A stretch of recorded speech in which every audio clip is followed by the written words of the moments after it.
At the Gui residence stood an extraordinary pavilion. Gui Ryanja, a weary old man, expressed disappointment to his longtime friend, lamenting that after all the years he had waited, only a single cup of drink had been offered to share. Sitting across from him, a man clad in a sea-blue robe exuded an air of detachment, battle scars marking every visible surface of his skin. He remained patient as Ryanja poured the drink, listening as the old man recalled their first meeting when both had been young. Observing his longtime companion, Ryanja noted that despite the solemn and aloof demeanor, the determination in his gaze had never wavered. Exactly 40 years had passed since their first encounter. Upon entering the house, the man in the blue robe had wasted no time, making a request that left Ryanja speechless. He sought the great regression technique to return to the past. Shock rippled through Ryanja, unable to immediately comprehend such a demand. The great regression technique stood as one of the greatest legacies of the Gui family, a technique meticulously researched and passed down for centuries. Though theoretically within reach, its execution had remained unattainable. 5 materials were required to complete the technique, items so rare that gathering them all had been deemed impossible. Yet, as Ryanja regained his composure, a smile formed. A promise was made. If the man could procure the necessary materials, the technique would be performed. The required items were no ordinary relics. The Thunder Bell, a sacred artifact of the Heavenly Wind cult. The Divine Incense Brazier, a sacred artifact of the Divine Dragon family. The core essence of the 10,000-year carp. The secret demonic soul of the demonic cult. Decades passed, and against all expectations, the man before Ryanja had managed to obtain each of the sacred materials. After disappearing for an extended period to acquire the secret demonic soul, Ryanja had assumed his old friend had perished in some nameless valley. At last, the man in the blue robe took a sip from his drink, voicing his resentment toward the so-called great technique, cursing the absurdity of its requirements. He even contemplated the idea of killing Ryanja instead. Time had changed them both. The man sitting before Ryanja had once been someone young and full of vigor, yet now he bore the weight of years and hardship. The transformation had been inevitable in the relentless pursuit of the materials. Yet, Ryanja needed to ask himself what the true purpose behind this desperate need to return to the past had been. In an instant, the cup slammed against the table. A chilling aura of bloodlust emanated from the man, his killing intent undeniable. The reason, he declared, was revenge. Moments later, Ryanja, assessing the man's current strength, determined that even now, vengeance was beyond his reach. Curiosity compelled him to inquire further as he wondered who had been the target of such relentless hatred. A wave of horror swept over Ryanja upon hearing the name, Mugeuk. This name belonged to the strongest figure in history, the one who had slain the 3 pillars of the Murim world. The leader of the Murim Alliance, the unorthodox alliance leader, and even the heavenly demon himself, all had perished by his hand. To challenge him was an impossible feat. Even so, the man remained resolute. His need for vengeance was unshaken. Only then did he reveal the most shocking truth of all. The heavenly demon, slain by Mugeuk, had been his father. The revelation struck Ryanja with disbelief, marking this man as none other than the successor of the heavenly demon. Yet, the man denied seeking vengeance merely for his father's death. Nor did he resent the loss of his so-called wretched brother. The deaths of those who had pledged themselves to demons carried little weight. Ryanja hesitated, momentarily confused. The man continued, revealing the true reason. On that fateful day, Mugeuk had massacred not only warriors, but the innocent as well. Servants, cooks, and even young children. None had been spared. Even the cats and dogs of the household had been slaughtered. Disbelief flickered in Ryanja's expression, unwilling to accept that Mugeuk would commit such an atrocity. Yet the man had no interest in persuading him.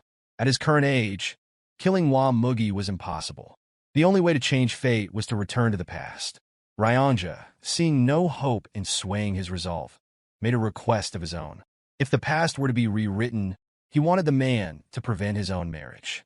A strange silence filled the room, as if time itself had momentarily stopped. Considering Ryanja's grave expression, the man had expected something of great importance.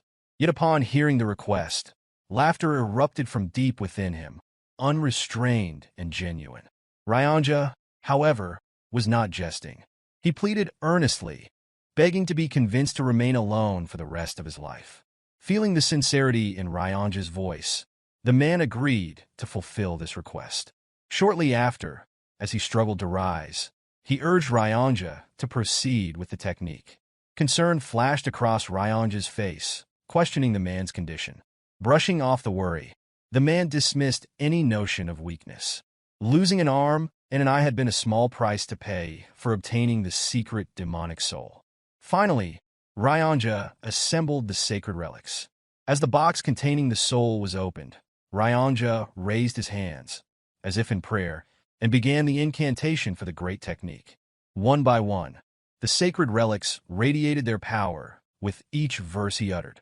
Upon the final word, light burst forth, illuminating the room. The spell was complete. A fraction of a second later, a wormhole tore through space, releasing an overwhelming surge of mana. Ryanja, after dedicating his entire life to this pursuit, stood in disbelief. The culmination of his research had finally manifested before his eyes. Turning excitedly to share this moment with his old friend, his breath hitched. The old man lay slumped against a pillar, exhaustion evident in every shallow breath. Though battered and weary, he had drifted into an oddly peaceful sleep. Ryanja's gaze shifted toward the portal, the chance to redo everything. Temptation took hold. An apology escaped his lips for what he was about to do. Looking at his sleeping companion, he swore to find him in the past and deliver a warning of the impending disaster. Stepping toward the wormhole, conviction filled his heart. To return to the past had been his lifelong wish, one as great as his family itself. Then his body froze. Realization struck. His acupoint had been sealed. Like a ghost, the old man appeared behind him, demanding to know how Ryanja could even consider such a betrayal. Moving to stand before him, the question was repeated, this time laced with unmistakable fury. With a sharp strike, Ryanja was thrown to the ground. Panic consumed him. He begged for forgiveness, the weight of his momentary lapse pressing upon him. He knew the suffering the old man had endured to gather the materials. He knew that his actions had been a terrible mistake. Tears welled in his eyes as he prayed the old man would show mercy. At last, the old man withdrew his hand, declaring himself a selfish person as well. Caring for no one but himself had been the only way to gather all the required materials. With gritted teeth, he admitted that if Ryanja had been anyone else, death would have been immediate. For the first time in many years, a rare smile crossed the old man's face. He expressed gratitude toward Ryanja for waiting a lifetime. Tears welled in Ryanja's eyes at those words, fully aware that the time for farewell had arrived. Suddenly, the colors of the world around the old man faded, and before long, time itself came to a halt. Scanning his surroundings, confusion overtook him as he attempted to understand what had just occurred.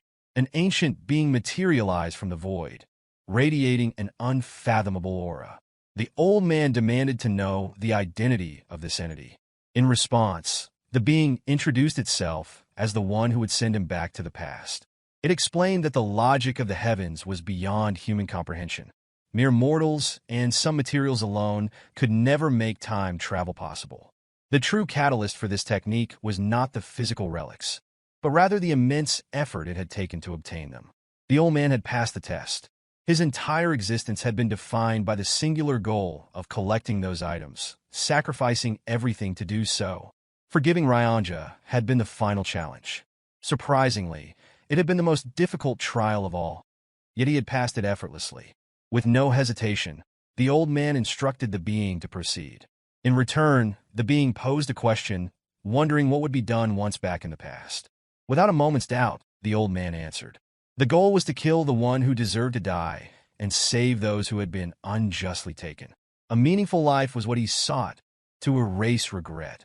Ever since birth, every action had been dictated by external forces, pushed in different directions, controlled by unseen hands. Life had passed by without true autonomy. As the ancient being listened, an unexpected smile formed upon its face. Curiosity stirred within it, intrigued by the kind of life that awaited him. It looked forward to witnessing his new journey. With those final words, the being vanished into thin air. At that moment, time resumed. Ryanja continued speaking, still lost in his apologies. Repeating his earlier request, he once again implored the old man to stop him from ever getting married. Without acknowledging the plea, the one-handed old man stepped toward the portal, prepared to rewrite his fate. Fading into the light, he left Ryanja behind, who called out in desperation, demanding that the promise be remembered. Moments later, the old man found himself standing before a massive crowd. Cheers erupted around him. His identity in this life was clear. He was known as the second young master of the demonic cult, Geom Mugeuk. Gazing upon the colossal statue representing the cult's symbol, awe swept through him. Wearing a solemn expression, a smile crept onto his lips. The confirmation was clear. This was truly the past. The audience within the arena continued chanting his name. Suddenly, his attention shifted toward the head of the cult. Seated with an air of nonchalance was Kianma, the heavenly demon, Mugeuk's father. A deep sense of longing surfaced within him. Seeing his father at his peak, alive and well, stirred emotions he had long buried. A smile formed before an unexpected thought took hold. Perhaps it was time to surprise his father. Before he could act, a brown-haired man forcefully smashed his sword against the floor, demanding Mugeuk's attention and insisting that the fight begin. Only then did Mugeuk register his surroundings. The arena was now empty, with only himself and the brown-haired man standing in its center. Recognition dawned. This was the day of the demon skirmish. His father, the heavenly demon, had declared that the position of cult leader would not be limited to his own bloodline. The decision had caused an uproar. Anyone who proved themselves the strongest would be given the chance to claim the title of heavenly demon. To demonstrate the seriousness of his declaration, a tournament had been held among the next generation of the cult's leaders. The victor of the demon skirmish would earn the right to challenge either of the heavenly demon's two sons. Whoever emerged victorious in that fight would be granted a single wish by the heavenly demon himself. One of those challengers now stood before Mugeuk, this brown-haired man who insisted that surrender was the only option. Mugeuk recalled his past with greater clarity now. His opponent had chosen him, believing him to be the weaker target compared to his older brother. But there had been more to it. In his previous life, the brown-haired man had bribed the kitchen staff, slipping energy-dispersing poison into Mugeuk's food. The result had been disastrous. Unable to use his energy, Mugeuk had lost. When he had reported the treachery to his father, no words of consolation had followed.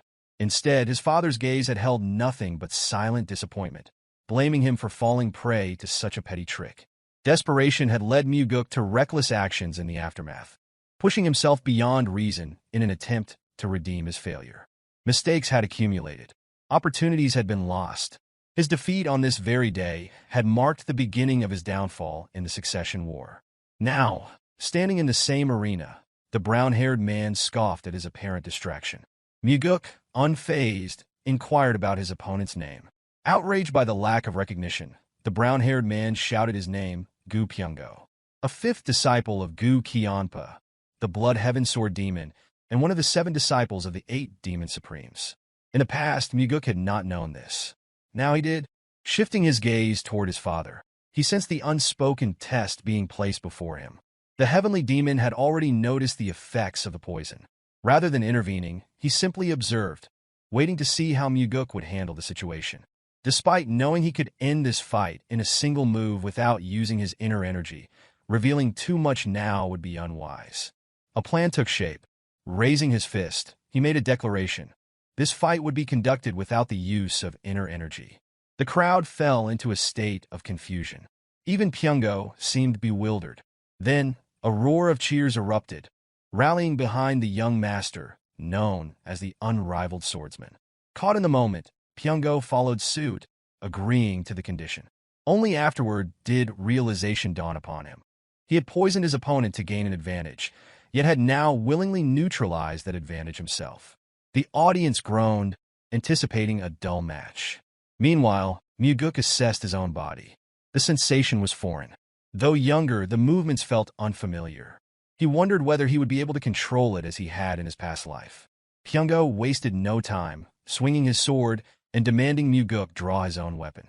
Unmoved, Mugeuk thought otherwise. There was no need for a sword against an opponent like this. Irritated by the dismissal, Pungo charged, intent on severing an arm. Mugeuk evaded effortlessly, finding satisfaction in the seamless reaction of his younger body. It was faster than expected. Another strike followed. A simple jump allowed Mugeuk to dodge the attack with ease. Excitement surged within him. His heart pounded with renewed strength. The youth of his body, the limitless potential. It was exhilarating. Engrossed in his own thoughts, Pungo continued his relentless assault, his frustration growing with each passing moment as the young master's smile remained unwavering. This time, rather than evading, Mugeuk advanced toward Pungo, meeting his charge head-on. Another attempt to strike failed as Mugeuk drove an elbow into his opponent's stomach. Before any reaction could follow, a sharp jab landed, shattering Pungo's nose. Blow after blow followed in rapid succession, each strike denying any opportunity for retaliation. Not that Pungo was capable of countering. Blood spewed from his mouth as his mind blanked, unable to fully grasp the situation. Before he could collapse or concede defeat, Mugeuk seized his hand, questioning if it was the same hand used to administer the poison. Without waiting for an answer, he crushed it, eliciting a scream of agony. The gathered audience watched in stunned silence as the young master displayed ruthless precision, utterly unfazed by the prospect of maiming a disciple of the Blood Heaven Sword Demon.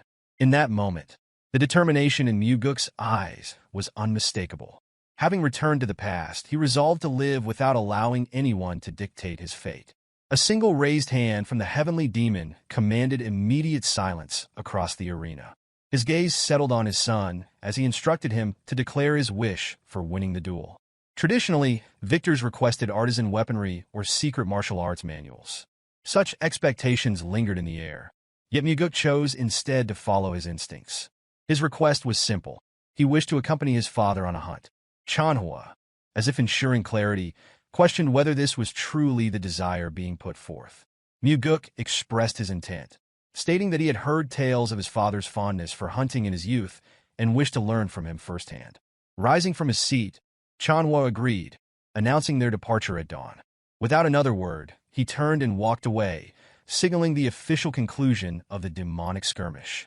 Meanwhile, as Pungo was assisted to his feet, he scoffed at Mugeuk's choice, deeming him a fool for wasting such an opportunity on a mere hunting trip instead of a valuable treasure. In response, Mugeuk simply inquired about his name, his tone laced with provocation, making it clear that Pungo was beneath his notice. Now that he had returned, the reckless existence that once defined those around him no longer held any appeal. Later, as the sun set in brilliant hues along the horizon, Mugeuk stood in his quarters, gazing at his youthful reflection. Yet within, an aged and seasoned soul resided. A lingering thought crossed his mind as he wondered what Mugeuk could be doing at that moment.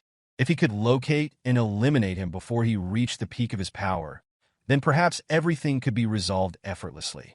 The difficulty, however, lay in finding him. Mugeuk had emerged in Jianghu, as though he had fallen from the heavens. After annihilating the Murim alliance, the unorthodox alliance, and the demonic cult, he had vanished from sight, leaving little trace of his existence. To announce his name publicly would serve only as a reckless provocation, an unnecessary risk. Ultimately, Mugeuk's primary goal remained unchanged, to surpass Mugeuk in strength. A soft and gentle voice broke the silence, offering praise for the remarkable performance displayed earlier. Turning, Mugeuk was momentarily taken aback by the sight of Leon, his personal bodyguard. His expression darkened once more. In the past, he had remained ignorant of the truth, that her imposing stature was a direct result of the martial art she had mastered. The body petrification technique granted its user the temporary ability to harden their body to the density of stone. A secret technique known to only a select few, it had been imparted to her for one sole purpose, his protection. The greatest flaw of this art, however, was its effect on the user's physique, enlarging their body significantly. She had once shielded him, throwing herself in the path of Mugeuk's sword aura, sacrificing her life so that he could live. Yet at the time, he had regarded her as nothing more than a mere bodyguard. He had taken her presence for granted, much like one fails to acknowledge the necessity of air until it is no longer there. Stepping closer, he now noticed how much larger she appeared compared to his memories. The observation only deepened her confusion. It was widely believed that, had she continued growing naturally, she would have become the most beautiful woman in the world. However, the commitment to safeguarding her young master had changed everything. One day, her delicate form had transformed, her beauty buried beneath a physique sculpted for battle. Unbeknownst to him at the time, she had wept over her transformation, struggling with the loss of what she once was. He had never even noticed the swelling in her eyes, the silent proof of her grief.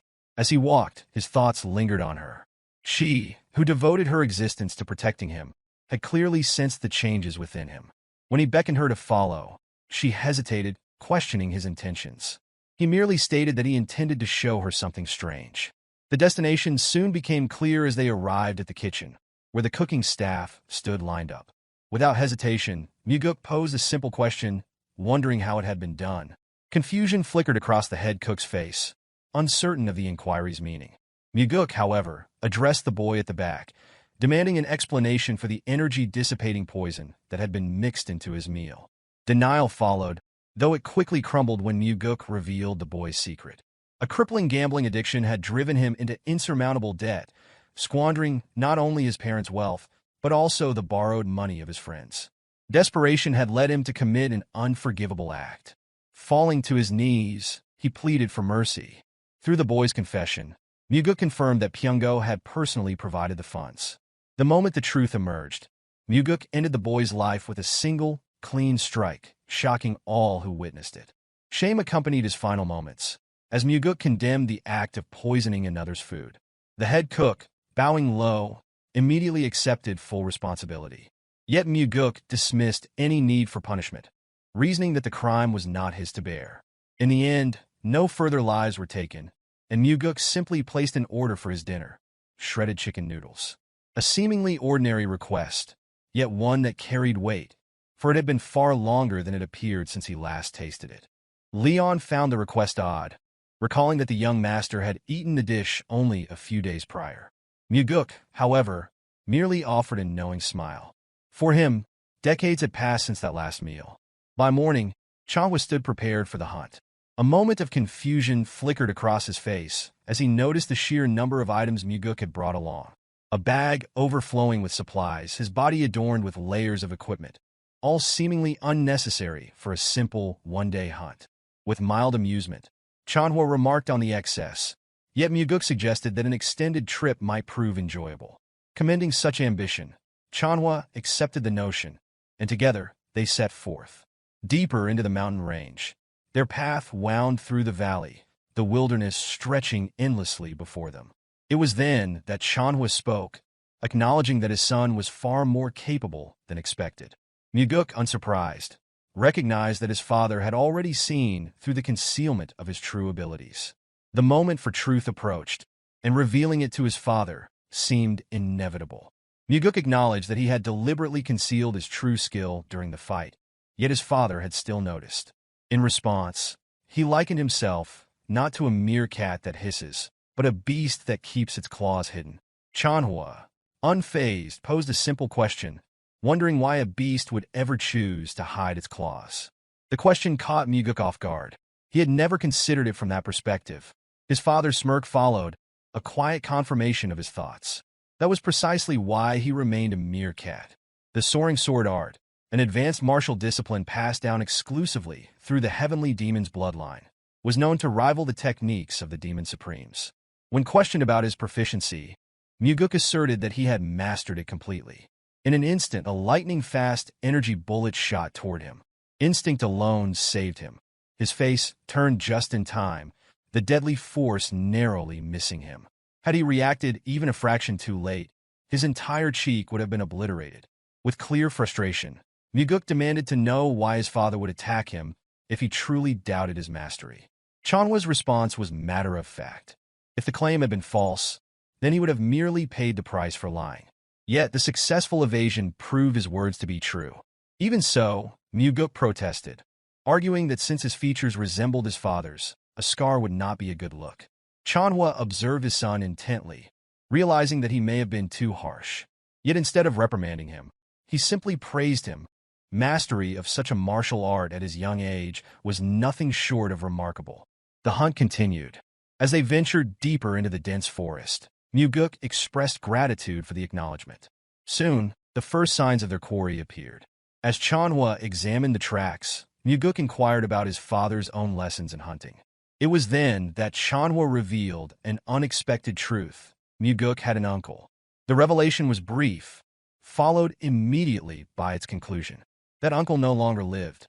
Chanhua had killed him when he was around his son's age. Rather than reacting with shock, Mugeuk responded with unexpected approval, earning a surprised glance from the heavenly demon. He reasoned that had events unfolded differently, he himself would not exist. Yet he also understood that the battle must have weighed on his father. He had seen it countless times in his past life. The stronger one appeared outwardly, the deeper their wounds often ran. Chanhua reflected on that moment, admitting that back then, no alternative solution had presented itself. Victory in the succession war had required eliminating his own brother. Mugeuk, however, sought to reassure him. His father need not doubt whatever was necessary. He would be capable of doing. Chanhua, however, already knew. There was no need to consider the matter further. His brother had been exceptionally cruel, and mercy had never been an option.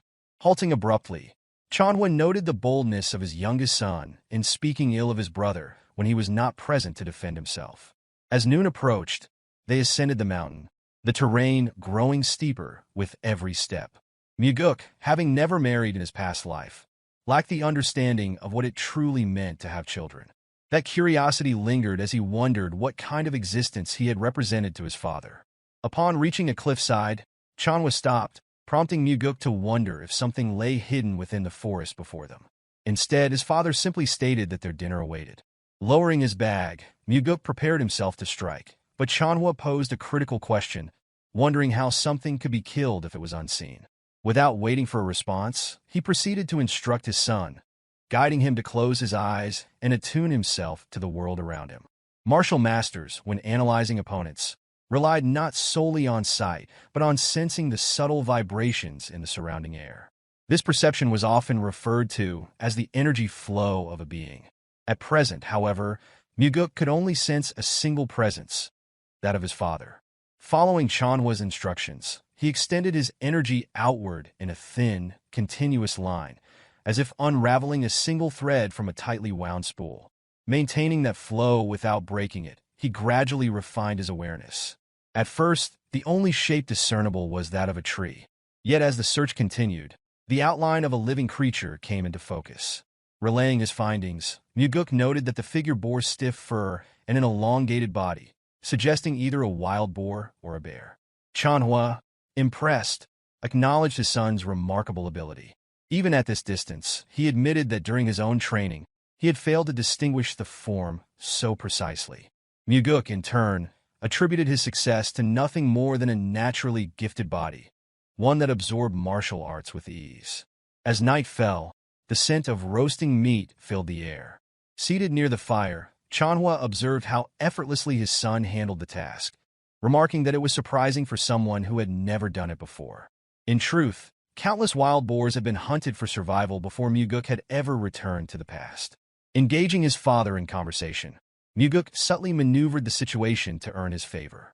A genuine sense of satisfaction followed, knowing that his father regarded him positively.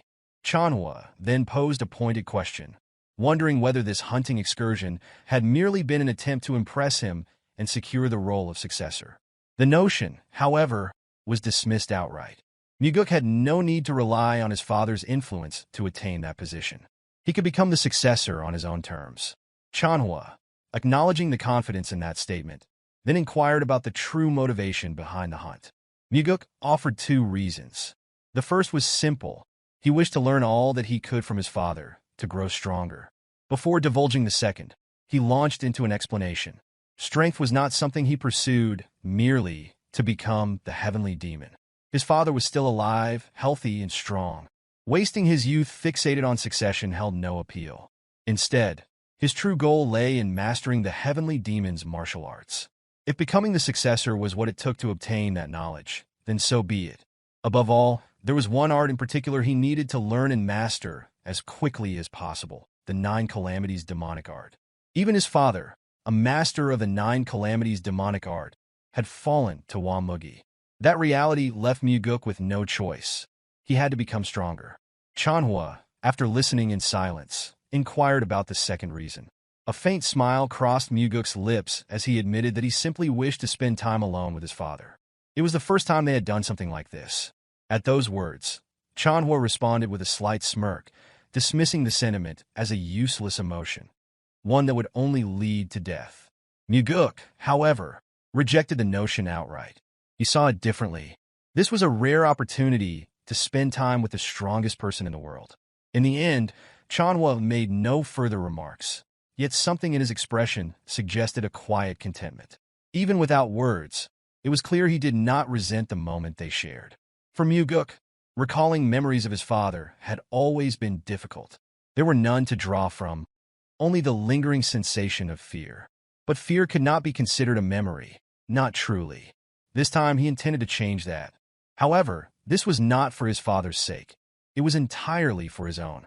As dawn broke, the time had come to return. Yet before departing, Chanhua stated that since Mugeuk had gone hunting with the heavenly demon, they could not leave without at least slaying a tiger. The statement brought confusion, but Chanhua wasted no time in telling him to stop standing idly and follow. That alone was enough to spark excitement within Mugeuk.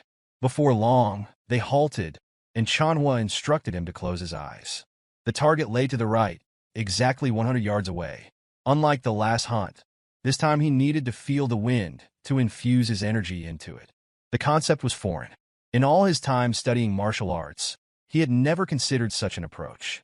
No teacher had ever guided him in this, nor had he encountered any martial art that incorporated this method. Still, he followed the instructions.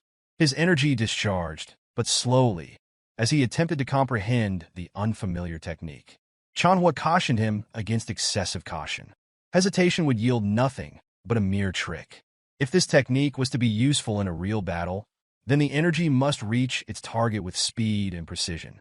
Mugeuk adjusted, refining his control, attempting to merge his energy line with the currents of the wind itself. The moment he grasped the method, his energy surged forward, carried swiftly through the jungle in search of the target. Then, it struck him, an unmistakable presence hidden within the bamboo forest. A tiger. Excitement surfaced as he announced the discovery. Chanhua, observing his son's reaction, simply regarded him with an unreadable expression. Noticing this, Mugeuk asked if something was wrong. In response, his father issued a warning to never become complacent in training.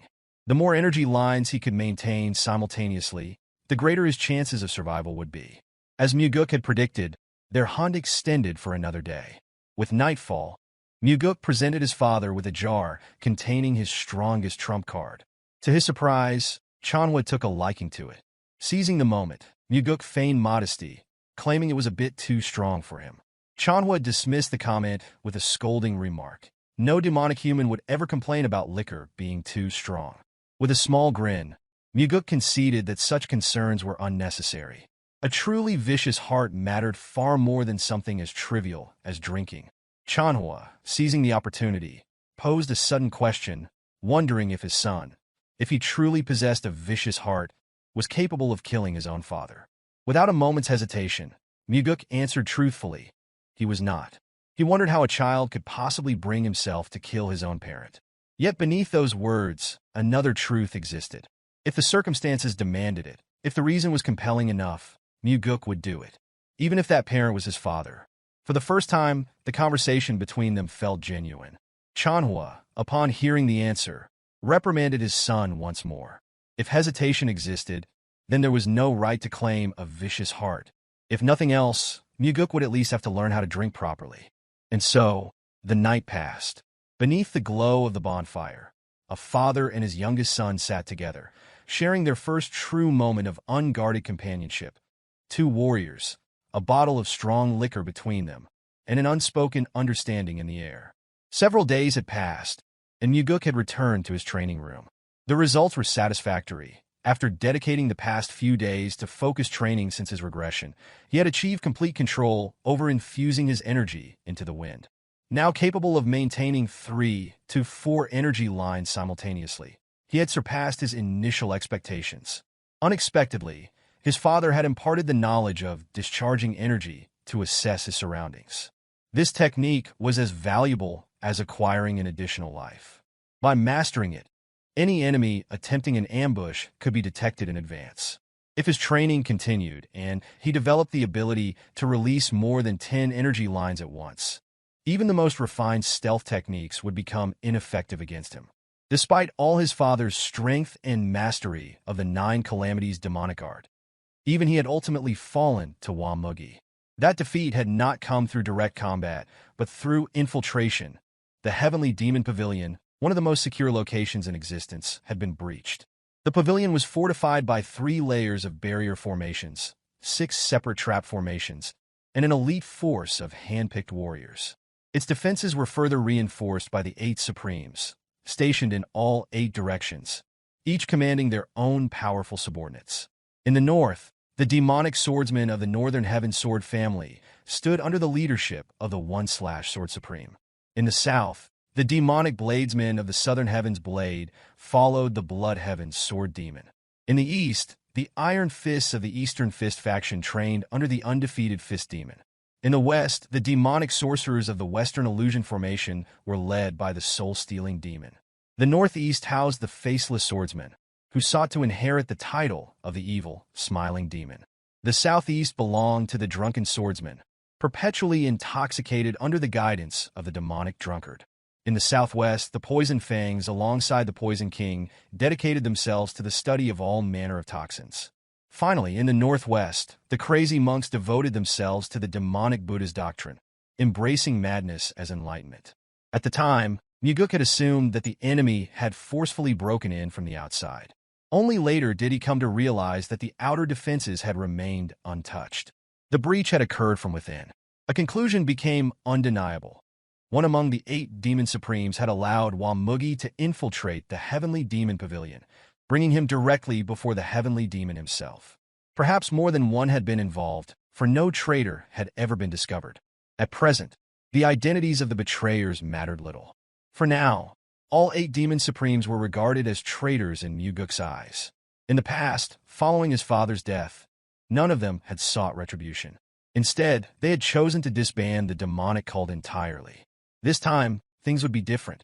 This time, Mugeuk would use them all for his own purposes. Stepping outside, a familiar voice interrupted his thoughts. Leon's name was being called, mockingly, with an insult attached. A bald man stood before her, flanked by his henchmen, growing impatient over Mugeuk's absence. Having spent several days within the training room, his continued absence had evidently agitated them. The man, exasperated, ordered Leon to fetch the young master. Before she could respond, Mugeuk emerged, inquiring about the commotion. His gaze landed on Leon, and his displeasure was evident. He chastised her, reminding her once again to focus on her own matters instead of waiting idly for him. The bald man wasted no time, interjecting with a barrage of questions. A disciple of the Blood Heaven's Sword Demon, Yangpu. His arrogance was unmistakable. The only reason he dared to behave this way was simple. Chanhua's decree had changed everything. When the Heavenly Demon had declared that anyone in the cult could become his successor, being the son of the Heavenly Demon had lost its former prestige. Instead, the announcement had ignited the ambitions of many within the cult, spurring them to seek victory over the demon's sons. Yangpa had come with grievances. Pungo could no longer practice martial arts, and for that, Mugeuk was to blame.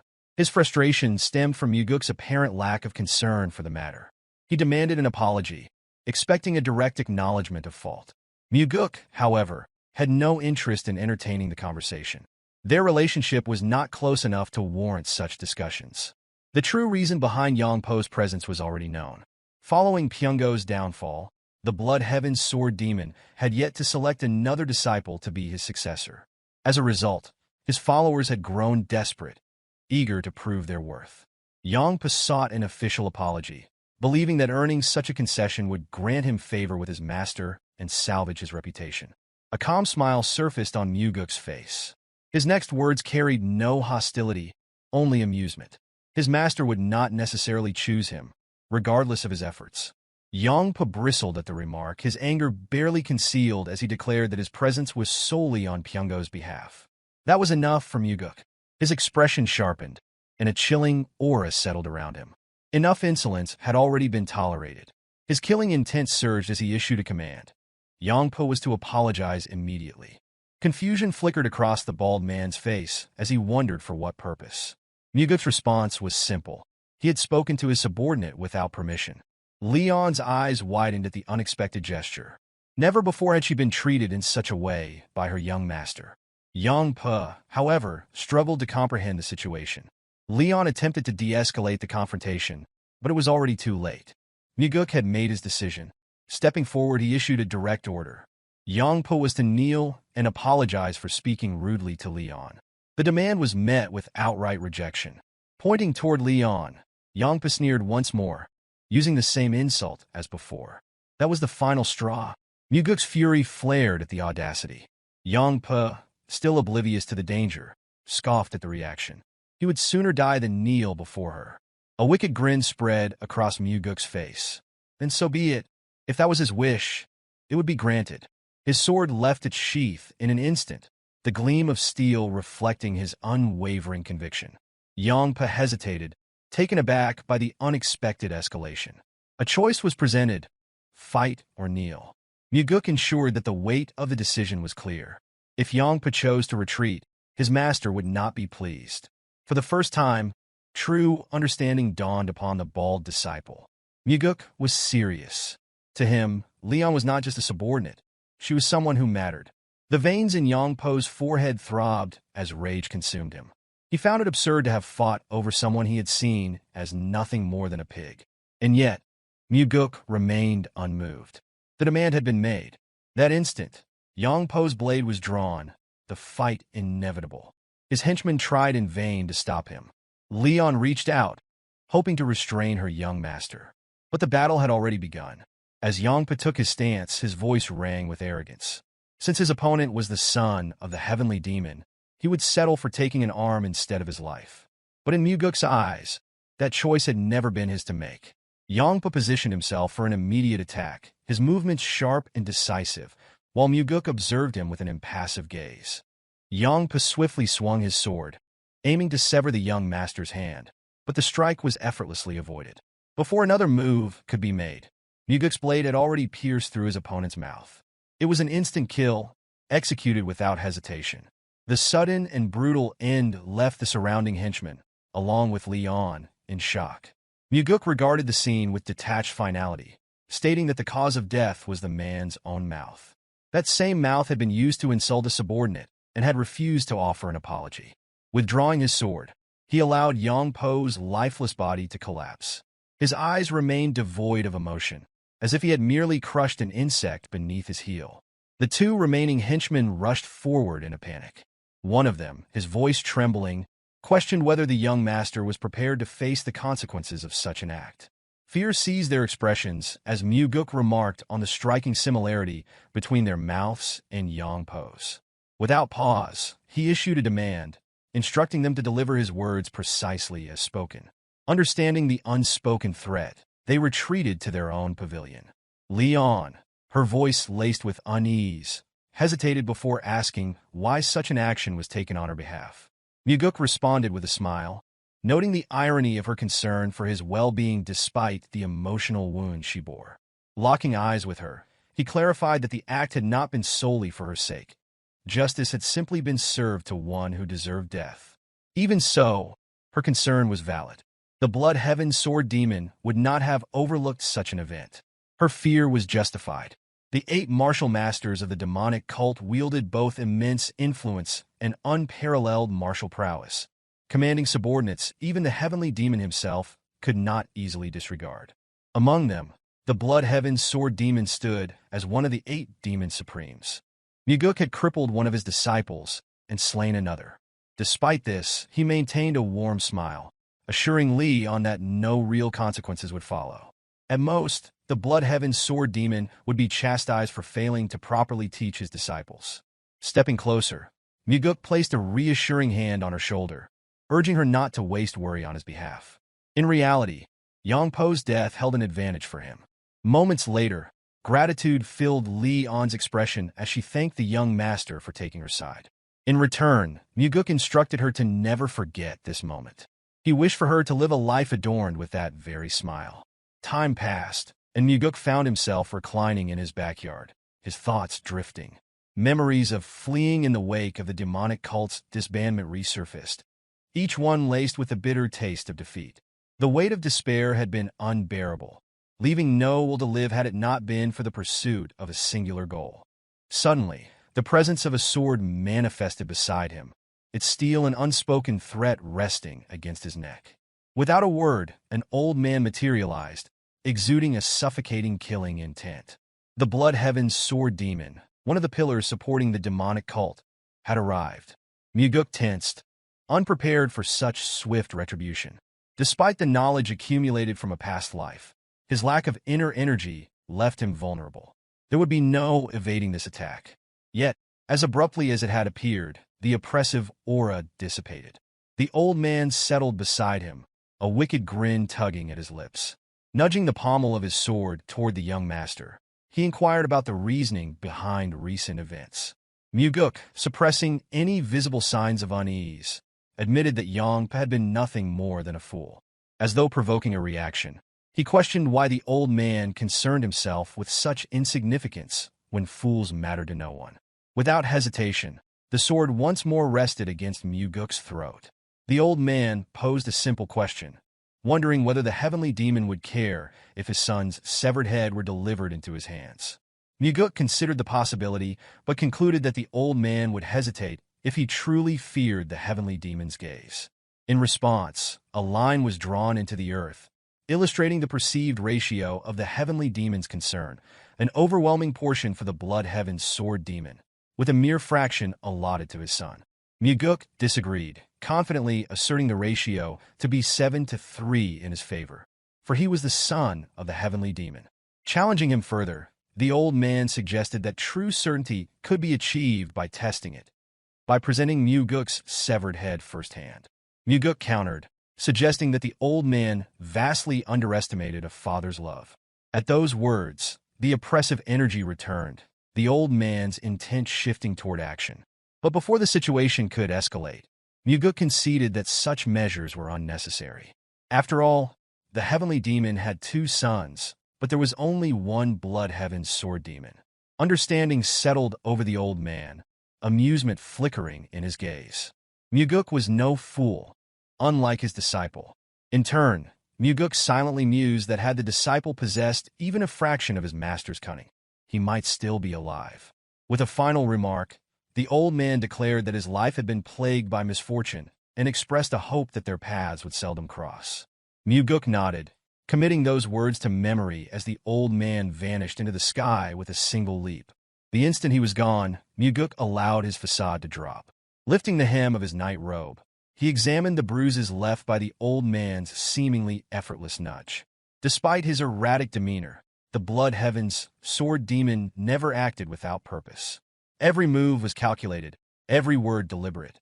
The repeated mentions of carrying Mugeuk's head to his father had been no idle threat. Such thoughts had truly crossed his mind. This visit had been more than a confrontation. It had been a test. The desire to go hunting alongside the heavenly demon had drawn curiosity from the old man, leading him to assess Mugeuk's worthiness as a successor. Days passed in an instant. Mugeuk immersed himself in rigorous training, refining his control over the concentrated energy coursing through him. On one particular day, movement atop the roof of his training hall drew his attention. Without hesitation, he ascended, sword in hand, only to freeze in surprise. Standing before him was his father.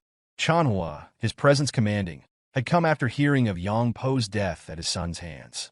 Mugeuk, unwavering, declared that the disciple had deserved his fate. However, Chanhua dismissed the justification.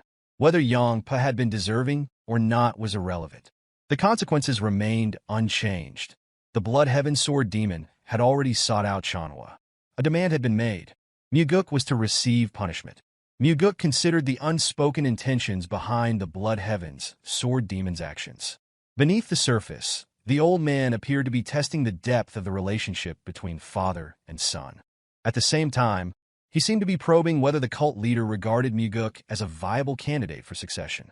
Despite asserting that there was no justifiable reason for Chanhua to punish his own son, Mugeuk recognized that the decision had already been made. Chanhua, recalling a past conversation, brought up a question his son had once asked regarding whom he trusted most among the demon supremes.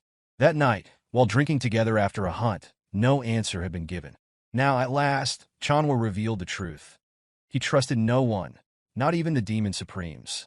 Without hesitation, Chanhua referenced another statement made by his son in the past, one regarding the necessity of hierarchy and discipline within the cult. This time, he demanded genuine insight rather than empty platitudes about eliminating corruption. With unwavering conviction, Mugeuk stated that somewhere along the way, the cult had strayed from the true path of the demon. Chanhua, intrigued, pressed for clarification. Mugeuk elaborated, asserting that the true path of the demon lay in the belief that only their cult possessed the strength to defeat absolute evil. Even with the presence of orthodox factions, the true enemy remained the absolute evil, so vile and cowardly that no human could endure its existence. Even demons, notorious for their cruelty, would turn away in disgust. Though the orthodox faction upheld justice and chivalry, their methods were suited only for combating lesser evils. In Mugeuk's eyes, they lacked the capacity to stand against true malevolence. Chanhua listened in silence as Mugeuk continued. The orthodox faction, by nature, valued forgiveness. As long as they adhered to such principles, they would never be a match for an enemy that had forsaken all humanity. The demonic cult, however, existed outside such moral constraints. With resolute determination, Mugeuk asserted that only by surpassing even the greatest evils and wickedness could they achieve their purpose. True dominance would be attained only when the evil that even the orthodox faction could not subdue knelt before them. Without this realization, they would not endure. To survive, they must be willing to punish themselves first. Mugeuk understood that his father had never encountered such an ideology before. This was not a lesson learned within the cult, but a realization formed through years of wandering the Central Plains. After a moment of contemplation, Chanhua asked if there was anything else to add. Mugeuk simply stated that what had been said should suffice. At last, Chanhua began to comprehend the reason behind the Blood Heaven's sword demon's demand for punishment. The old man had seen something within Mugeuk and sought to use the heavenly demon to put it to the test. Mugeuk suspected that the cursed elder had identified within him the potential to become a successor. Alternatively, he might have seen in him the potential to bring ruin to the cult. Whichever it was, the Blood Heaven sword demon's perceptiveness was undeniable. In the end, Chanhua gave a simple command. Mugeuk was to follow. Before long, they arrived at the entrance to Minor Heaven Cave. This place was reserved for those with the potential to become the Heavenly Demon, disciples of the Heavenly Demon, or the children of the Heavenly Demon. Entry was easy, but failing to clear its trials meant being trapped within forever. Half of those who shared the Heavenly Demon's blood had perished inside. Even Mugeuk's overly ambitious older brother had never expressed the desire to challenge it. Yet, for anyone aspiring to claim the title of Heavenly Demon, surviving the cave was a necessity. Realization set in, and Mugeuk turned to his father, asking if he was truly expected to enter. Chanhua recalled his own trial, undertaken at a similar age. His escape had taken 2 months, an astonishing feat, considering his reputation as the most talented martial artist among all heavenly demons in history. No one else had completed the trial in such a short time. The average duration was 3 years. Mugeuk was taken aback. If even Chanhua had required 2 months, then the difficulty of the challenge was far greater than anticipated. Yet, there was no room for argument. As punishment, entry was to be immediate without preparation. It was clear. Chanhua had chosen to cast his son into a place of certain peril simply because the Blood Heaven sword demon had demanded it.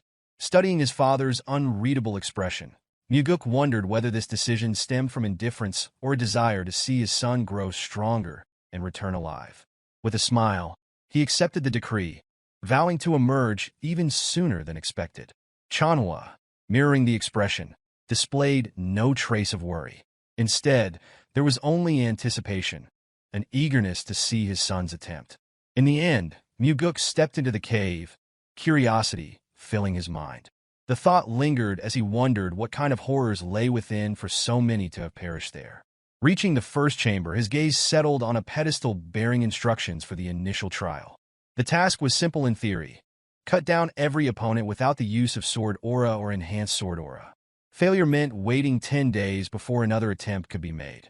Jars filled with grain balls had been left within the chamber, ensuring sustenance for those enduring the trial. There was no reason to delay. Without hesitation, Mugeuk stepped into the crimson-red circle.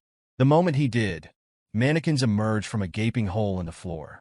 A single glance was enough to discern the objective. Each opponent bore red markings, the designated points for a successful strike. Without pause, Mugeuk launched into action.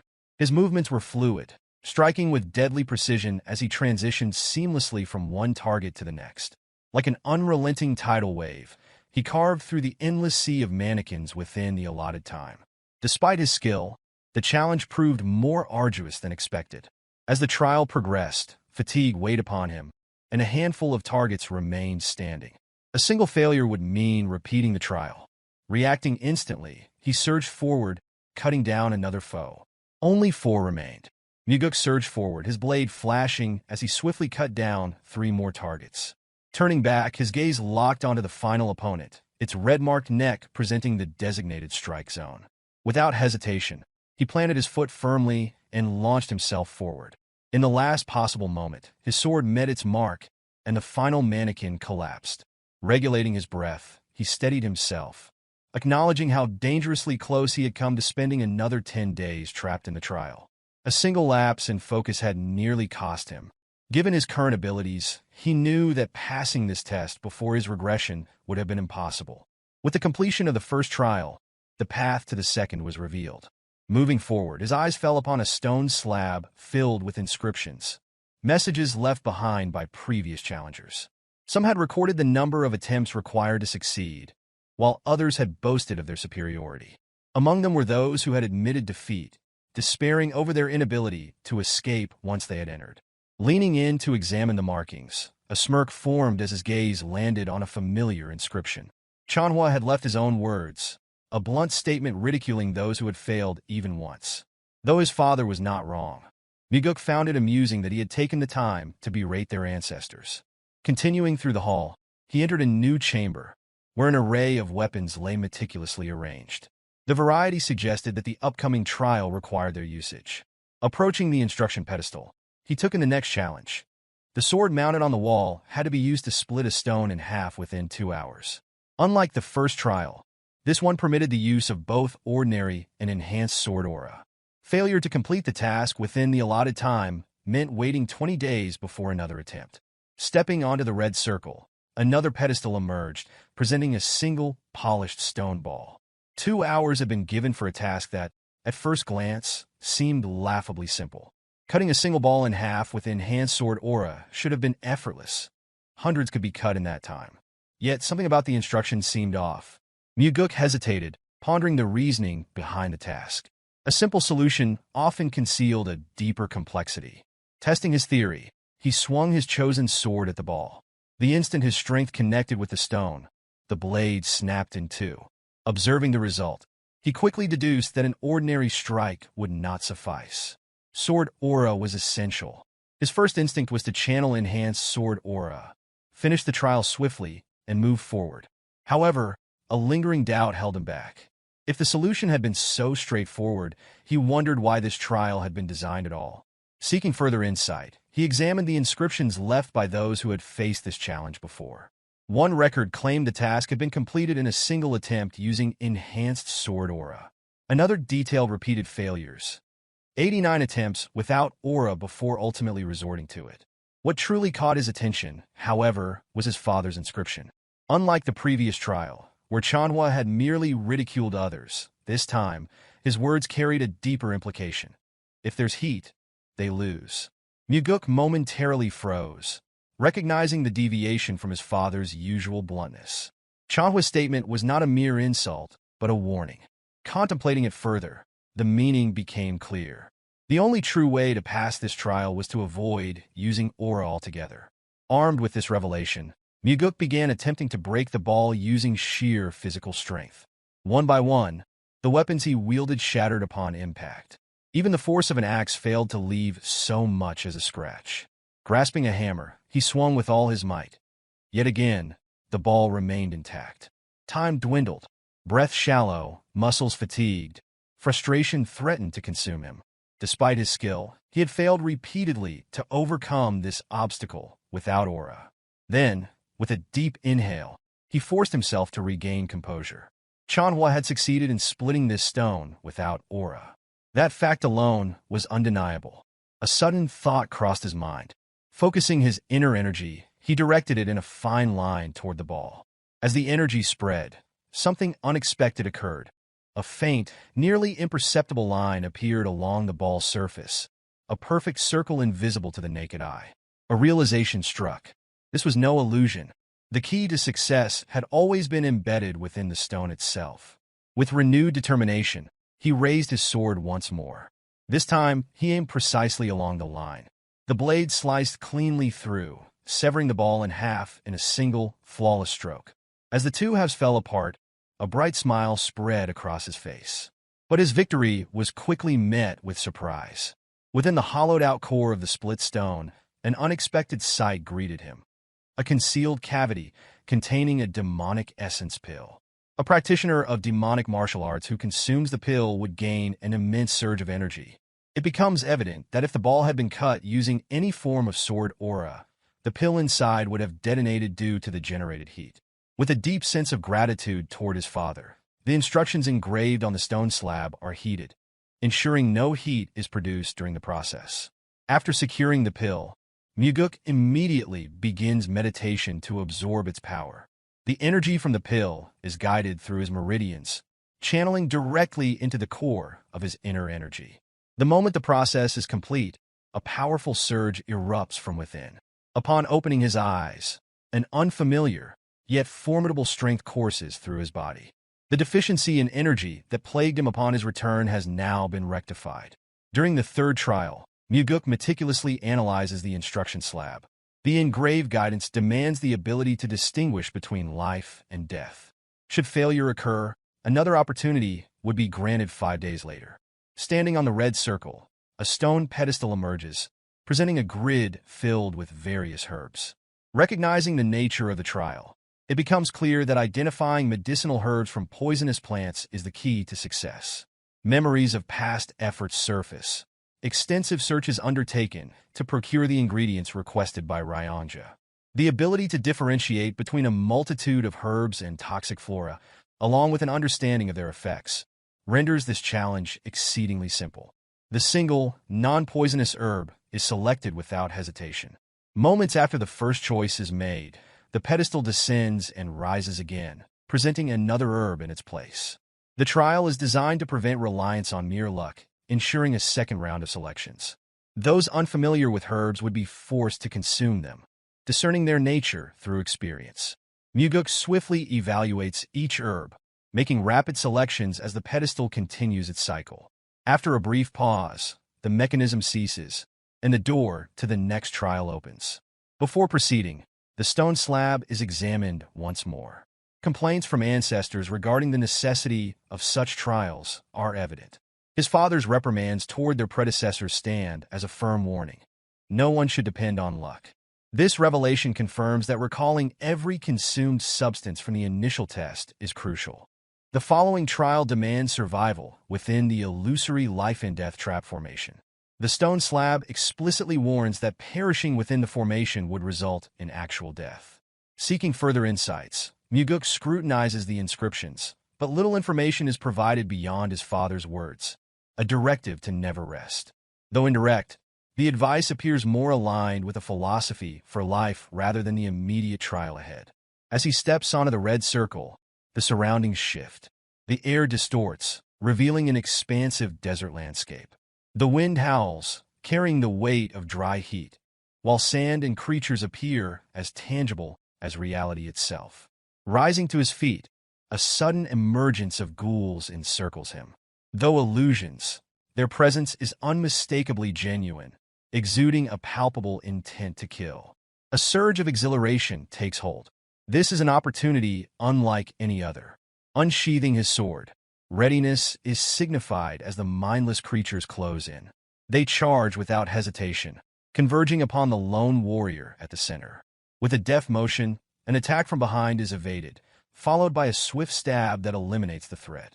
Additional assaults occur simultaneously, prompting a seamless leap to evade the coordinated strike. No longer bound by restrictions against human opponents, hesitation is unnecessary. Channeling inner energy into his blade, sword aura ignites. A single decisive swing cleaves through dozens of ghouls. The enhancement granted by the demonic essence pill facilitates seamless energy control, yet the adversaries seem endless. They persist, surging forward without reprieve. Drawing a deep breath, Mugeuk remains still, awaiting the opportune moment. As the creatures close in, reaching within arm's length, faint blue marks manifest upon each one within range. In a fraction of a second, a swift execution follows, another dozen ghouls eradicated in an instant. Despite the relentless tide, the onslaught eventually ceases. Satisfaction is momentarily elusive. If this is all the trial offers, then the battle remains unfulfilling. However, another wave soon emerges. This time, the enemies appear noticeably stronger. True to their altered appearance, the newfound opposition proves significantly more formidable than anticipated. Some wield techniques of their own, while others unleash ranged attacks. Clarity dawns regarding his father's cryptic words. With each successive wave, the adversaries steadily increase in strength. Adapting fluidly, every movement becomes precise, dodging attacks with the grace of flowing water while delivering relentless counters. For the first time since Regression, a genuine battle unfolds, demanding a continuous fight with survival at stake. The insights of a past life merge seamlessly with the present. Instincts sharpen. Attacks are deflected and retaliations executed in rapid succession. Sweat trickles down his face, yet an unyielding desire remains. Stronger foes, faster challenges. With a vertical slash, an armored ghoul is felled, concluding the current wave of adversaries. Breathing heavily, uncertainty lingered as he wondered whether it was truly over. Suddenly, the formation abruptly dissipated. The stone slab illuminates, inscribing congratulatory words for the successful completion of the trials. The ancestors' hopes resonate. Strength should serve the advancement and prosperity of the heavenly divine cult. Contentment settles within Mugeuk. The trials, which took his father an entire month to complete, have been conquered within a single day. If such a feat were made known, uproar within the cult would be inevitable. Doubts would overshadow praise, skepticism outweighing acknowledgement. With this in mind, a decision is made to remain and continue training. The intent is clear. Fully assimilate the accumulated insights and solidify mastery. Only upon completion would the journey continue. When the time comes to report to his father, exactly 100 days will have passed. The claim will be simple. Every effort was made, yet the record remains unbroken. A moment of gratitude surfaces. The note left behind, the instruction to sever the stone ball without aura, and the guidance to persist through the final trial. All of it proves invaluable. A fleeting smile graces the face of the heavenly demon before his composed demeanor returns. Chanhua offers praise, albeit in a stern manner. At the very least, the son is not a fool. In response, Mugeuk asserts his identity, the son of the heavenly demon. Before Regression, assumptions dictated the belief that his father merely took pleasure in forcing children into battles of life and death for succession. Now perception shifts. The heavenly demon is not one who relishes the bloodshed of his offspring, but one willing to endure their deaths if it serves the greater good of the cult.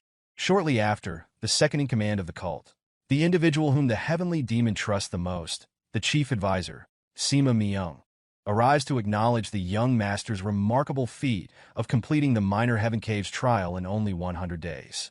Myung approaches with a matter of importance regarding the cult, a clear indication that the heavenly demon has assigned this task. The matter at hand concerns an anonymous letter received, detailing ongoing corruption within the demonic army, one of the cult's formidable combat divisions. The leader of this army is a direct sibling of the Bloodheaven sword demon. Myung explains that a similar letter surfaced the previous year, prompting an independent investigation that ultimately failed.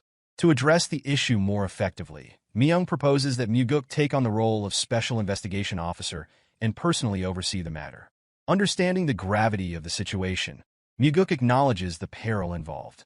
Any individual found complicit in corruption faces immediate execution, and those engaged in such deceit will go to great lengths to conceal their crimes.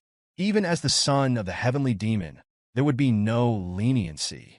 Seeking clarity, Mugeuk questions whether Myung truly intends to assign him a mission that carries such a high risk of death.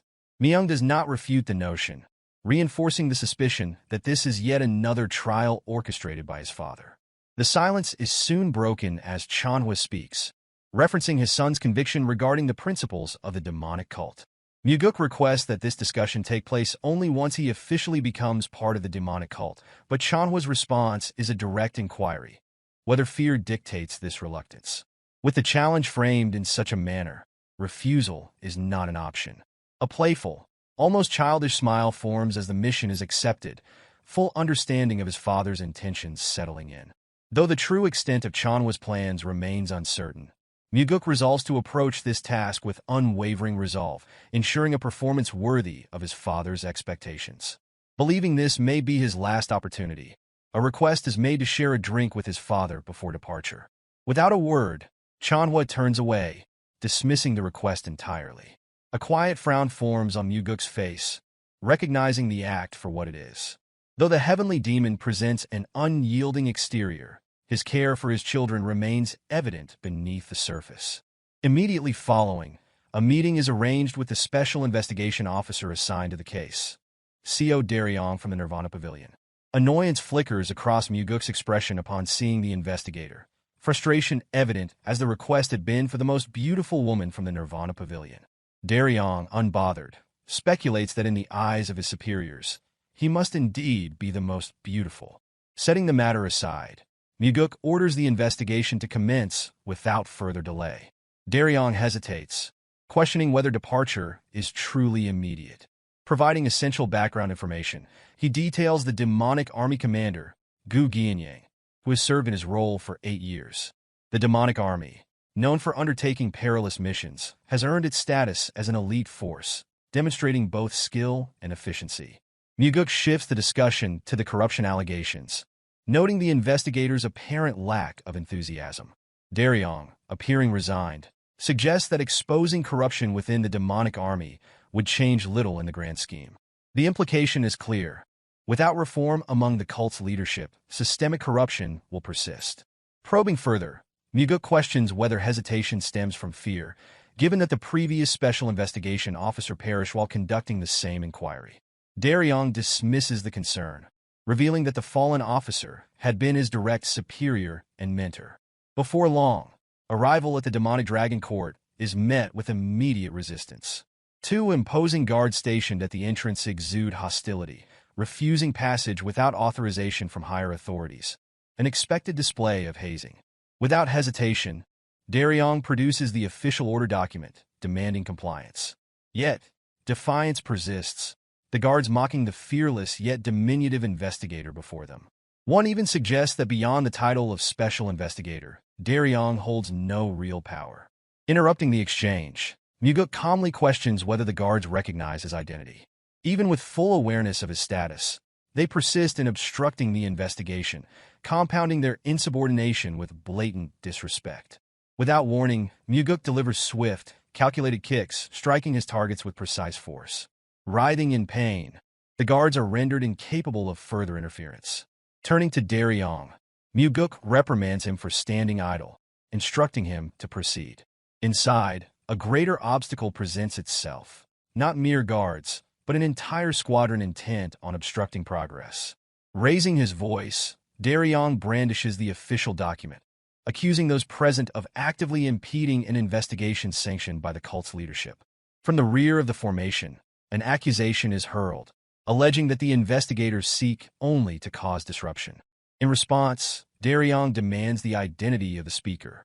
The figure identifies himself as Go Dang, First Corps Captain of the Demonic Army. A reputation for ruthless acts precedes him, making him notorious even among his peers.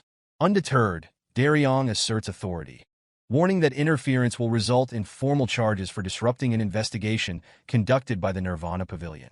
Wearing a smug expression, Go Dang scoffs, dismissing the threat entirely. Stepping forward, Mugeuk addresses the brute, remarking that their meeting is long overdue. Closing the distance, a handshake is extended, an act that swiftly transitions into a crushing grip. A sharp, involuntary wince betrays Go Dang's pain. Mugeuk calmly reiterates the urgent need to meet the demonic army commander, issuing a subtle yet undeniable warning through sound transmission. Further resistance will cost Go Dang his hand. A tense silence lingers between them. For a moment, defiance flickers in Go Dang's gaze, his voice low with threat. Yet, Mugeuk stands unmoved, unfazed by the implied danger. Realizing the futility of resistance, Go Dang relents, albeit with lingering humiliation. Daryong, curious about their interaction, inquires whether Mugeuk is personally acquainted with the First Corps captain. The response is brief. This encounter is their first. The concession had not been made out of respect, but rather out of necessity. The silent threat of losing a hand had been enough to enforce compliance. With no further obstructions, the path leads to the 7th floor, where the demonic army commander's office awaits. Yet one final act of defiance remains. Elite guards posted at the entrance, prepared to block entry. Exasperated by the endless resistance, Mugeuk steps forward, issuing a final warning. Holding the document aloft, he reminds them that obstructing an officer is one matter, but standing in the way of the cult leader's authority is another entirely. The document represents the will of the heavenly demon himself. Any further defiance would be direct defiance of the cult's leader. At last, the voice of the commander echoes from within, granting permission for entry. Seated leisurely, the demonic army commander, Geom, extends a welcome to the 2 special investigation officers. Mugeuk regards him with indifferent eyes while Geom offers an apology for his subordinate's rude behavior, attributing it to ignorance.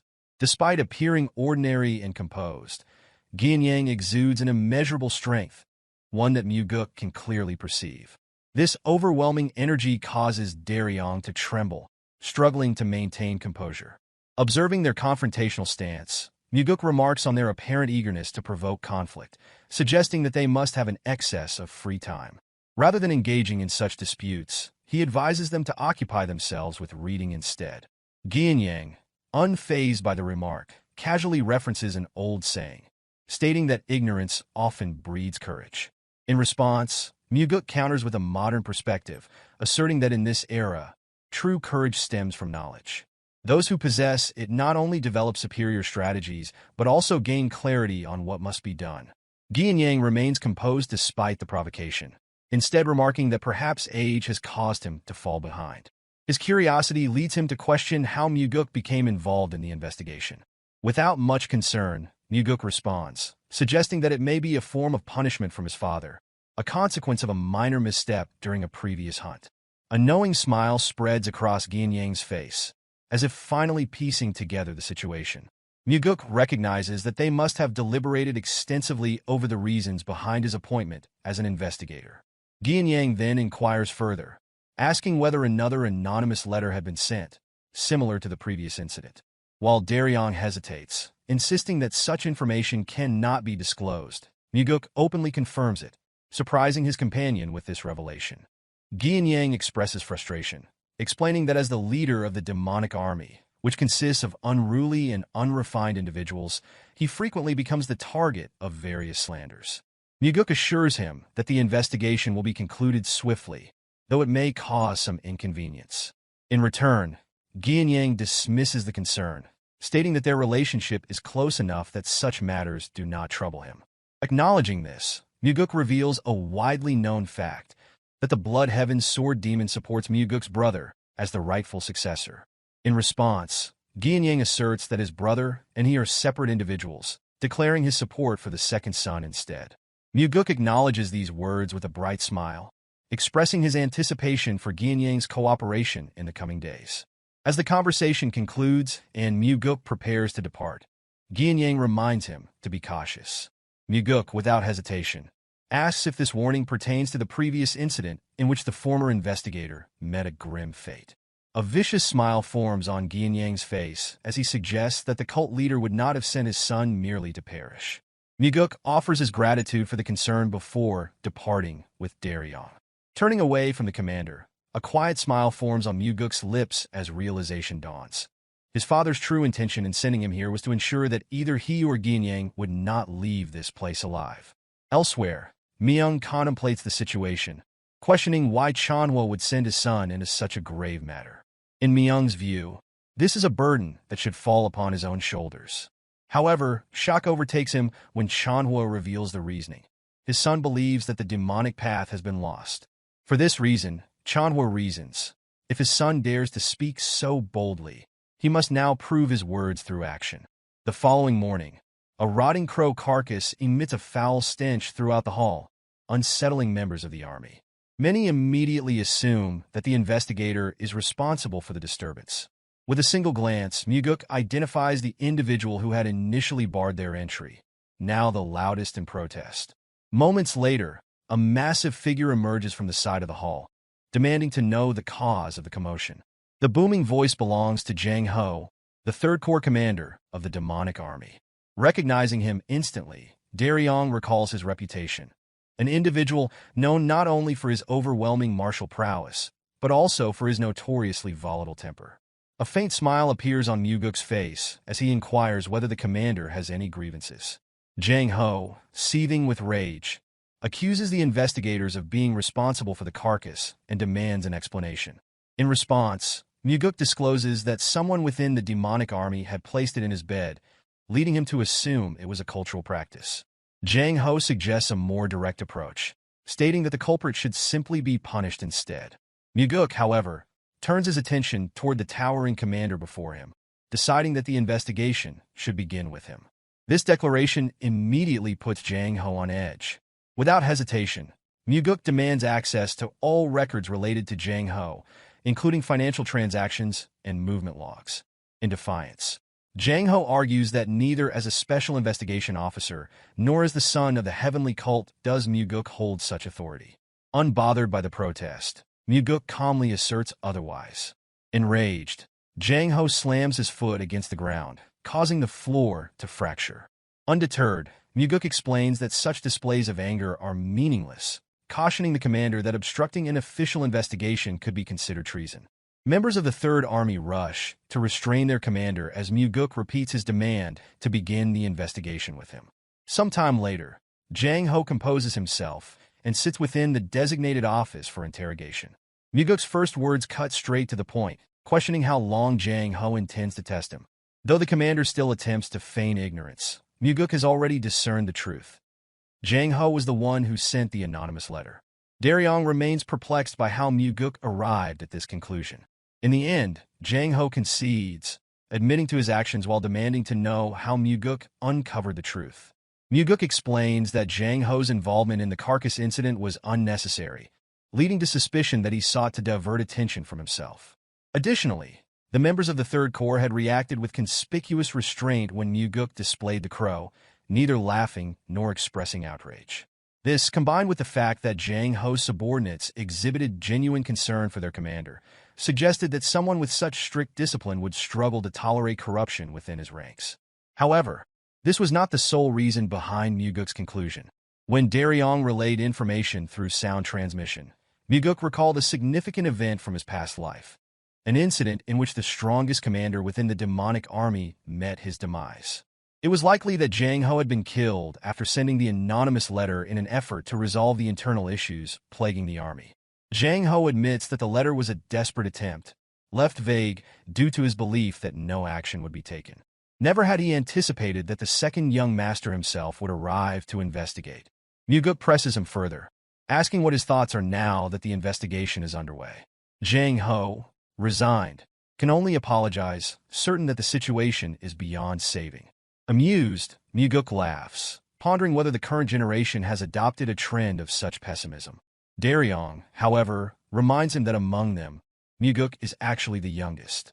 Setting amusement aside, Mugeuk finally demands to know the full truth of what transpired in this place. Jang Ho discloses that the demonic army commander has been exploiting the demonic army for personal gain.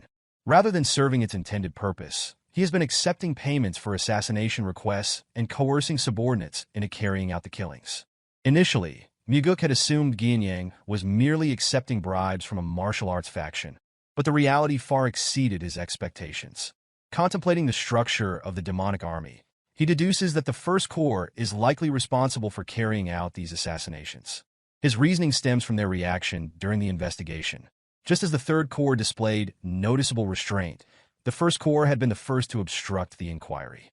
They had also reacted with the most hostility upon seeing the crow's carcass. Jang Ho then reveals a crucial piece of information. The martial artist believed to have committed suicide after killing the previous investigator had been a close friend.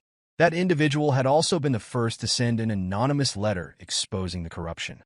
When pressed further, Jang Ho explains that both of them had joined the cult at the same time, forming a bond akin to family. His voice heavy with conviction, Jang Ho asserts that the demonic army commander must have issued the order for his friend's death, with Go Dang, the First Corps commander, personally carrying out the execution. If this claim holds true, then the case extends beyond simple misconduct. It is a vast corruption scandal implicating the demonic army commander and the entire First Corps.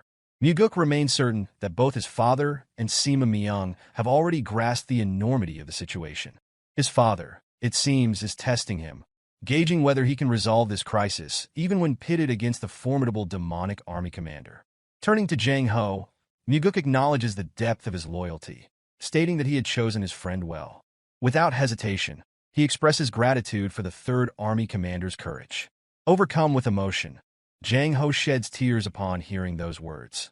Beside him, Daryong also succumbs to the weight of the moment, his sorrow evident in the face of such a harrowing truth. As this day unfolds, a glimmer of hope begins to stir within Mugeuk. Perhaps the lost demonic path is not as irredeemable as it once seemed. The heavenly demon-divine cult that he envisions is one where individuals like Jang Ho hold significant roles, ensuring that integrity and loyalty prevail. Unlike in his previous life, Jang Ho will not meet his end this time. The purpose of Mugeuk's regression is clear: to prevent the deaths of those who should not perish. Sometime later, the two special investigators walked through the courtyard of the demonic dragon court. As they moved, Daryong remarked on the contrast between the rumors he had heard about Mugeuk and the reality before him. He hesitantly admitted that certain rumors suggested Mugeuk was unfit to become the heavenly demon. Mugeuk responded with a calm smile, regarding such rumors as a form of compliment. To him, being deemed suitable for that role was not necessarily praise, as the cult, in its current state, was not governed by terror. He further noted that change was overdue. Without transformation, only destruction awaited, the annihilation of his family and the downfall of the cult itself. The next day, an officer arrived in distress, urging Mugeuk to come immediately. Without delay, he and Daryong rushed through the corridor leading to the court. Upon arrival, Mugeuk was met with an unsettling sight: a faction of the army blocking the way, while several officers lay on the ground, brutally beaten to the brink of death. Among them, Daryong had also sustained injuries. Despite this, he assured that he was fine and directed attention to a severely wounded colleague. Surveying the injuries, Mugeuk quickly identified broken ribs and instructed the others to escort the wounded man to the infirmary. Without hesitation, they carried him away for treatment, while the First Corps remained stationed, obstructing the corridor. Turning his attention to them, Mugeuk inquired whether Go Dang was responsible for the attack. Without hesitation, Go Dang confirmed it. Pressing further, Mugeuk demanded to know why an investigator from the Nirvana Pavilion had been harmed. The commander nonchalantly explained that the investigator had brushed against his shoulder in passing and failed to offer an apology, so he had simply taught him a lesson. Mugeuk, however, was certain that Go Dang had been the one to initiate the collision and would not have let the matter go, regardless of any apology. In response, Go Dang merely laughed, confirming the accuracy of this assumption. Locking eyes with him, Mugeuk stated that he was nothing more than a poison to the cult. Without hesitation, he laid out the list of crimes committed, revealing that Go Dang had killed other cult members in the same manner before. 2 years prior, he had also slain 3 individuals after an altercation at a bar. Unbothered by the accusations, Go Dang scoffed, dismissing the victims as worthless individuals who failed to show proper reverence to the demonic army. Mugeuk then questioned whether Go Dang was aware of the authority he now held, the power to issue an execution order. Go Dang, however, responded with a challenge of his own, questioning what the young master, as an investigator, could possibly do in this situation. This arrogance, Mugeuk noted, was precisely why he was a poison. A fool would behave this way when conscious of how others perceived him. Despite facing an investigator, Go Dang showed no fear, instead putting on a show of bravado in front of his subordinates. He was oblivious to the significance of the stage he now stood upon. Taking a step forward, Mugeuk provoked the commander, prompting immediate movement from his subordinates. Go Dang responded with arrogance, warning that standing against him was the same as standing against the demonic army itself. Without hesitation, Mugeuk retorted, remarking that at the very least, he did not cower behind his subordinates. Feigning injury, Go Dang shifted the blame onto a supposed coward. In response, Mugeuk merely requested that he not use his right hand. The shamelessness of the commander knew no bounds, as he taunted Mugeuk, questioning whether he intended to report to the cult leader after being injured. With unwavering certainty, Mugeuk assured him that even if he perished here, no responsibility would be placed upon Go Dang. Daryong, watching from the sidelines, could only wonder at his intentions, while a vicious grin spread across Go Dang's face. Without warning, Go Dang unsheathed his sword, ready to engage in battle. Meanwhile, Daryong transmitted a warning through sound transmission, explaining that Go Dang was ambidextrous and could wield a sword with equal proficiency in both hands. This, he suspected, was the source of the commander's confidence. Mugeuk, however, remained composed. Holding his sword in his left hand, he placed his right hand behind his back, unfazed by the rising tension. The battle commenced as Go Dang swung his blade downward in a powerful strike. With effortless grace, Mugeuk sidestepped the attack. The force of the strike shattered the ground, narrowly grazing Daryong in the process. Despite repeated attempts, Go Dang failed to land a single blow. Mugeuk, evading each attack with minimal effort, showed no sign of strain. Then, in one fluid motion, he spun his sword, slashing upward in a precise strike. The next instant, Go Dang's hand was severed. A scream of agony escaped the commander's lips before Mugeuk silenced him, breaking his nose with the hilt of his sword. Enraged, the subordinates of the First Corps reacted immediately, unsheathing their weapons and preparing to strike. Daryong, filled with concern, braced for the impending assault as they moved to protect their commander. Yet, before any of them could act, Mugeuk had already cut down several, slitting their throats in an instant. The remaining members hesitated, halting in their tracks. Mugeuk then declared that those who had just fallen had committed treason. Meanwhile, Go Dang, now reduced to a pitiful state, crawled along the ground, pleading for his life. Ignoring his desperation, Mugeuk inquired whether Go Dang even remembered the families of the men he had slain in the bar fight. He doubted it, given the indifference he had displayed.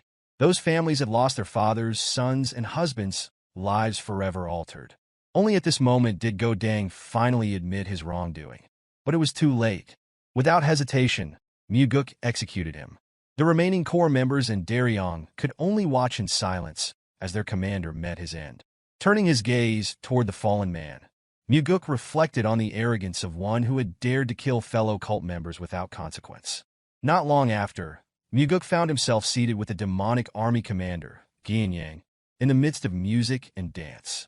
As expected, the commander wasted no time shifting the blame on Go Dang, portraying him as a criminal despite having once served under him.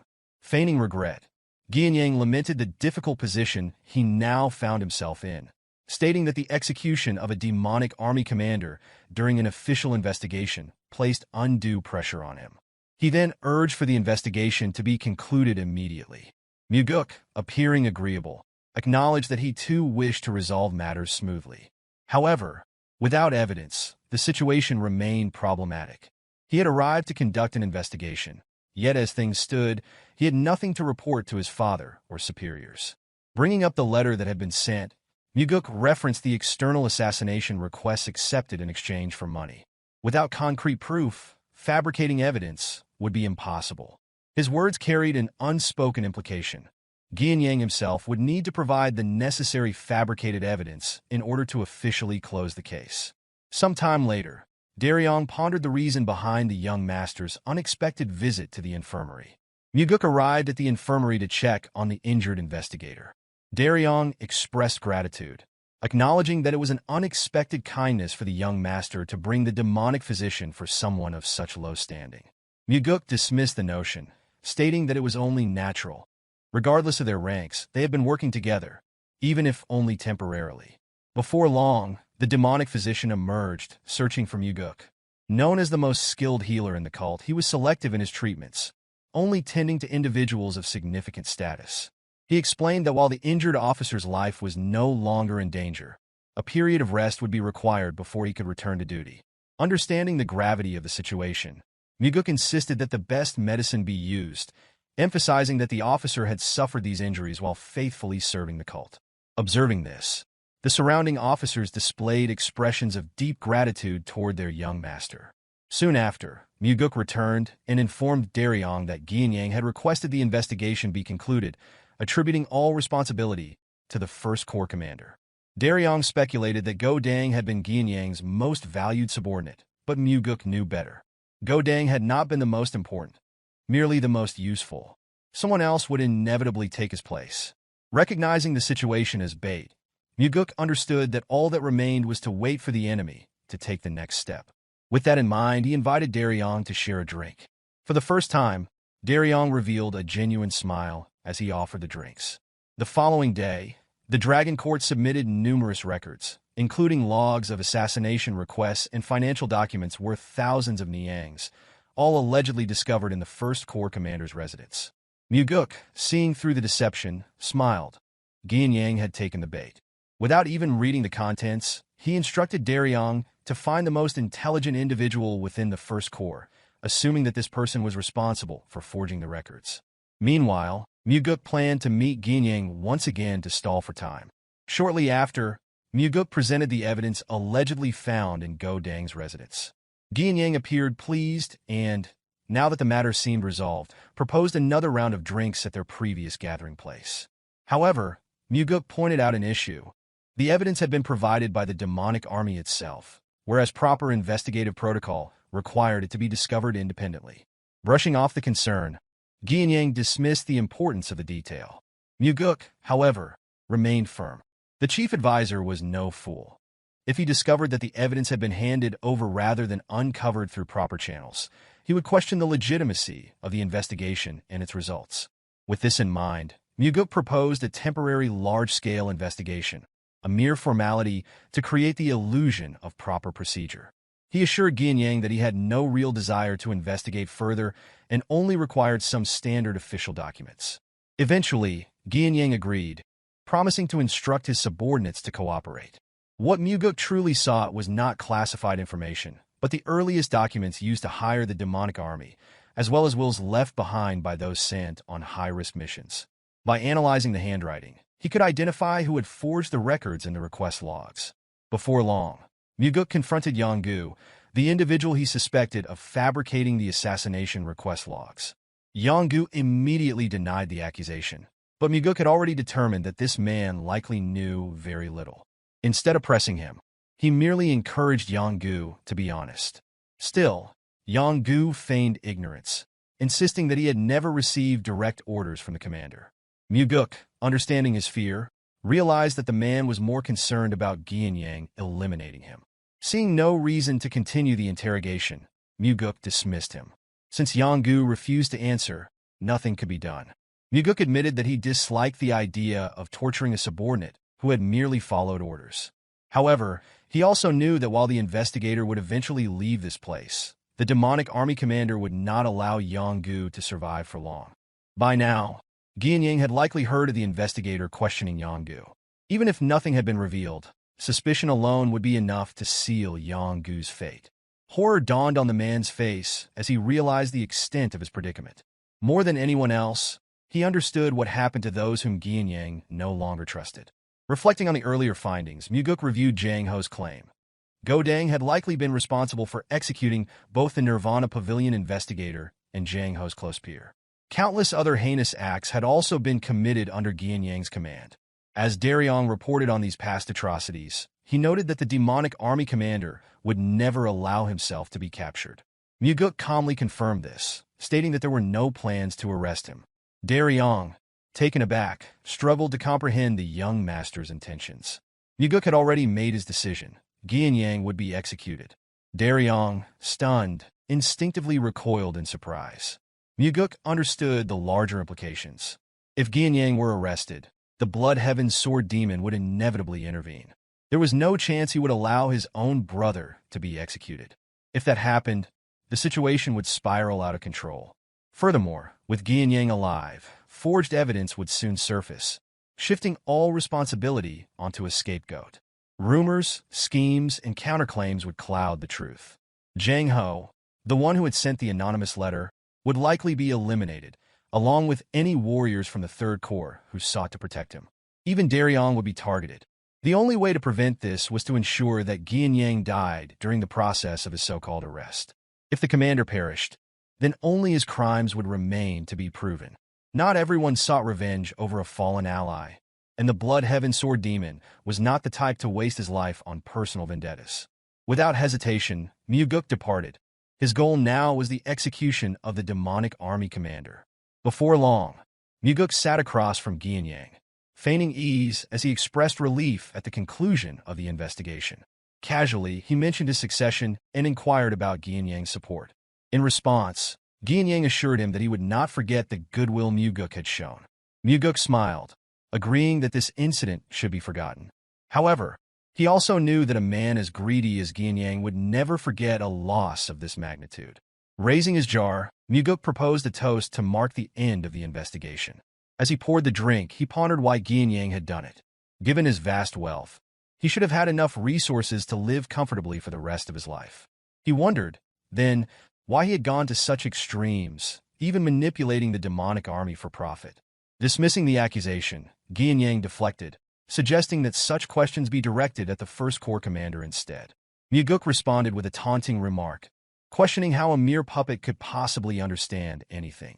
His provocation continued, suggesting that within the pitch darkness inside Gianyang, there was nothing but insatiable greed, a hunger that would never cease. The tension escalated as Gianyang, unable to contain his rage, crushed the glass in his hand. His voice carried both frustration and disbelief as he accused Mugeuk of losing his mind, claiming he was consumed by bloodlust. Mugeuk, unfazed, calmly raised his own glass. Without warning, Gianyang unleashed a surge of inner energy, shattering the table as he roared in frustration, declaring that he had heard enough of Mugeuk's nonsense. Yet his display of fury was met with nothing more than indifference, as Mugeuk continued sipping his drink, unmoved by the outburst. Before Gianyang could even react, a sword had already pierced through his chest. Mugeuk, executing the fifth technique of the soaring sword art, Heavenly Strike, delivered a fatal blow while finishing his drink. As the final drop was consumed, Mugeuk formally declared Gianyang, the demonic army commander, under arrest for the misuse of the demonic army for personal gain, as well as for over 20 murders and the instigation of numerous others. With blood dripping from his lips, Gianyang pleaded, insisting that this was not an arrest but an execution.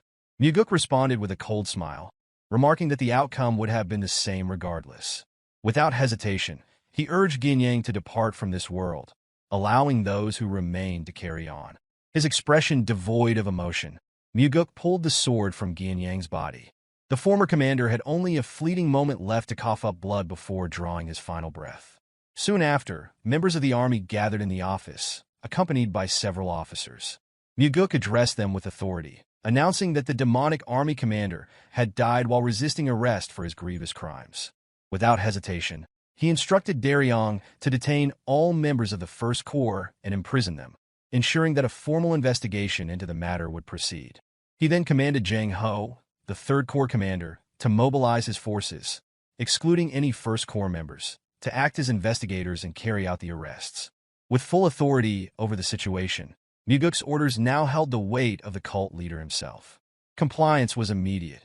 Observing those who would carry out his orders, Mugeuk felt a glimmer of hope for the future of the demonic cult. After issuing the necessary commands, he made his way back to the demonic cult's castle, where his father conducted official affairs. Walking alone through the empty hall, he prepared to report his conclusions to his father, accompanied only by Sima Myung and the Blood Heaven Sword Demon. Meeting the gaze of the brother of the man he had just executed, Mugeuk's conviction in the truth remained steadfast. With formal decorum, he bowed before his father and then greeted the Blood Heaven Sword Demon, expressing pleasure in seeing him again. The elder warrior, unceremoniously referred to as a cursed old man, wasted no time in addressing the heavenly demon, demanding an explanation from the second young master regarding the incident. Mugeuk responded curtly, stating that everything was detailed in the report and advising him to simply read it. However, the Blood Heaven Sword Demon insisted on hearing the explanation firsthand. The silence of both the cult leader and Sima Myung signified their approval of this demand. Mugeuk complied, summarizing the investigation's findings. Yang had committed heinous crimes, and during his arrest, he had attempted to retaliate. With a measured tone, Mugeuk offered an apology. Surprisingly, the Blood Heaven's Sword Demon responded with acceptance. If his brother had committed crimes, then punishment was inevitable. However, he admitted there was something he could not comprehend. While he acknowledged his brother's weaknesses, he did not believe Yang was foolish enough to attack while his crimes had been exposed. Mugeuk understood the underlying implication. Had Yang been captured alive, he would have sought aid from his brother. Most likely, Yang had realized his execution was inevitable and sought to eliminate the threat before it was too late. Ultimately, Mugeuk feigned ignorance regarding Yang's motives, suggesting only that he had perhaps been unable to accept the reality of being captured by someone so much younger than himself. The Blood Heaven's Sword Demon, having seen his brother's corpse before arriving, noted that the fatal wound had been inflicted with a single strike to the chest. The fact that Mugeuk had killed him so swiftly demonstrated exceptional martial prowess. To this, Mugeuk attributed his success to his father's teachings, stating that Yang's agitation had prevented him from using his full strength. Accepting this explanation, the Blood Heaven's Sword Demon expressed gratitude for the truth. In return, Mugeuk lowered his gaze and offered condolences for the loss. Despite the situation, Mugeuk was somewhat surprised by the elder's composure. He had expected the Blood Heaven's Sword Demon's anger to reach its peak. Shifting his attention back to the heavenly demon, Kionpa signaled the completion of his business. Chanhua, the cult leader, instructed him to make arrangements for the funeral and take time to rest. The Blood Heaven's Sword Demon bowed in gratitude. Observing this, Mugeuk speculated that the elder warrior wished to question the cult leader's handling of the situation, wondering if such an extreme resolution had truly been necessary. Once the three of them were left alone, Sima Myung praised Mugeuk, acknowledging the thoroughness of the evidence gathered and noting how the incident had been resolved without further complications. He then inquired whether Mugeuk had sustained any injuries. Mugeuk reassured him that he was unharmed, expressing gratitude for the chief advisor's concern. At that moment, another individual entered, carrying a box. Sima Myung presented it as a reward from the cult leader for Mugeuk's efforts. Recognizing the item immediately, the second young master's expression shifted. This was no ordinary sword. Sima Myung revealed its name, the Black Demonic Sword, one of the cult's treasured blades alongside the White Demonic Sword. Mugeuk, however, requested the White Demonic Sword instead, stating that it suited his aloof nature better. Chanhua firmly denied the request, asserting that the Black Demonic Sword was what best suited him. Unsheathing the blade, Mugeuk remarked that his father understood far too little about him. To his surprise, the sword exuded a chilling energy, even before any internal energy had been infused into it. Sima Myung, equally astonished, observed as the cult leader looked on with satisfaction, seemingly pleased to witness the second young master's genuine reaction. Despite his admiration for the weapon, Mugeuk voiced that the reward felt excessive. However, Sima Myung countered, explaining that the matter concerning the demonic army commander had been one of the cult's most dire problems. He added that the cult leader himself should weigh in on the matter.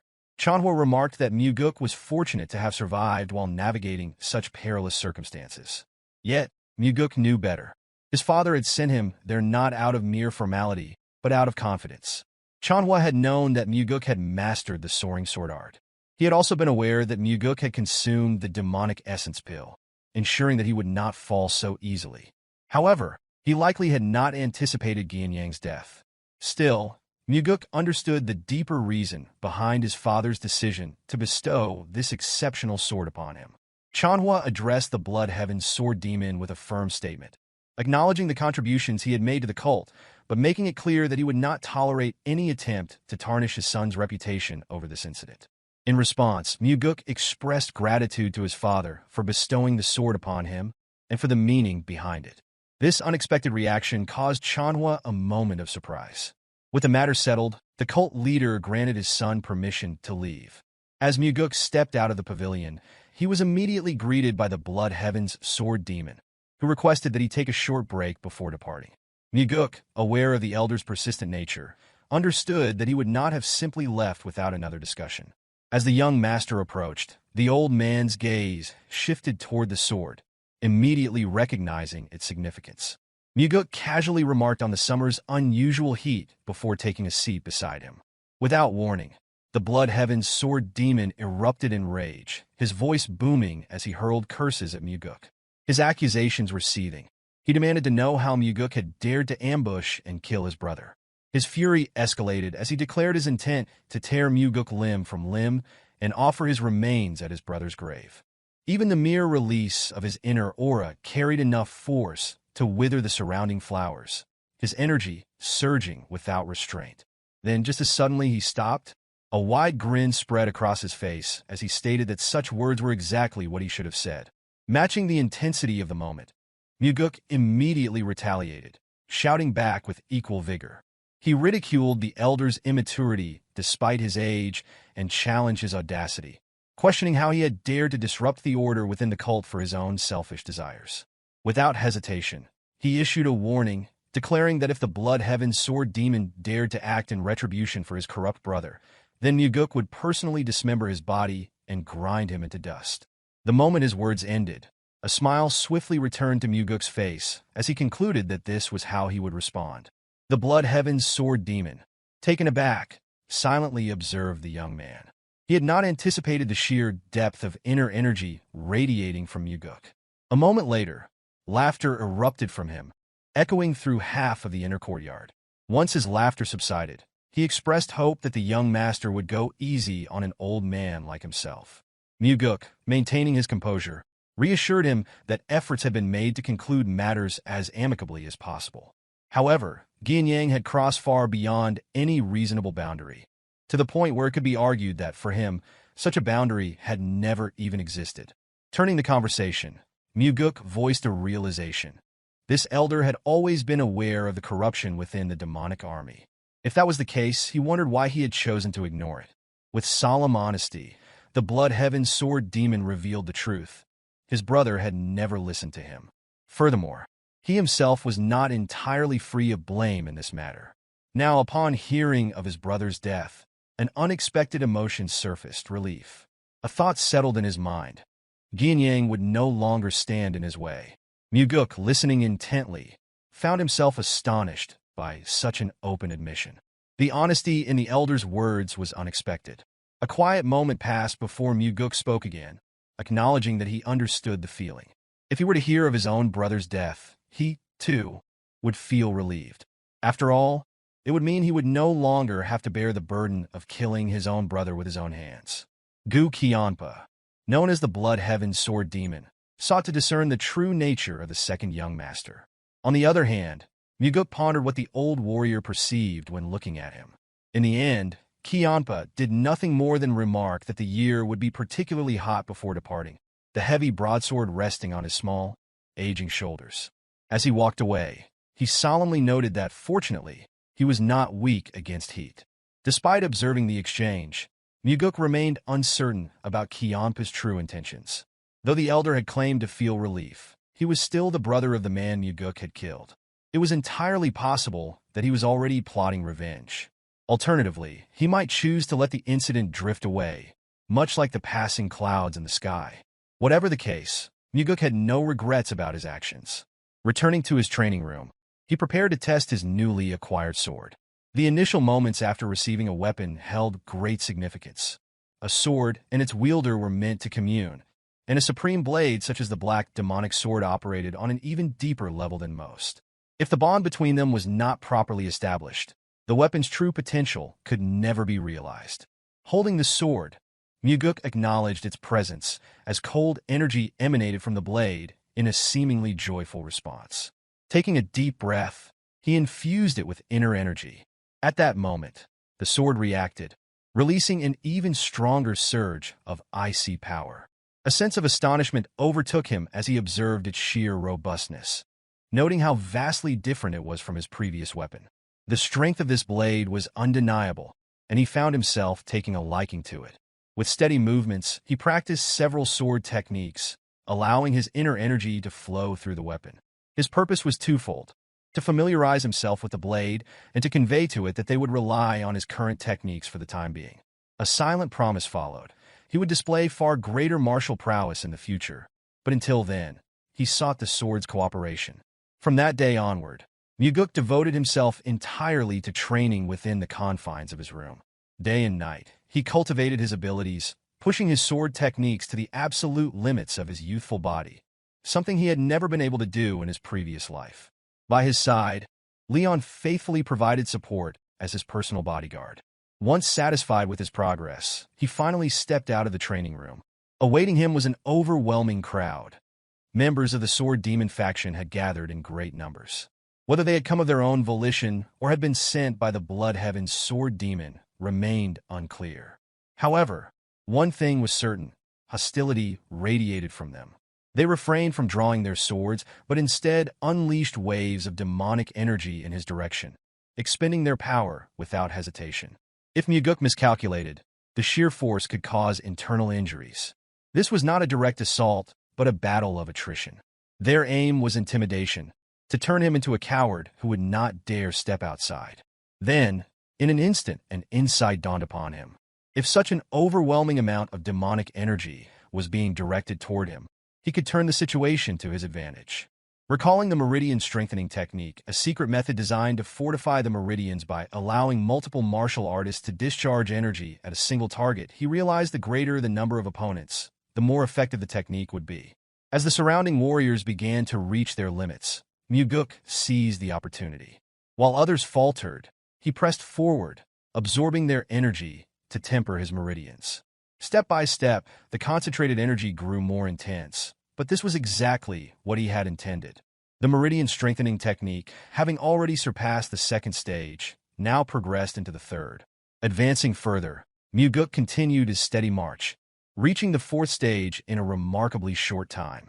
Finally, as the technique neared its ultimate level, the fifth stage, the incoming waves of demonic energy ceased abruptly. Opening his eyes, Mugeuk met the stunned gazes of those before him. Disbelief spread across their faces. Despite their numbers, they had failed to overwhelm him.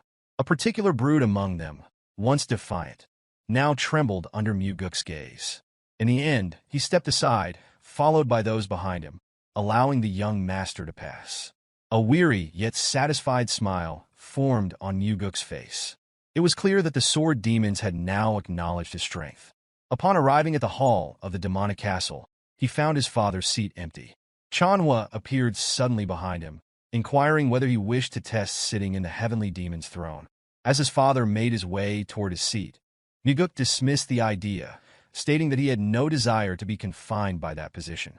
Chanhua, unimpressed by the response, instructed his son to come forward and take the seat regardless. Once seated, Mugeuk reflected on the moment.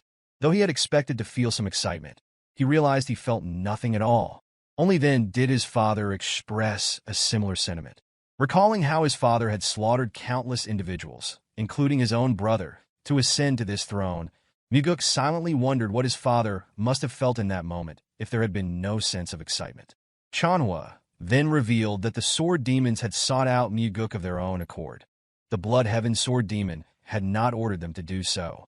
Hearing this, Mugeuk admitted that although he had acted as if the situation had not affected him, enduring the barrage of energy had been no simple task. He had refused to submit to their suppression, but the moment he left their presence, his body had begun to tremble. It was not fear of them that unsettled him, but fear that his judgment had been flawed. If any among them had lost control and attacked, he might not have survived. And even if he had, the act of killing so many of the sword demons would have destroyed any chance he had of becoming the successor.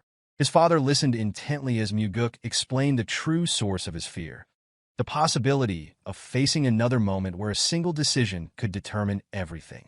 Strangely, in that moment of doubt, he had found himself missing his father, though he could not fully understand why. In response, Chanhua simply stated that a demonic human does not look back. They look forward and continue advancing. Mugeuk, taken aback by such words from his father, suspected that this was his way of offering comfort. Shifting the conversation, he suggested replacing the current demon statue with that of a beautiful woman. He even proposed using one of the renowned Central Plain Four Flowers, whose beauty was said to be unparalleled. The moment he glanced at his father's face, he noticed clear discontent. Realizing that his words had taken an unnecessary turn, he decided it was time to leave. Handing control of the seat back to his father, he prepared to step down. As he slowly descended the steps, his father watched in silence.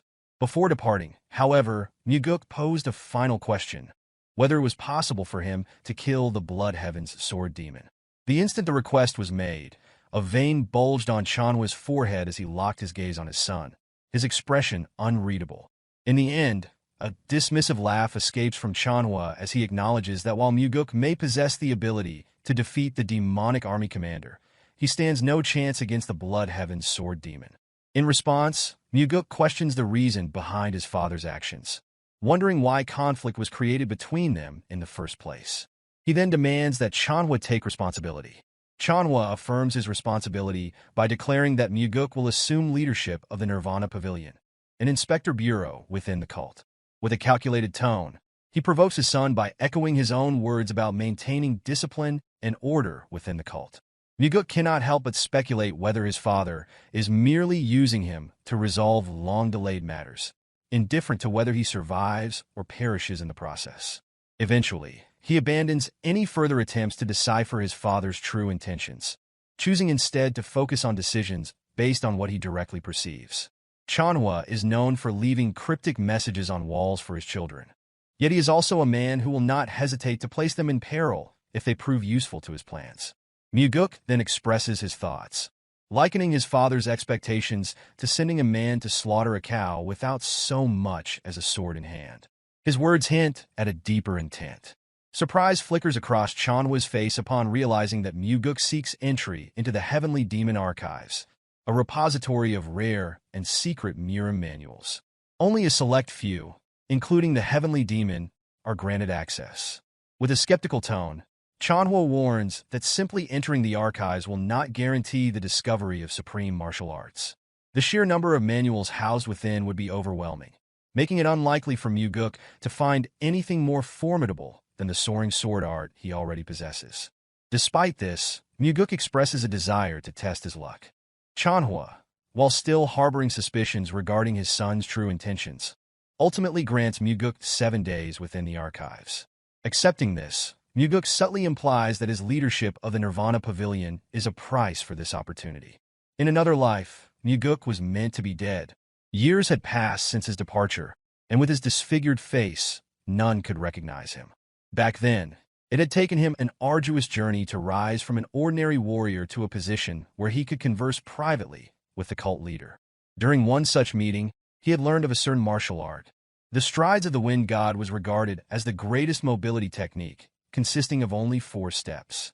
It had once served as a supporting technique for the Heavenly Demon's martial arts, but was eventually lost to history. The manual was said to have been discovered by Ju Baekdo, the cult leader of that time, who secured his rise to power after finding it within the Heavenly Demon archives. However, he had later revealed that the manuals were not located among the bookshelves. Now, before this knowledge becomes common, Mugeuk enters the archives and discovers the long-lost manual.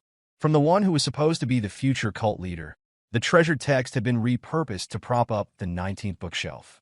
A knowing smile appears as Mugeuk retrieves the manual, realizing that these 4 strides alone would be enough to traverse the world freely. Without hesitation, he begins meditating to absorb its teachings.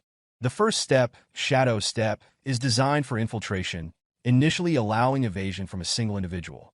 With mastery, however, its effectiveness expands to escape detection from entire groups.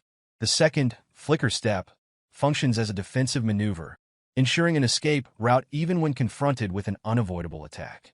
The third, Death Step, serves as an aggressive charge, capable of piercing through any defense.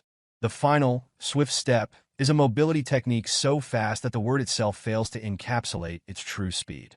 7 days are spent internalizing the technique. The moment the process is complete, Mugeuk returns to the Heavenly Demon Pavilion to report his success. Chanwa, curious about the technique his son has acquired, listens as Mugeuk simply describes it as a mobility art. Upon hearing that it is the 4 strides of the wind god, Chanhwa's reaction shifts to disbelief. The claim enrages him, for he is certain that the shadow step had been lost. Mugeuk calmly asserts that he would not dare to lie about such a matter. In response, Chanhwa demands a demonstration. Mugeuk, ever calculating, inquires what reward awaits him for doing so. His father, stern and unwavering, declares that his life will be spared in exchange for the proof. Without another word, Mugeuk closes his eyes and begins executing the lost technique. In an instant, he vanishes and reappears in multiple places simultaneously. Chanhwa rises abruptly from his seat, stunned by the undeniable reality before him. His son has truly mastered the 4 strides of the wind god. Determined to understand the truth, Chanhwa presses for the origin of the technique. Mugeuk, with conviction in his voice, claims that he learned it within the heavenly demon archives. The response only fuels Chanhwa's anger, for he is certain that the technique had never existed within the library's collection. Mugeuk challenges his father's certainty, questioning whether a book's absence from recorded knowledge means it was never there. With a calm yet pointed revelation, he explains that the manual had been discarded and used as a support beneath a shelf. Upon hearing this, Chanhwa immediately assumes that the most crucial sections of the technique must have been removed. Mugeuk, intrigued, asks how his father could be so certain. With an air of certainty, Chanhwa admits that it is exactly what he would have done, turning the accusation back onto his son. Following this, he orders Mugeuk to demonstrate each step of the technique. However, Mugeuk's true ambition does not lie in defeating his father or usurping the title of Heavenly Demon. His goal is to eliminate Mugeuk, ensuring the survival of both his father and the cult. More than that, he envisions his father traveling the world, enjoying life before stepping down from his position.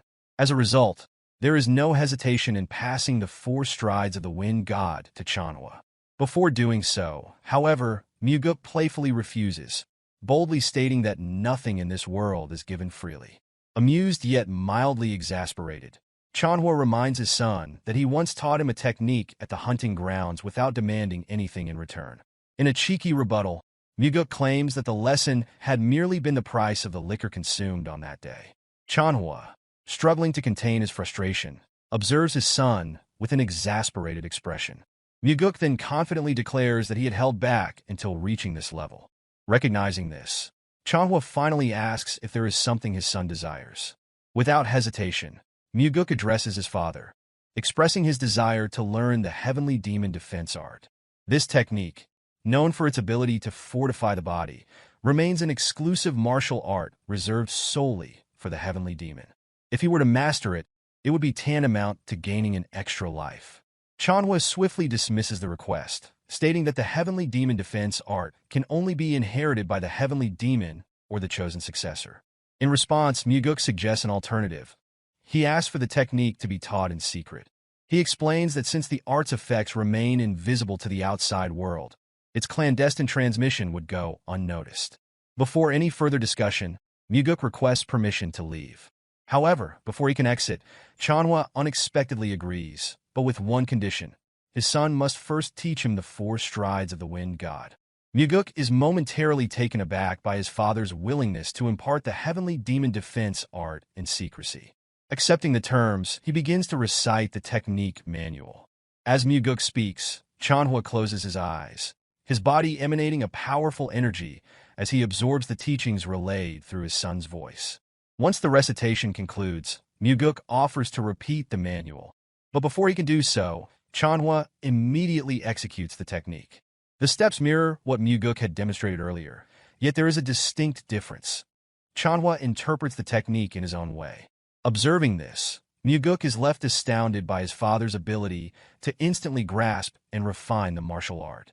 Once the demonstration ends, Chanhwa acknowledges the formidable nature of the technique. In this altered future, a pressing question arose as he wondered whether Mugeuk would still stand a chance against a father who now possessed the 4 strides of the wind god. Now it is Chanhwa's turn to fulfill his promise. He warns his son that the Heavenly Demon defense art will be explained only once and orders him to commit it to memory. By the time the lesson concludes, Mugeuk departs with a fresh bruise on his forehead. Upon his return, Leon immediately reacts with indignation, demanding to know which audacious fool dared to lay a hand on her young master. She vows to seek retribution. However, the moment Mugeuk reveals that Chanhua was responsible, Leon falls into stunned silence. This reaction stems from the fact that Mugeuk has successfully learned the Heavenly Demon Defense art. Rather than expressing frustration over the injury, he smugly remarks that they now share a secret. More than acquiring the martial art itself, this shared understanding brings him greater satisfaction. The comet pushes Chanhua beyond his limits, and for the first time in a long while, he flicks his son on the forehead, sending him off with a stern warning. Chanhua reminds Mugeuk not to become overly brazen. As Mugeuk departs, he notices that Leon lingers. Confused, he questions why she has yet to follow. Blushing, Leon hesitates before conceding that her role is to protect, not to attack. A rare, pleasant smile crosses Mugeuk's face. Such words would have never left her lips in the past. Without missing a beat, he addresses her again, making a solemn promise. Though unable to act immediately, he vows to find a way to counteract the side effects of her petrification technique. He urges her to wait a little longer. Furthermore, he reveals a conversation with the cult leader, in which he expressed a vision for change. The cult, he declared, must evolve into a place where warriors no longer need to sacrifice their bodies to protect others. It should become a sanctuary where individuals like Leon are not forced into actions they do not wish to take. Leon stands speechless, captivated by the weight of his words. As the moment lingers, Mugeuk shifts his demeanor to a formal stance and commands her to listen carefully. She instinctively places her hands together in a bow, awaiting his next statement. With unwavering authority, he announces that, from this moment forward, she is relieved of her duties as his guard warrior. The abrupt declaration leaves Leon momentarily stunned. However, before any assumptions can settle, Mugeuk continues. She has been chosen to serve as the captain of the Phantom Shadow Corps. Confusion flashes across her face, as such a group does not exist. Mugeuk affirms this fact, but clarifies his intention to establish the unit. This elite force will report directly to him, and he seeks her commitment to lead it. Meeting her gaze, he waits for her response, ensuring she fully grasps the sincerity of his offer. After a moment of contemplation, Leon accepts the role with firm conviction. Days later, Mugeuk departs from the cult, making his way to a city he remembers from his past life. Though he had informed Leon of his intent to form his own faction, the reality of such an endeavor is anything but simple. Running an organization requires significant capital, and he plans to acquire it by exploiting an event that once occurred before his regression.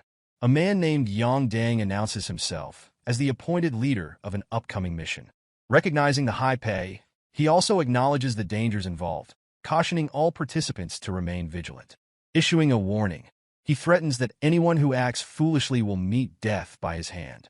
Turning his attention to Mugeuk, Yang Dang identifies him as a new recruit recommended by Warrior CO.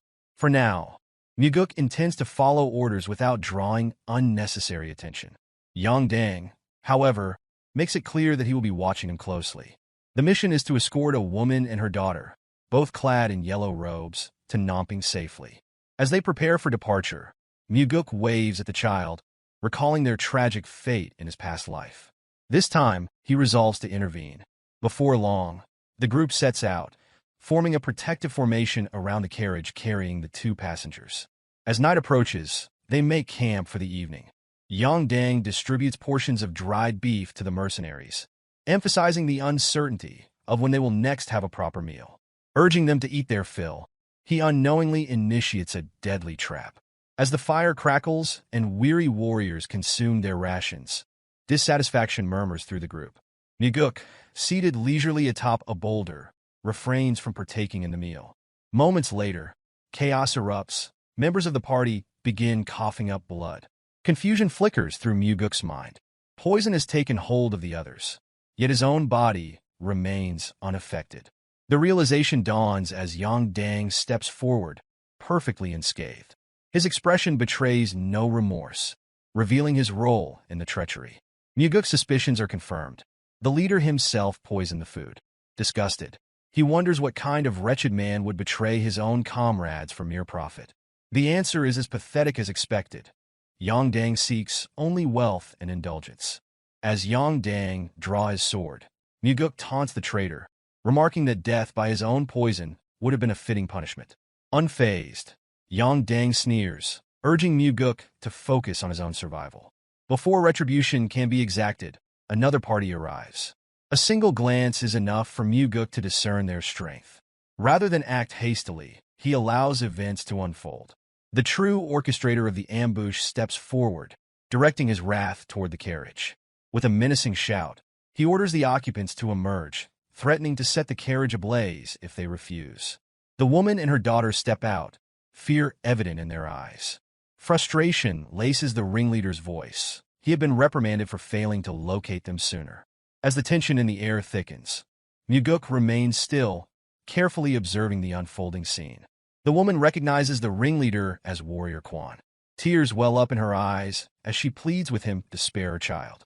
Quan acknowledges her request, agreeing to it only in consideration of their past association. However, his demeanor quickly shifts, his voice rising in fury as he demands that she kneel and beg for mercy. His anger stems from her perceived audacity in acting as though she holds authority over him. As her child clings tightly to her, she continues her desperate plea, offering Quan 10 times the amount he was originally promised. He dismisses her offer with little interest, coldly informing her that her father has already been captured. Unexpectedly, Mugeuk raises a hand in a warm wave toward the woman and her daughter. The sudden gesture catches the surrounding lowlifes off guard, prompting murmurs of confusion about the identity of the young man. Without hesitation, Mugeuk steps forward, positioning himself between the woman and her aggressors.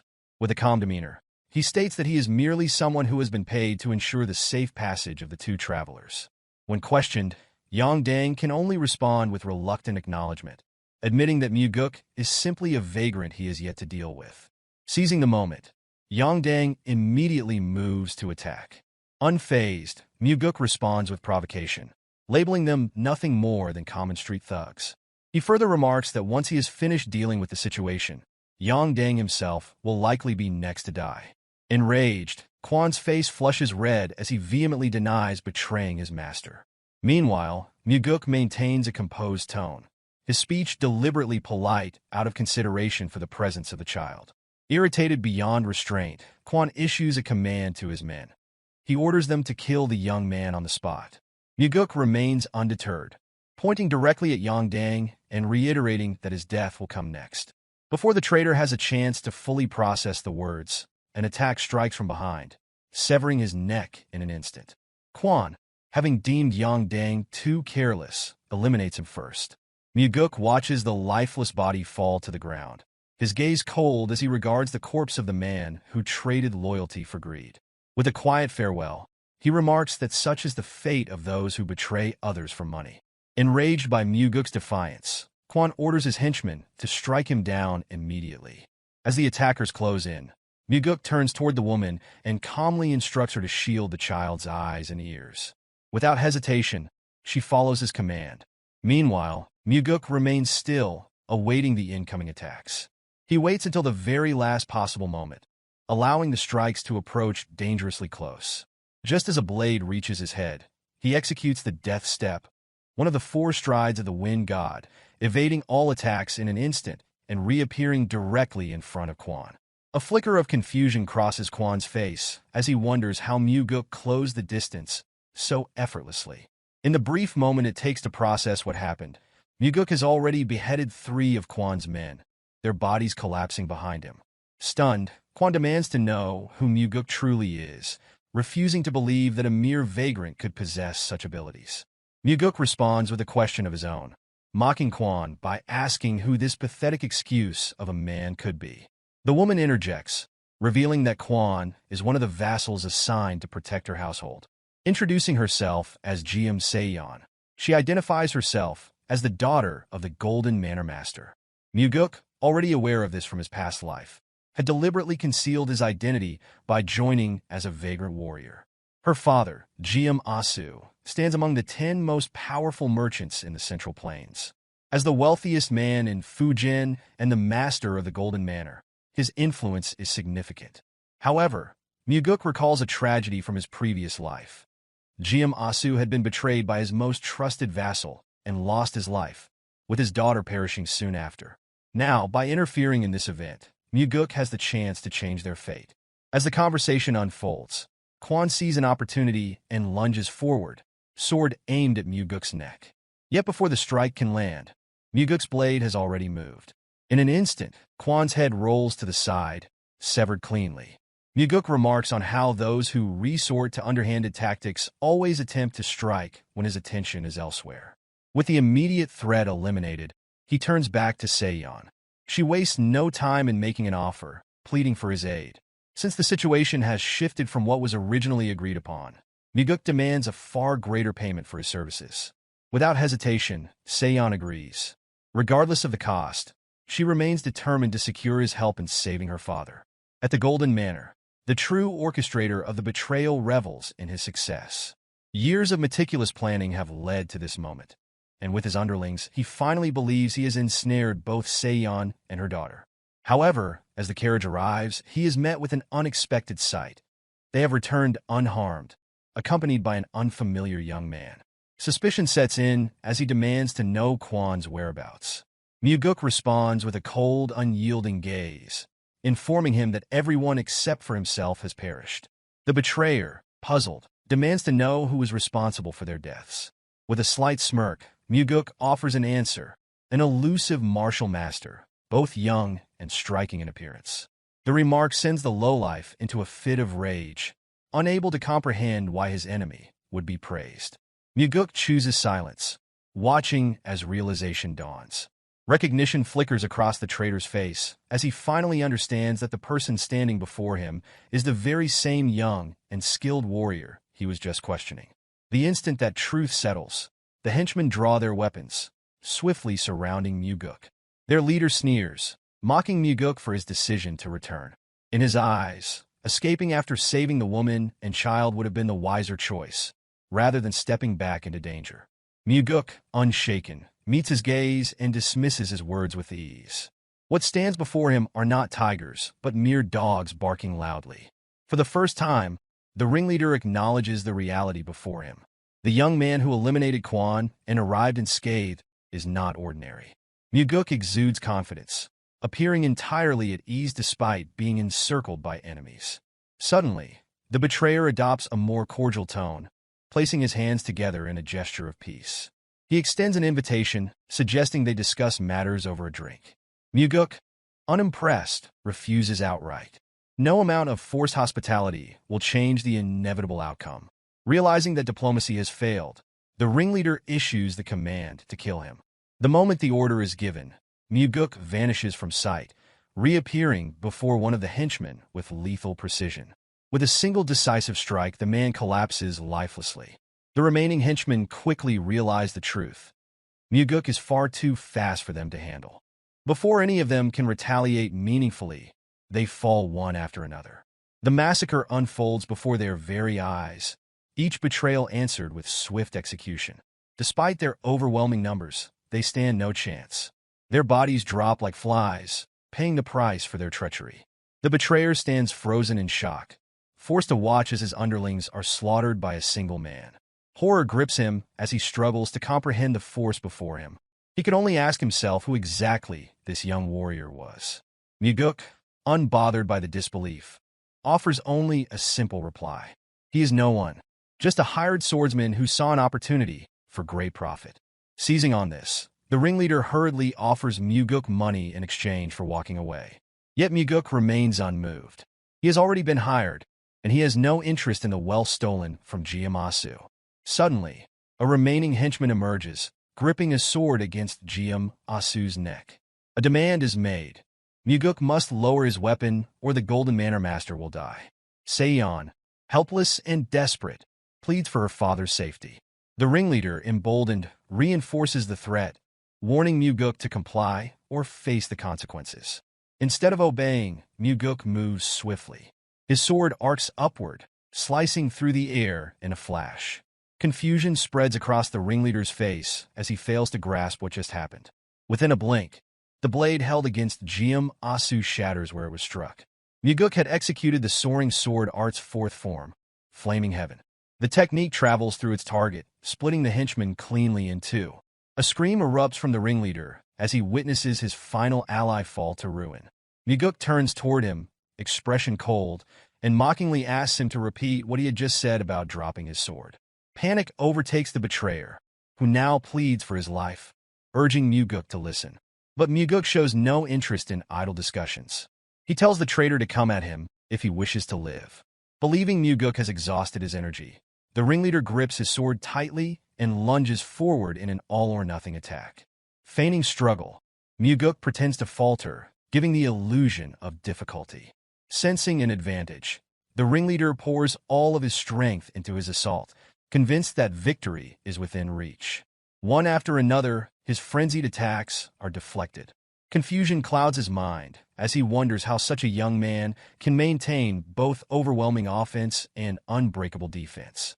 In his desperation, he convinces himself that one final push will turn the battle in his favor. But in that moment, he realizes the truth. Mugeuk's sword is already buried deep within his chest. Disappointment laces Mugeuk's voice as he condemns the ringleader's wasted potential. Had he spent his life honing his skills rather than indulging in greed, he might have been worthy of his title. A vassal meant to protect the Golden Manor should have upheld his duty, not succumbed to corruption. With everything settled, Geom steps forward, expressing deep gratitude. He promises never to forget what has been done for him and his family. Mugeuk, however, dismisses it lightly. He claims to be nothing more than a wandering vagrant passing through. Yet, for those who witnessed his skill, it is clear that no mere vagrant could possess such ability. The name he refuses to reveal remains shrouded in mystery. Seong steps in, reminding her father of the promise made to reward Mugeuk financially for his help. Geom responds with a nod of approval, praising his daughter for making a promise they are more than capable of keeping. Turning to Mugeuk, he assures him that if money is what he seeks, he has certainly come to the right place. In truth, this was precisely why Mugeuk went to such lengths to disguise himself as a vagrant and offer his assistance. To fulfill the agreement, Geom leads him to the manor's warehouse, expressing his wish to give everything in gratitude. However, realistically, that would be an impossible feat. In response, Mugeuk remains respectful, stating that he would not demand such excess. The old man then makes a proposition. Mugeuk may enter the warehouse and take as much as he can carry as payment. However, there are conditions. He must not use any carts or seek help from others. Only his own strength and inner energy may be used. Before proceeding, Mugeuk asks if the old man is truly certain, warning that he is capable of carrying an immense amount. Geom stands firm in his decision, reaffirming that he and his family owe their lives to Mugeuk. Acknowledging this kindness, Mugeuk bows respectfully before stepping into the warehouse.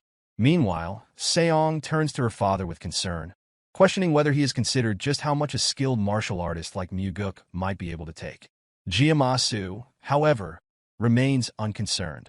To him, nothing within the warehouse holds more value than the safety of his daughter and granddaughter. Both father and daughter share an unspoken understanding. Mugeuk is no ordinary warrior. Seong, in particular, has observed his hidden strength, sensing the power that lies beneath his unassuming exterior. The old man, having encountered countless individuals in his lifetime, finds himself unable to describe Mugeuk in mere words. Never before has he met someone so young, yet exuding such confidence and an unmistakable presence. As a merchant, he understands that wealth can always be regained, but a connection with someone like Mugeuk is an opportunity that may never come again. Thus, he remains at peace with whatever Mugeuk decides to take. The greater the amount, the deeper the bond they will form. Once the transaction is complete, Mugeuk returns to the Heavenly Demon Pavilion, selling the gold and treasure he obtained from the Golden Manor across various locations. He ensures that no single shop is burdened with too much wealth at once. By the time he is finished, a literal mountain of riches has been exchanged, earning him a staggering sum of 38 million niang. This fortune will serve as the foundation for the elite squad he plans to establish under his direct command. Upon his return, he finds Chanhua seated as usual. As always, his father receives frequent reports from Sima Myung, making critical decisions that determine who will live and who will die. Observing this, Mugeuk cannot help but wonder if this is truly the life his father desires. As he approaches to deliver his report, a thought crosses his mind. Perhaps, like himself and Leon, his father also harbors the desire to step away from the role of heavenly demon and venture beyond the cult's confines. Standing before his father, Mugeuk explains that he ventured outside to earn money, reasoning that he cannot continue to rely on his father's wealth and will require substantial funding for the future. This piques Chanhua's curiosity, prompting him to inquire about how his son intends to use it. The response leaves Chanhua momentarily stunned. Mugeuk wishes to form his own private faction. Just as the Demon Supremes each command their own subordinates, he asserts that he will need his own force to contend with them. Chanhua, however, rejects the idea outright. If Mugeuk establishes his own squad, his brother will demand the same, leading to division within both the family and the cult. Anticipating this resistance, Mugeuk presents a bamboo slip, offering it to his father. Upon inspecting its contents, Chanhua immediately questions the meaning of the sum written inside. Shock overtakes him when Mugeuk calmly explains that the money is an allowance from son to father. Chanhua dismisses the notion, insisting that his wealth is already beyond measure. However, Mugeuk is well aware that while his father is the wealthiest individual in the world, the vast fortune he commands belongs to the cult. What he has just given is his personal token of gratitude, an offering to thank his father for bringing him into the world and raising him. He simply wishes to do this once and requests permission to leave, encouraging his father to rest well. Chanhua remains silent, pride evident in his expression. Yet, due to his position as heavenly demon, he cannot openly acknowledge the sentiment. Beyond that, the money he has just received is his alone, separate from the cult's resources. With this gift, Mugeuk hopes that his father will be able to enjoy life as he desires. Not as the leader of the cult, but as a man free to make his own choices. The next day, preparations begin for Mugeuk's official induction as the master of the Nirvana Pavilion. Leon stands beside him as final arrangements are made. Once all is set, Daryong arrives to inform them that everything is ready. The announcement surprises Mugeuk, as he had not expected Daryong to personally report on the matter. Despite the unexpected nature of the appointment, Daryong expresses full confidence that his new master will serve the cult well. Under the bright morning sky, the members of the pavilion gather in neat formation. The next chapter of Mugeuk's life begins with capable allies at his side.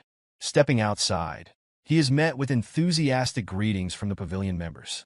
The warm reception catches him off guard. He had not expected such a friendly atmosphere. Suspicious, he suspects that Daryong may have threatened them with pay cuts if they failed to show enthusiasm. However, Daryong denies this, explaining that the pavilion's members hold genuine respect for their new leader. Their admiration stems from the events surrounding the demonic army commander's investigation.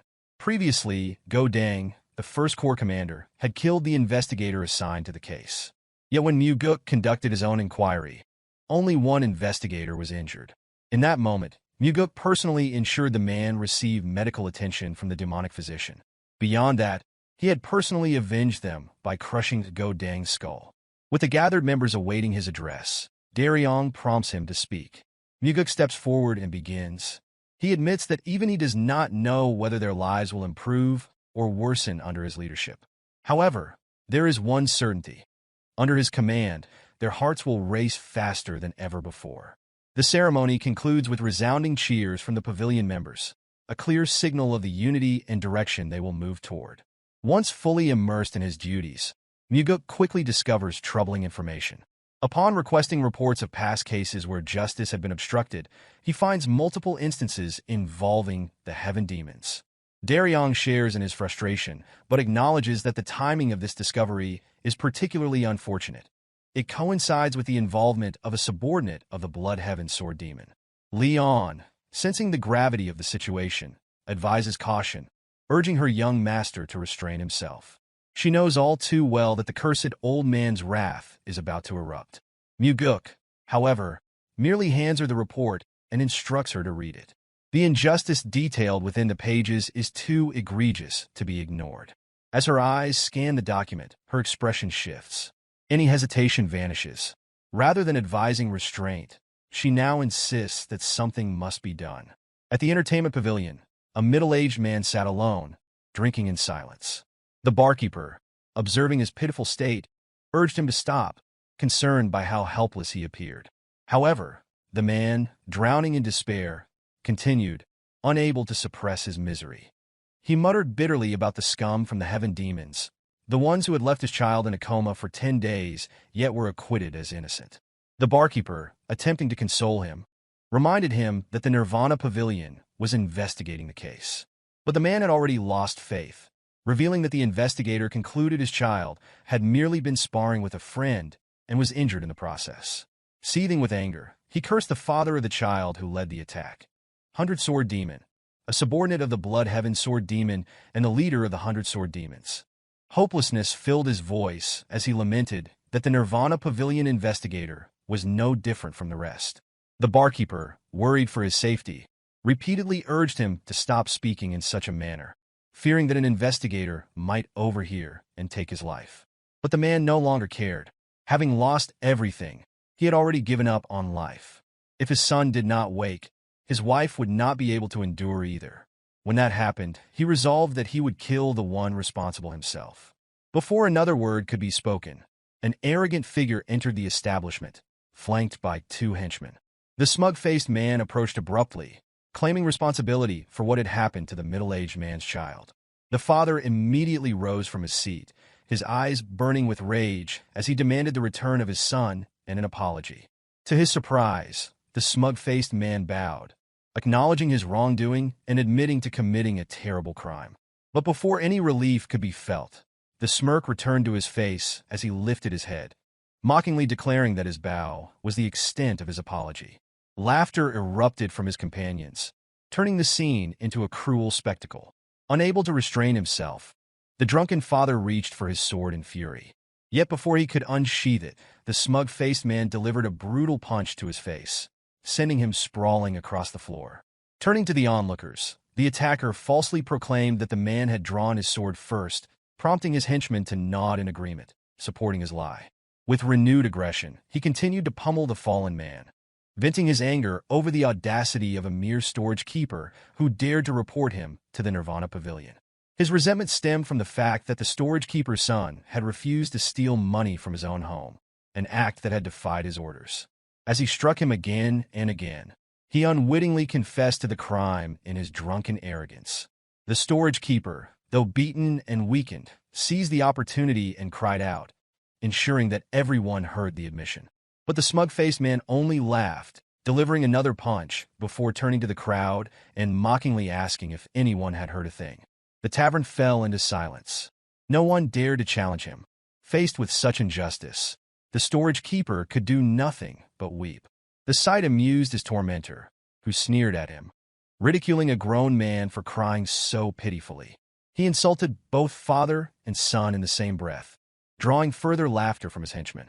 Their amusement, however, was short-lived. Mugeuk entered the establishment, flanked by Daryong and Leon. His voice rang through the tense air, stating that he had heard everything. The smug-faced man turned, momentarily taken aback by the interruption. Yet as his eyes fell upon the unfamiliar figure, his confidence wavered. Silence spread through the room as realization dawned that someone had dared to challenge him. Mugeuk, with an air of calm authority, remarked on the sheer rudeness displayed and speculated on how poorly the man must have been raised. Immediately, the smug-faced man lowered his head, adopting a submissive tone. He apologized, claiming that he had simply been too emotional and pleaded for Mugeuk's understanding. But in the next breath, he turned once more, sneering at Mugeuk and asserting that he had no idea who he was dealing with. He warned him not to interfere.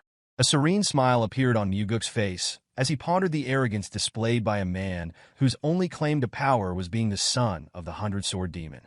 The realization struck. 100-Sword Demon's influence must have been great for this man to act so brazenly in broad daylight. The smug-faced man stiffened, wondering how Mugeuk dared to speak of his father in such a way. Before further words could be exchanged, the storage keeper intervened, recognizing Mugeuk and addressing him as the second young master. Shock rippled through the smug-faced man and his henchmen. The other patrons quickly stood, offering their greetings. As the weight of the situation sank in, the smug-faced man scrambled to lower his head once more, this time stammering out an apology for failing to recognize Mugeuk's identity. Yet Mugeuk brushed aside the insincere words. He pointed out the clear lack of genuine remorse, given the man's behavior mere moments ago. Aware of how cunning the smug-faced man was, Mugeuk recognized the act. This was someone who had mastered the art of knowing exactly when to bow. When the man attempted to excuse himself and leave, Mugeuk stopped him. His presence in the tavern was no coincidence. He had come specifically to confront the smug-faced man and investigate the string of assaults he had committed. The accused, grasping at straws, insisted that the Nirvana Pavilion had already cleared him of all wrongdoing. Unfazed, Mugeuk declared that the case would be reinvestigated. The repeated extortion of money constituted habitual robbery. The coercion of minors into theft was instigation. The severe beating of his so-called friend amounted to attempted murder. On top of that, there was the assault against the father. With these crimes laid bare, Mugeuk passed judgment, 20 years of imprisonment. Desperate to defend himself, the smug-faced man argued that it had merely been a sparring match. Mugeuk reminded him that a confession had already been made, one that he, as the Nirvana Pavilion master, had personally witnessed. Outraged, the condemned man refused to accept the sentence, declaring that his father would never stand by and allow this to happen. Mugeuk reassured him that he need not worry about his father's interference. The 100-sword demon would soon be too occupied to come to his aid. The smug-faced man froze as Mugeuk continued. His father, too, would be arrested for conspiring with a Nirvana Pavilion investigator. Panic set in, turning into fury. The prisoner spat out threats, vowing that once his father was freed, he would take revenge. Mugeuk, having heard enough, silenced him with a swift and effortless jab. Without hesitation, he adjusted the sentence, 30 years of imprisonment, citing the act of threatening the Nirvana Pavilion master as further grounds for punishment. Defiance crumbled into pitiful sobs. The once arrogant man now begged for mercy, gasping for breath as he pleaded for forgiveness. Mugeuk, however, had no patience for more talk of his father's influence. He demanded a single reason why mercy should be granted.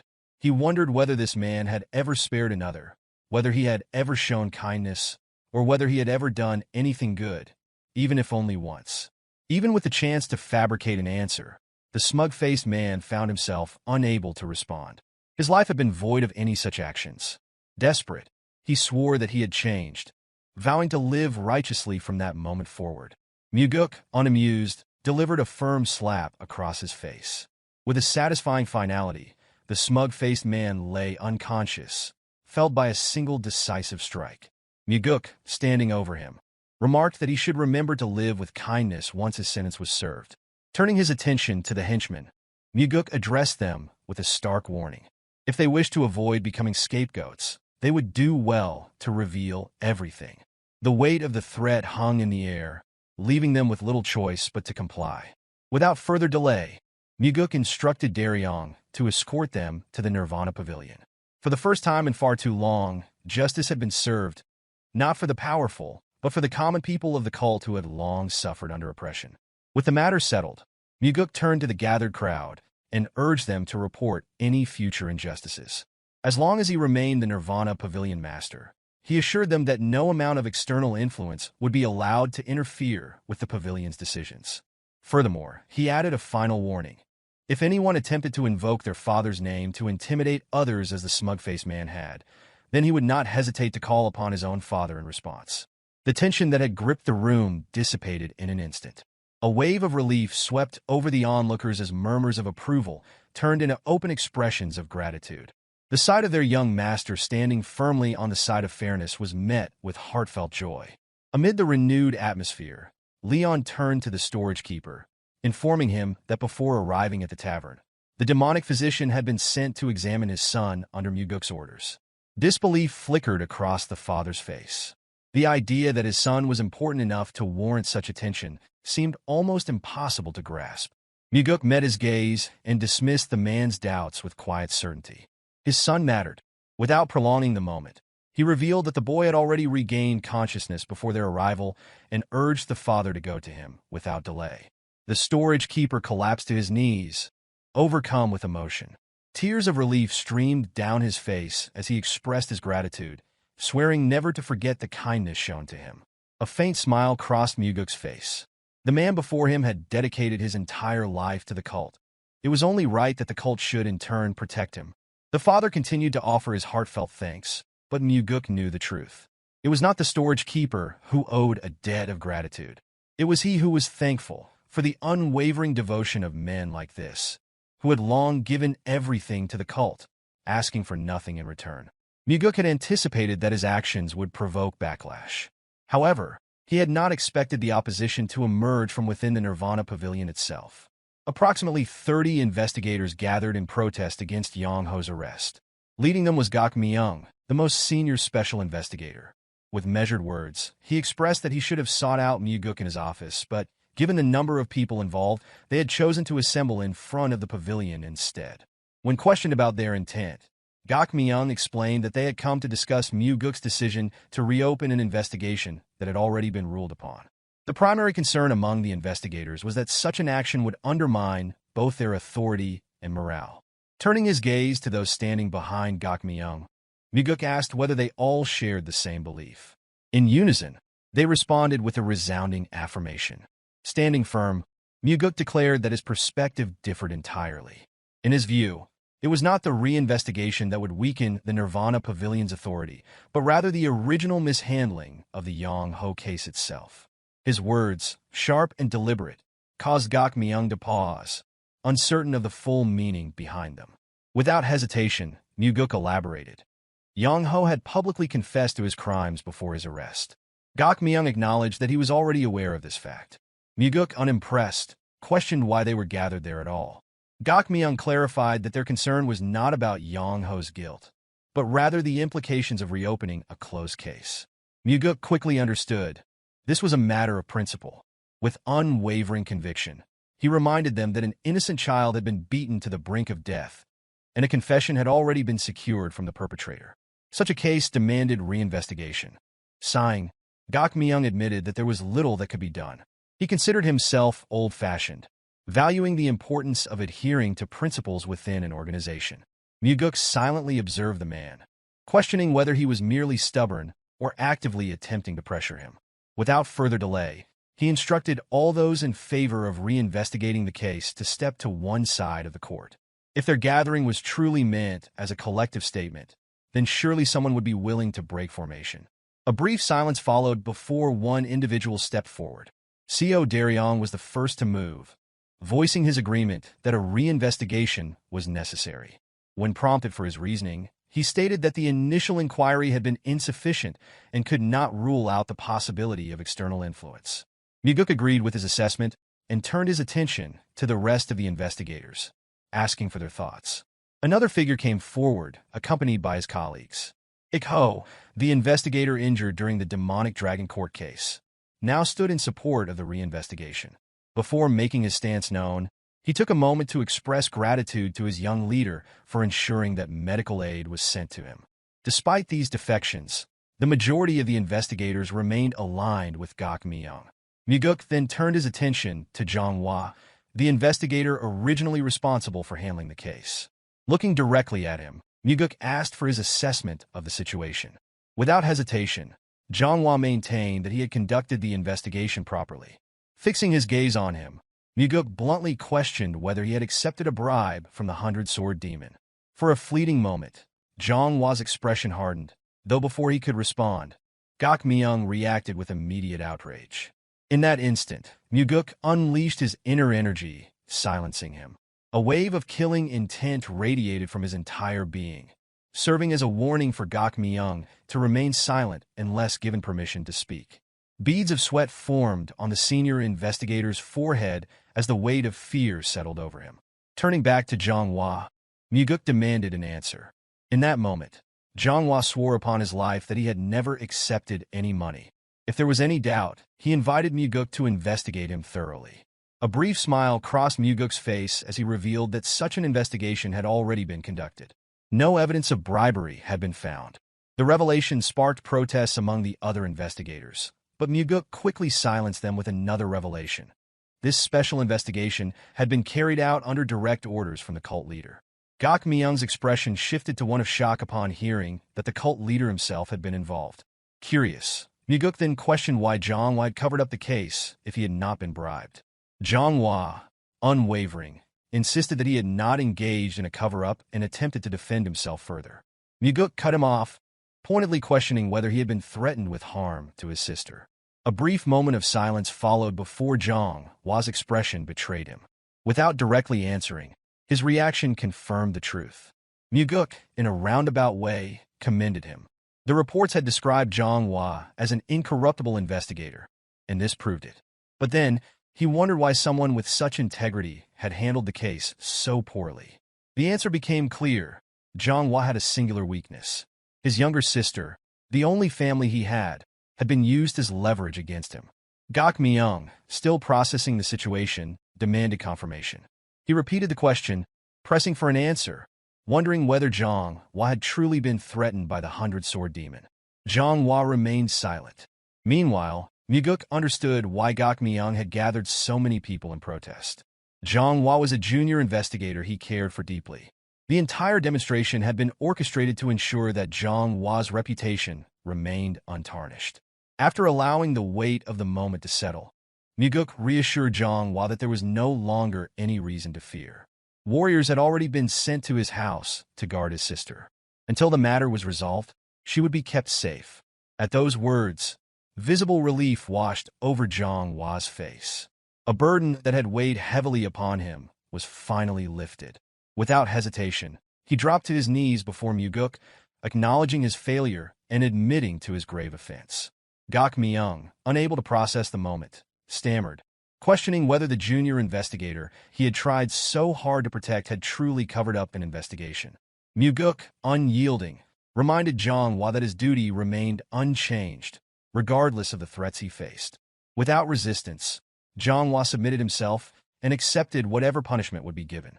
The gathered investigators watched in silence, their expressions reflecting a mix of emotions. Ultimately, the matter was no longer their concern.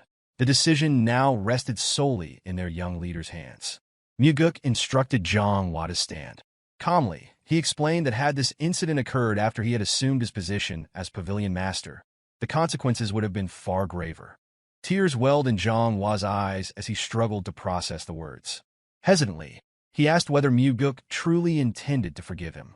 Without hesitation, Mugeuk confirmed it. However, he left him with a single truth to remember. His forgiveness was not an act of mercy. It was granted because of the life Zhang Hua had lived before this incident. That incorruptible life had been tarnished, but Mugeuk urged him to rebuild it. Zhang Hua, deeply moved, found himself at a loss for words. Even if he could not yet forgive himself, he could only offer gratitude to the young leader standing before him. At that moment, Mugeuk's voice carried through the court, imbued with internal energy. As pavilion master, he declared that he regarded the Nirvana Pavilion as his family. If anyone dared to threaten them, he would personally ensure their destruction. From this moment forward, the Nirvana Pavilion would no longer be swayed by any external influence. In return, he gives his assurance that no one will be allowed to escape unpunished for their transgressions, just as had been demonstrated this time. A reminder follows. Should any of them receive a threat and report it to him, their family will be protected without fail. If his youthful appearance seems untrustworthy, then faith should instead be placed in the cult leader. Should his own efforts prove insufficient, he is willing to plead for his father's assistance. With that in mind, Mugeuk seeks to instill confidence in their work, ensuring that it can be carried out with dignity. Only when absolute safety for them and their families is secured will the Nirvana Pavilion function as intended. Regardless of the perpetrator, all crimes should be met with punishment. Even should someone within the Heavenly Demon Pavilion commit an offense, no leniency will be granted. Should the cult leader himself be found guilty of wrongdoing, accountability will be demanded. His true fear does not lie with the cult leader or the 8 demon supremes. A brief silence follows this declaration, as the weight of his words is equivalent to challenging the cult leader directly, an act no different from inviting death. What he truly fears is the possibility of the Nirvana Pavilion losing its purpose, becoming incapable of protecting those under its care. The notion that wrongdoers might escape justice while those meant to uphold the law remain powerless against them is far more alarming. A soft voice unexpectedly rises among the investigators. A woman acknowledges her delay in speaking, but expresses a desire to follow the wishes of her new pavilion master. A faint blush appears on Daryong's face upon seeing her. Zhou Hyang, the first to step forward in response to Mugeuk's words. That moment marks the beginning. One by one, the investigators align themselves with him. Some do so sincerely, while others hesitate, but ultimately yield to the prevailing atmosphere. For Mugeuk, their motivations are of little concern. What matters now is their collective movement in a single direction. Only one remains, Gakmyeong, who had arrived with a sense of purpose and momentum, now stripped of both. A desire to stand beside the young leader exists within him, yet his pride restrains him. Mugeuk addresses him directly, assuring him of his sincerity and emphasizing the need for his experience and assistance in making this resolve a reality. Extending a hand first, Mugeuk waits. After a moment's hesitation, the old man accepts the gesture, silently committing himself to the path ahead while offering quiet gratitude in return. Without delay, Mugeuk issues an order to Daryong to accompany the enforcement warriors and arrest Yang Tae, the 100-sword demon and father of Yang Ho. A warning follows from Gakmyeong. Compliance will not come easily. Yang Tae commands 100-sword demons who will not allow their leader to be taken without resistance. Mugeuk remains unfazed, instructing that the necessary actions be taken, for should Yang Tae refuse to submit, he will be charged with mutiny. Before long, the man in question stands before Mugeuk. With a respectful tone, he greets him as the young master. However, Mugeuk immediately corrects him, instructing that he be addressed as pavilion master instead. Despite the significant age gap, Yang Tae maintains a composed manner in his speech, addressing the mutiny charge directly and inquiring about its meaning. Mugeuk reveals the truth.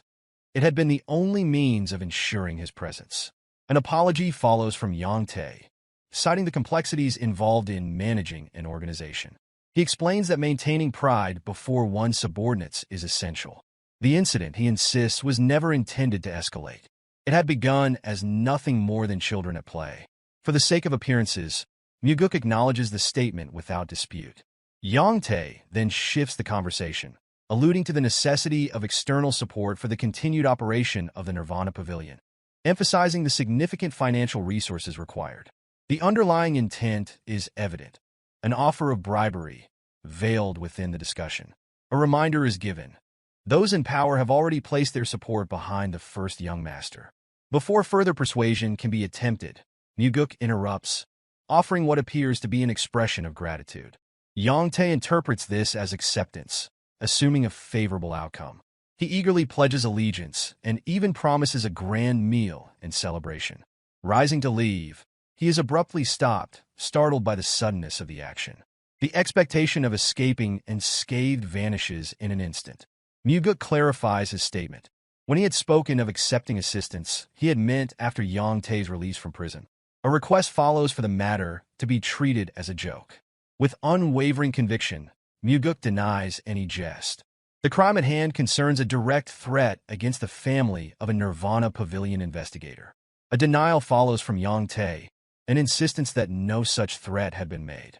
However, Mugeuk dismisses the denial entirely, emphasizing the testimony already received from the investigator.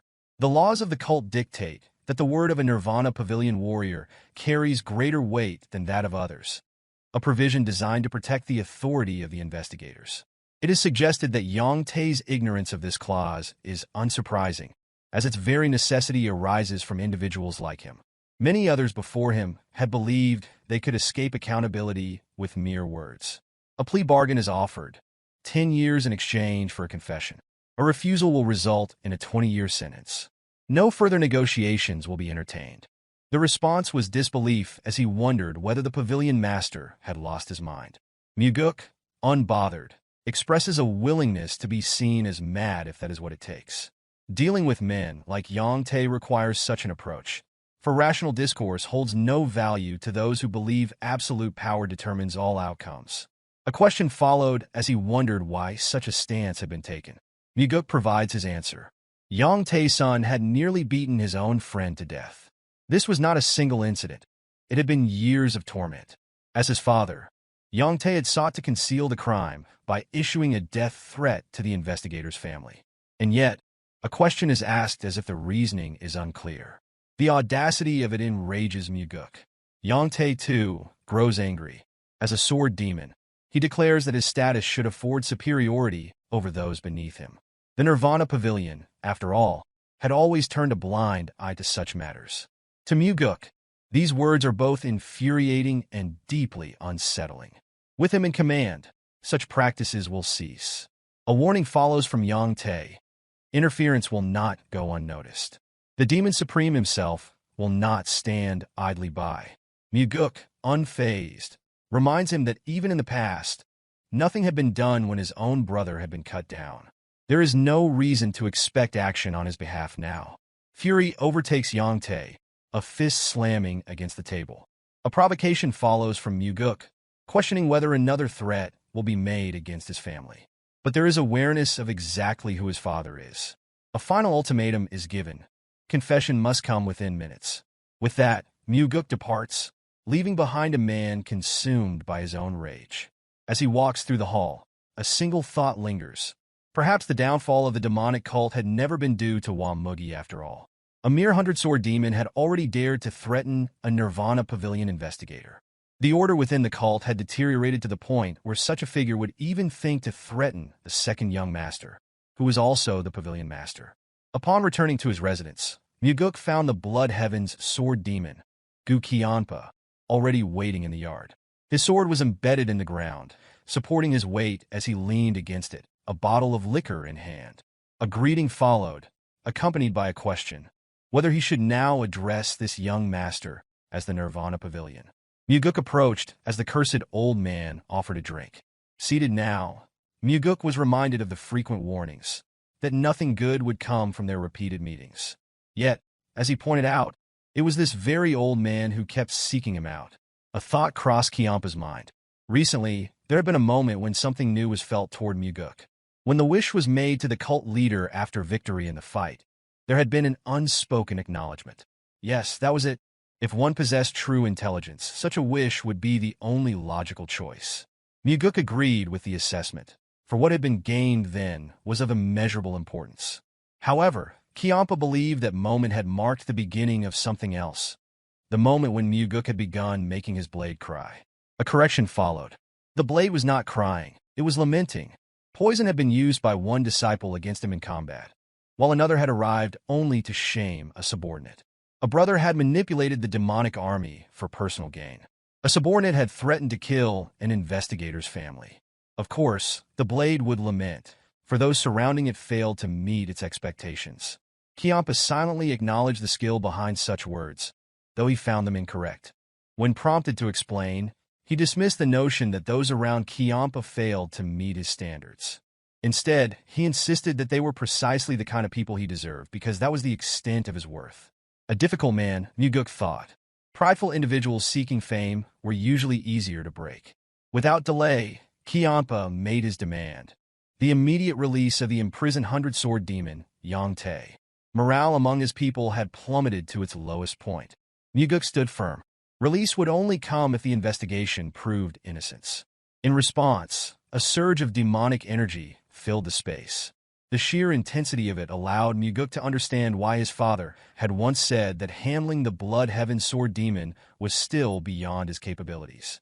Kiampa's martial prowess existed on an entirely different level. As the energy continued to radiate, words followed, an offer of advice.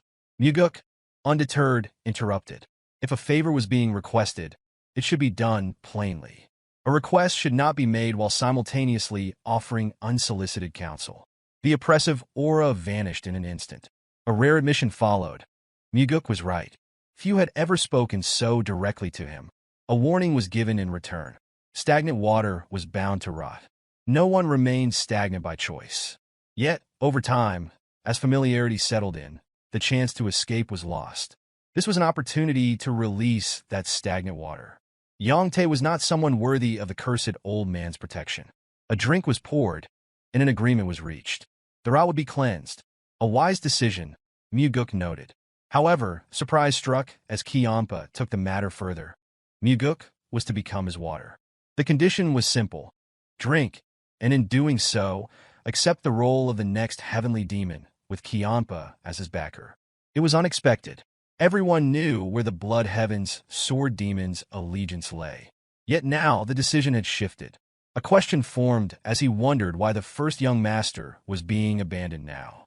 A simple response: Mugeuk's madness had been unknown before. A realization settled. This old man was untrustworthy, willing to cast aside anyone for his own ambitions. Mugeuk acknowledged a truth: the brother had been killed. To Kianpa, bonds ended the moment one stepped beyond a parent's embrace. No suffering would be endured for the sake of lost kin. With the Blood Heaven Sword Demon support came an entire army. Yet the timing remained suspicious as he wondered why this moment had been chosen. The answer lay in what had been witnessed. A relentless force that bulldozed through everything, fearless and unyielding. Had he been younger, Mugeuk might have been taken in by the flattery, blindly trusting the old man's words. But experience had already taught the dangers of such tricks. The offer was nothing more than a carefully disguised ploy. The glass was set down. Gratitude was expressed for the high regard, but duty called. Mugeuk had no intention of abandoning his responsibilities as Nirvana Pavilion Master. A father's disappointment would follow if work was neglected in favor of political maneuvering. Another challenge followed as he wondered whether, if the cult leader intended to keep him in his current position indefinitely, he would truly be content to remain there, stagnating forever. There was only one path: to become the heir or not.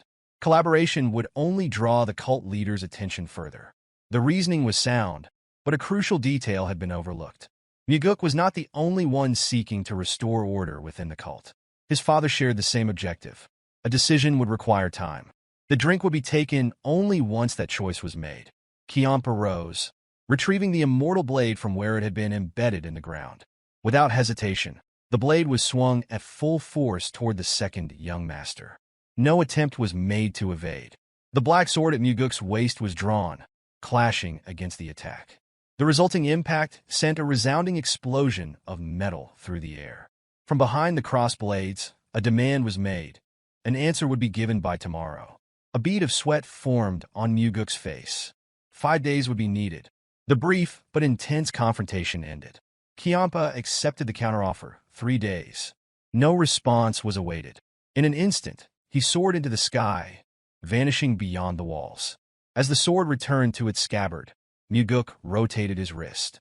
Pain shot through his arm. The old man was cursed indeed. Blocking that strike had been agony. The following day, Mugeuk observed the enforcement warriors undergoing training from a hill overlooking the grounds. Jang Ho's methods were ruthless, a regimen that involved the tearing of flesh and the breaking of bones. Yet, the warriors endured, gritting their teeth as they pressed forward.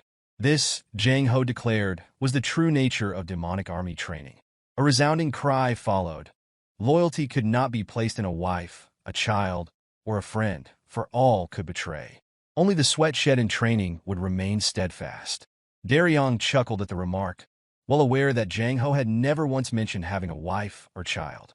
Mugeuk acknowledged the humor, but the conversation quickly shifted as Daryong inquired about the unprecedented apology statement issued by the Southern Blade House. A knowing smile formed on Mugeuk's face as he suggested that if curiosity persisted, Daryong should ask them directly. Panic flashed across Daryong's expression as he protested against the idea, fearing that such an action would result in broken legs. Mugeuk dismissed the concern, stating that even if Daryong were to dance in the Southern Blade House's training grounds, he would walk away unscathed. The reason was simple. The cursed old man had chosen to support him and had begun severing the stagnant influences they had previously discussed. Without further delay, Mugeuk issued an order. Yang Tae and his son were to be imprisoned in a location where outside contact would be nearly impossible. Full accountability for their actions would be enforced. A thought lingered. Had interference not occurred, they would have continued living as they pleased while victims such as Guak, Su suffered in silence. And if there was one, then surely there had been others before, and there would have been many more to follow. This could not be allowed. Those who sought to wreak havoc would be stopped. The following day, a new branch of the Nirvana Pavilion officially opened within the demonic village. Chunbei, a bar owner, observed as necessary furnishings were placed inside, and a signboard was mounted. A question formed as he wondered why a branch had been established in such a location. Mugeuk offered a simple explanation. Should any cult warrior abuse their authority, reports were to be made there. Another question followed as he wondered what the people had done in the past when such abuses had occurred. The inquiry seemed absurd. The expressions of those gathered revealed an unspoken truth. They had endured in silence. Even those who knew such matters should be reported had been unable to do so. The process required multiple identity verifications, making it near impossible to complete. A firm declaration followed. Any issue involving the cult's warriors could now be reported directly to the Nirvana Pavilion branch. Furthermore, any attempt to retaliate against those who submitted reports would result in execution. The bar owner was taken aback, startled by the realization that the second young master had truly established this branch for the people's sake.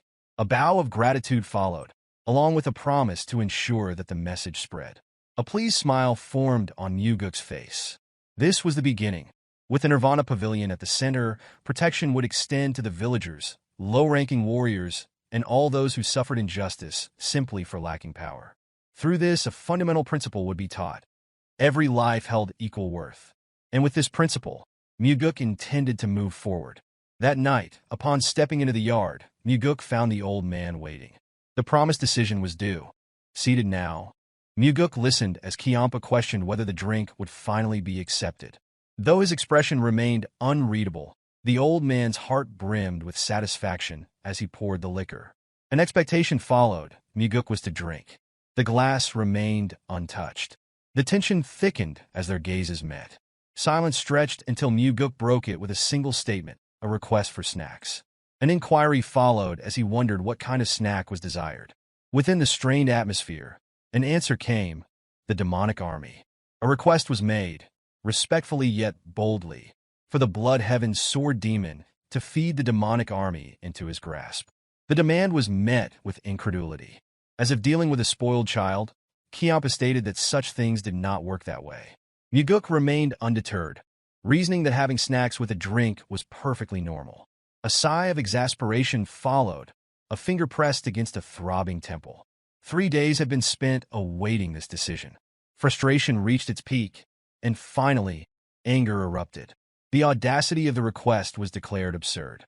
The Annihilation Blade was torn from the ground, a proclamation made, to simply sever Mugeuk's head and present it to the Heavenly Demon Pavilion instead.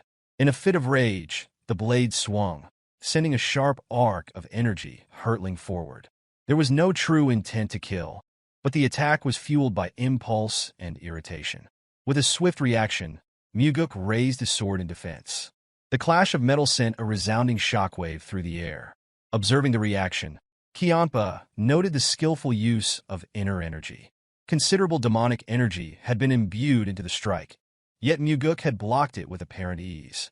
Without hesitation, the Blood Heaven Sword Demon struck again, this time faster and with greater force. A realization emerged. It would not be so simple to take this young master's head. A second collision followed as Mugeuk met the vertical strike of the Annihilation Blade with his pitch-black sword. The impact sent another deafening explosion through the air. A masterful sword technique had been executed in defense against a powerful assault. The impact sent a shockwave rippling through the air, obliterating the surroundings. The Blood Heaven Sword Demon, appearing exhilarated, pressed forward, his excitement growing at the prospect of ending Mugeuk's life. As their blades clashed, an overwhelming surge of energy erupted, flinging Mugeuk backward while the old swordsman stood his ground. Recovering quickly, Mugeuk steadied himself, but the Blood Heaven Sword Demon had already taken notice. His opponent's sword was shaking. A smirk formed on the old man's face as he acknowledged the thrill of the battle. His energy flared as he assumed another stance, preparing for the next strike. Frustration flickered in Mugeuk's eyes.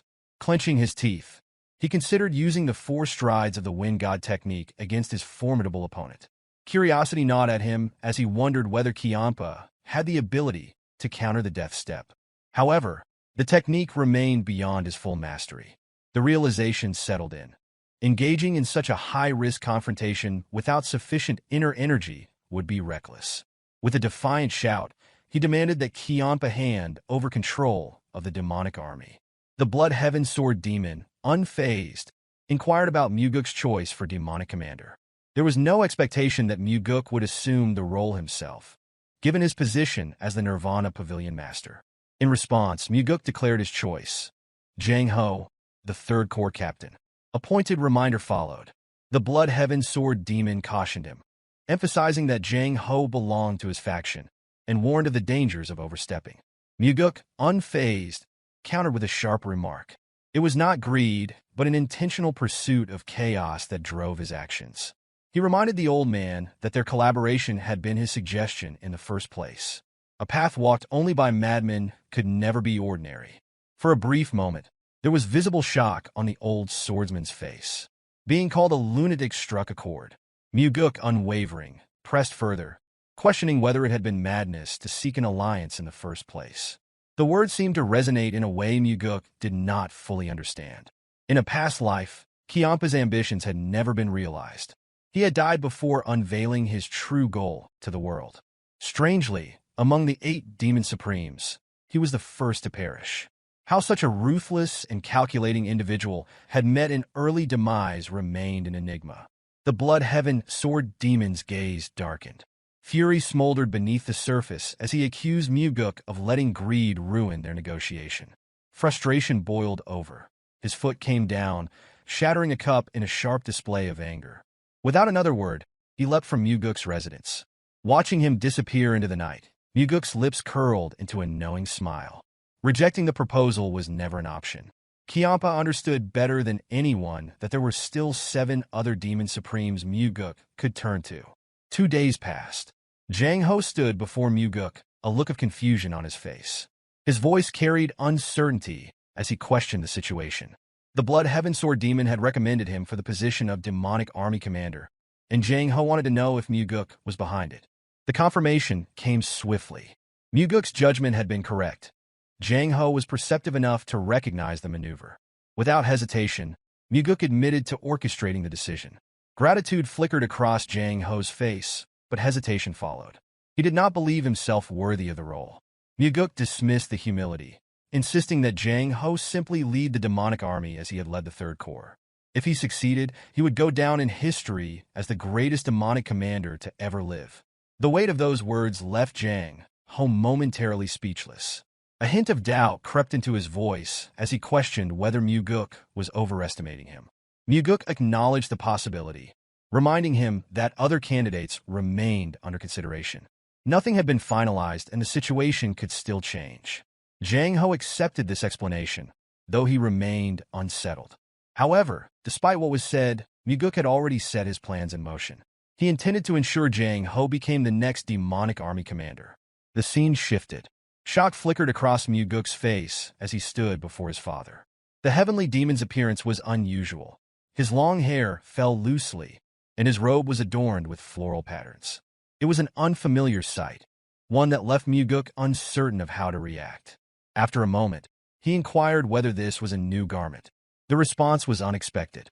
The heavenly demon explained that it was merely his sleepwear. For a brief moment, Mugeuk was at a loss for words. His father, unfazed, asked why he had come at such a late hour. Surprise flickered in Mugeuk's expression as he corrected him. The time was still early evening. A smirk threatened to break through as he pointed out that his father's early bedtime was supposed to be a closely guarded secret. Mugeuk stated that if the Murim Alliance discovered the exact time the heavenly demon went to sleep, they could use it as a vulnerability against him. Despite this, the cult leader remained focused, urging his son to explain the purpose of his visit. Without hesitation, Mugeuk revealed his intentions. He planned to use the Blood Heaven Sword Demon as one of his swords. The heavenly demon regarded him with scrutiny, reminding him that not long ago, he had declared his desire to kill Kiampa. In response, Mugeuk admitted that eliminating the old man would be a waste. It was evident that his father had already deduced his involvement with Kiampa, likely realizing it when the Blood Heaven Sword Demon recommended Jang Ho. A knowing look crossed the heavenly demon's face as he warned Mugeuk that Kiampa was not someone who could be easily tamed. Making him into a weapon would be far from simple. Mugeuk, unfazed, clarified that taming was never his goal. Instead, he intended to use Kiampa until he was completely broken. The old man had not yet proven valuable enough to be considered a permanent part of his collection. With a calm yet pointed inquiry, the heavenly demon asked what Mugeuk would do if the sword he wielded turned against him. A smirk formed on Mugeuk's lips as he welcomed the possibility. There was a fundamental difference between them, he explained. If Kiampa were to break, nothing would come of it. He was already old. However, for Mugeuk, every slash he delivered only made him stronger. The heavenly demon dismissed such words as meaningless and pressed for the real reason behind this conversation. Mugeuk replied that, as someone receiving a salary from his father, it was only natural to report his actions. The cult leader, unimpressed, saw through the deception immediately. With a sharp gaze, he asked whether Mugeuk had truly come to request his approval for the Blood Heaven Sword Demon's recommendation. Surprisingly, Mugeuk insisted that he did not want the request to be accepted. No matter what happened, he urged his father to reject it. This response caught the heavenly demon off guard. There was a pause before he sought confirmation, wondering if Mugeuk had truly wanted the recommendation to be denied. Without hesitation, Mugeuk explained his reasoning. This was an opportunity to put the Blood Heaven Sword Demon in his place. The old man had acted too arrogantly, and others might even come to believe he was superior to the cult leader himself. Allowing this misconception to spread was unacceptable. The heavenly demon regarded his son with curiosity, attempting to discern what kind of game he was playing. Rejecting Kiampa's request meant losing a valuable chance to secure the demonic army. It seemed unthinkable that Mugeuk would pass on such an advantage merely to prove a point. Certain that his son was withholding the truth, he demanded to know his real intentions. Mugeuk, unsurprised by his father's perceptiveness, responded with an amused expression. There was, in fact, something to be gained from the Blood Heaven Sword Demon, and for that to happen, the old man had to face a setback. The heavenly demon then posed a direct question, questioning whether this goal had truly been more important than acquiring the demonic army. Mugeuk, still smiling, confirmed that it was. He had no doubts that he would obtain the demonic army regardless. Everything he desired would eventually fall into his hands. The heavenly demon found his son's confidence impenetrable.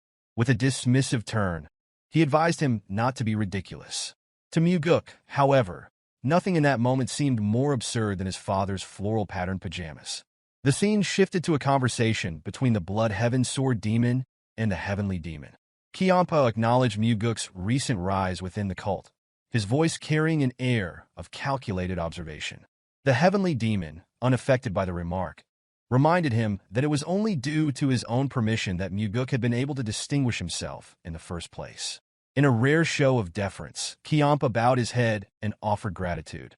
He admitted that it was only recently that he had come to understand Mugeuk's true potential. However, the cult leader remained unconvinced. In his view, Mugeuk was still immature. Kiampa found this assessment peculiar. With a measured tone, he expressed his desire to guide Mugeuk to even greater heights. The heavenly demon regarded this as an unusual proposition, yet he recognized the opportunity it presented. With little resistance, he permitted Kiampa to proceed as he wished. Kiampa wasted no time. Bowing once more before making an additional request, he sought the heavenly demon's assistance in ensuring that his chosen candidate for demonic army commander would secure the position. The cult leader immediately recalled Mugeuk's earlier plea to deny Kiampa's recommendation at all costs. Weighing both requests, he informed the Blood Heaven Sword Demon that granting such a favor would be difficult. Kiampa then revealed a critical piece of information. Mugeuk himself was vying for the position. The heavenly demon, considering this, acknowledged that he had already done much to support his second son. However, the feelings of his firstborn needed to be taken into account as well. Kiampa, showing understanding, reflected on a lesson learned from his years training disciples.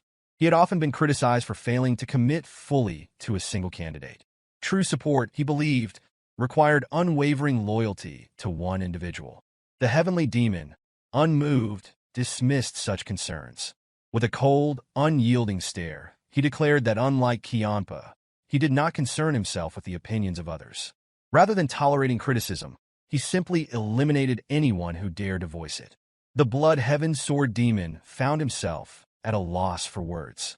The cult leader inquired whether there was anything else to discuss, but Kiampa simply bowed his head and stated that there was nothing further to address. He assured the heavenly demon that they would meet again before turning to leave the building. As he stepped outside, his thoughts lingered on the shift in the cult leader's support. Doubt clouded his mind as he wondered why the heavenly demon had withdrawn his backing from Mugeuk. If a choice had already been made, it seemed only logical that unwavering support should follow.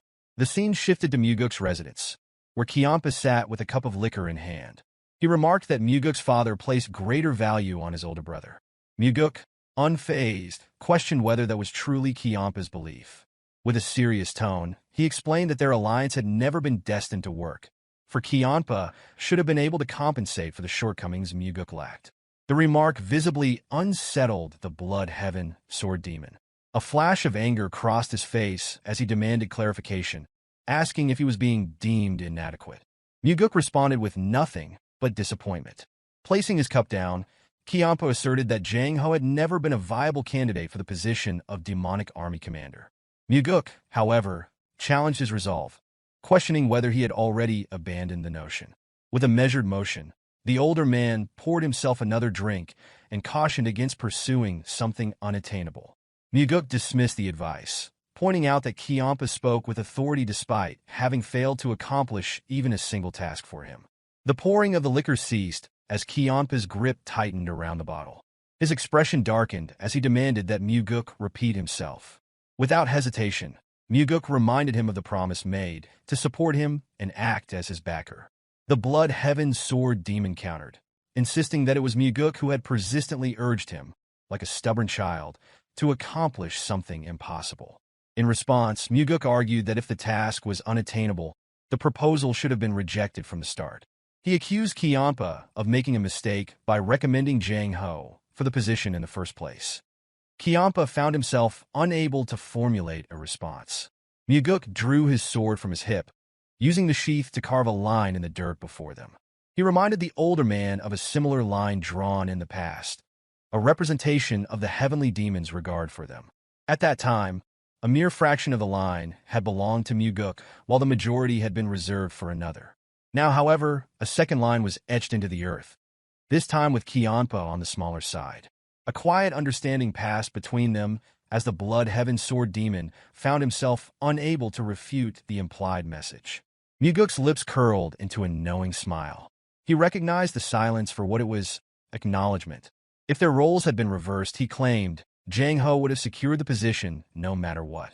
Kiampa's response was swift and unwavering. He challenged Mugeuk to prove it.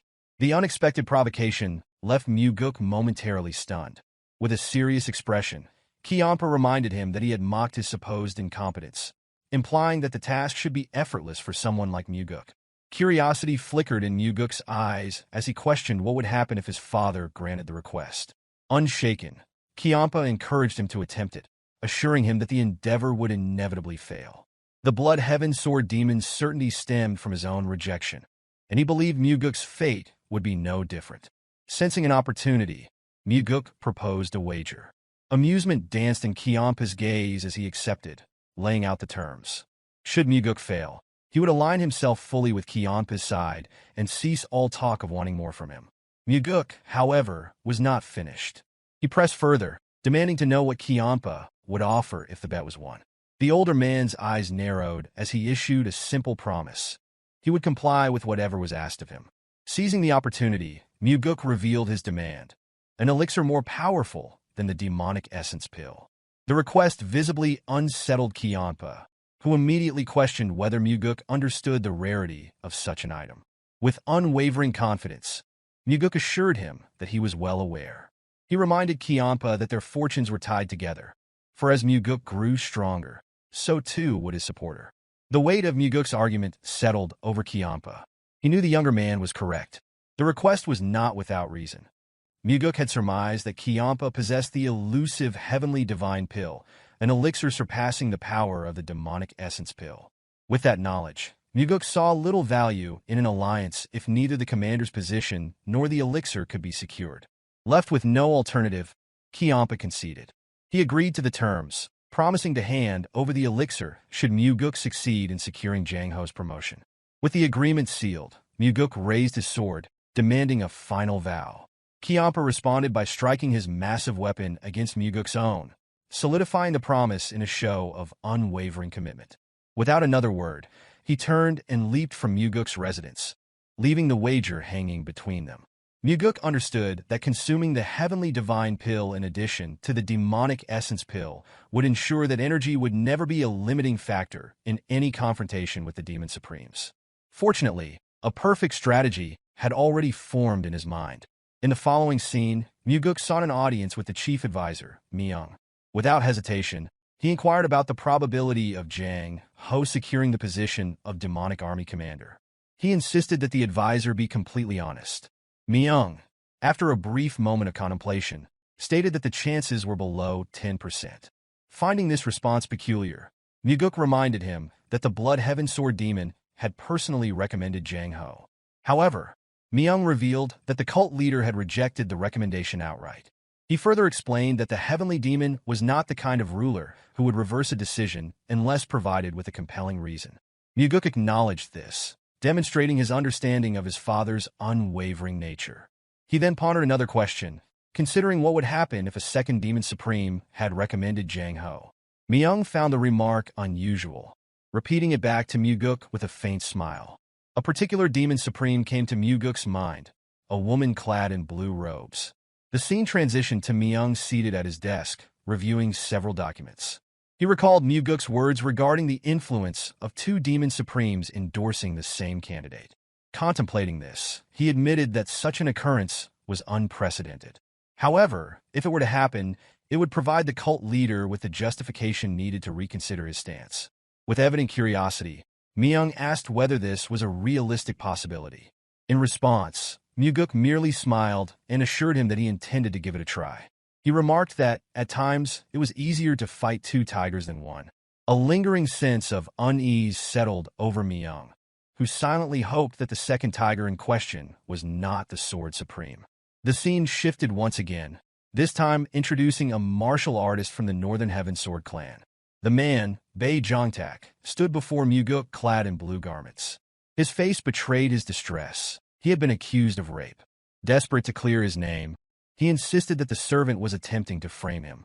He pleaded for the opportunity to confront his accuser. Mugeuk, calm and composed, asked the man to explain why he believed the servant would fabricate such a claim. Jongtak speculated that someone might have coerced the girl into making the accusation, or that he had unknowingly offended her in some way. He maintained his innocence, swearing that he had never forced himself on her. Observing him intently, Mugeuk agreed to allow him to face the girl. Calling out to Daryong, who stood outside the door, Mugeuk signaled for him to bring the girl in. The moment she entered, Jongtak sprang to his feet, immediately demanding to know why she was lying. Mugeuk, his voice steady, ordered him to remain silent. If he shouted again, the girl would be dismissed without a word. Instantly, Jongtak clamped his mouth shut. Turning to the servant, Mugeuk asked if Jongtak had indeed violated her. With a slight nod, she confirmed the accusation. The accused, his voice rising in desperation, called her a liar and insisted that her trembling was due to fear of exposure. However, Mugeuk countered that she was simply afraid.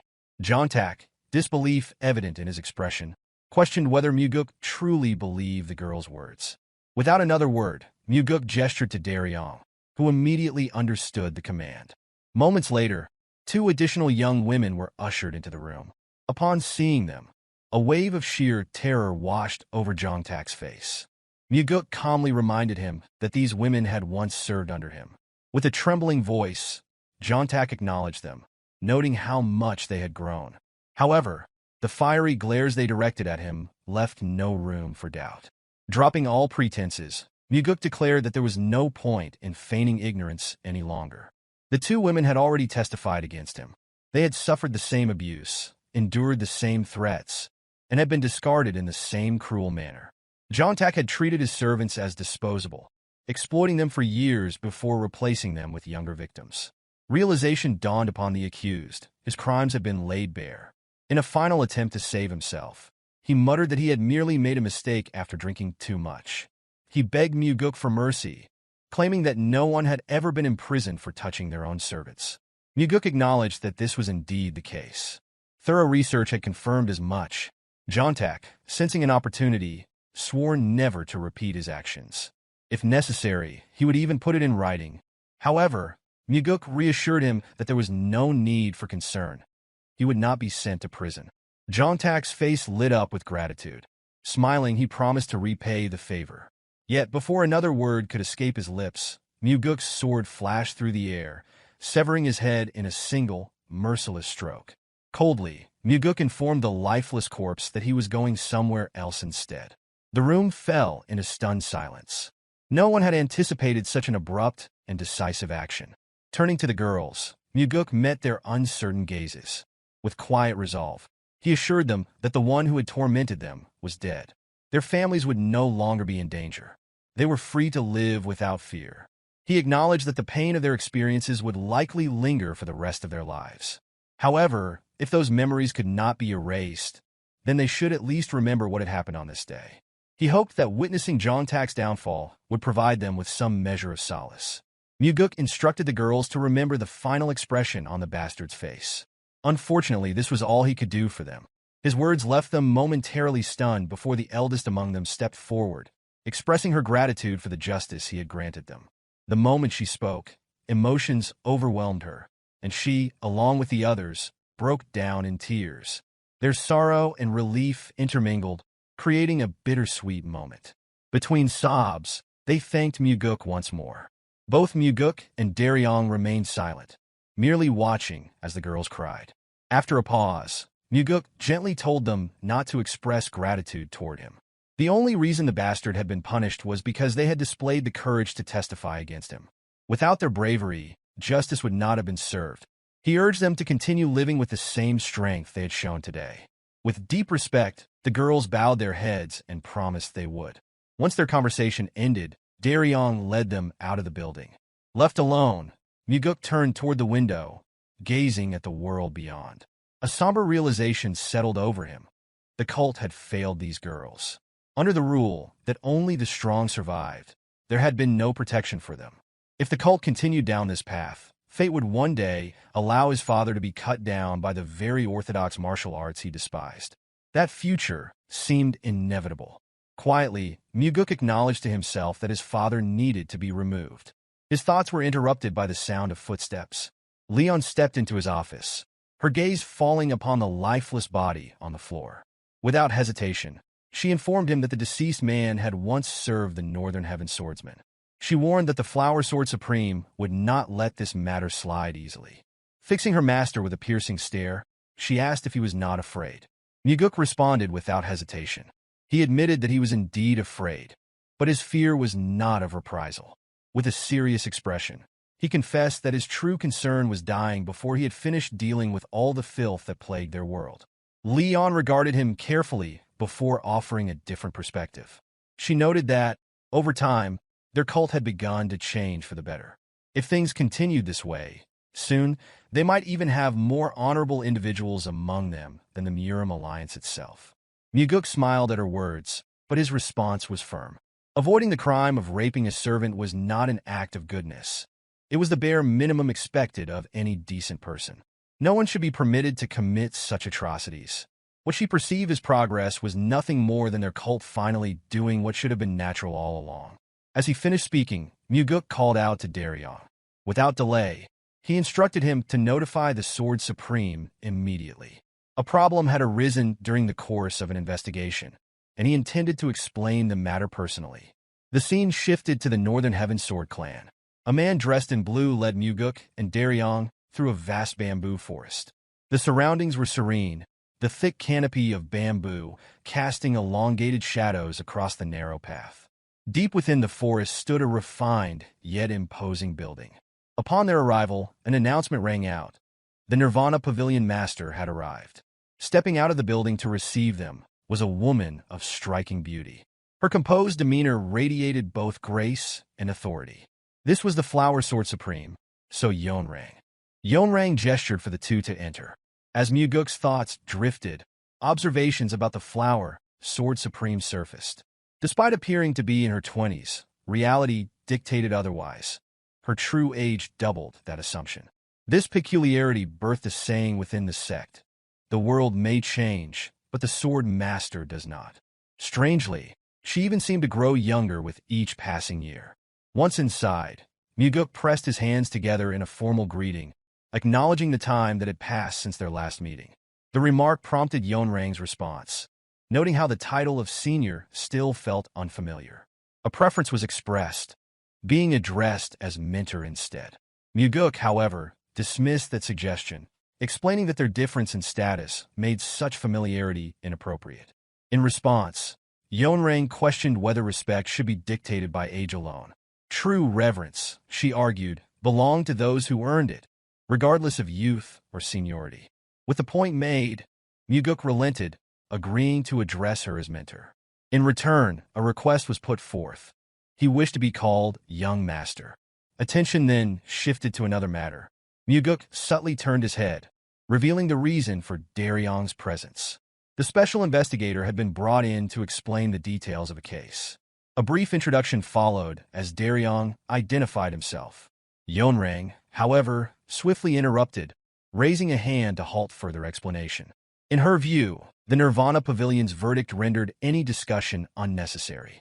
If guilt had been determined, then guilt existed. Furthermore, any individual who dared to assault a young servant deserved no leniency. The Northern Heavensword clan would not contest the ruling or its investigative process. With that, Mugeuk signaled to Daryong, prompting his departure. Leaving his leader alone with the Flower Sword Supreme, Daryong exited without delay.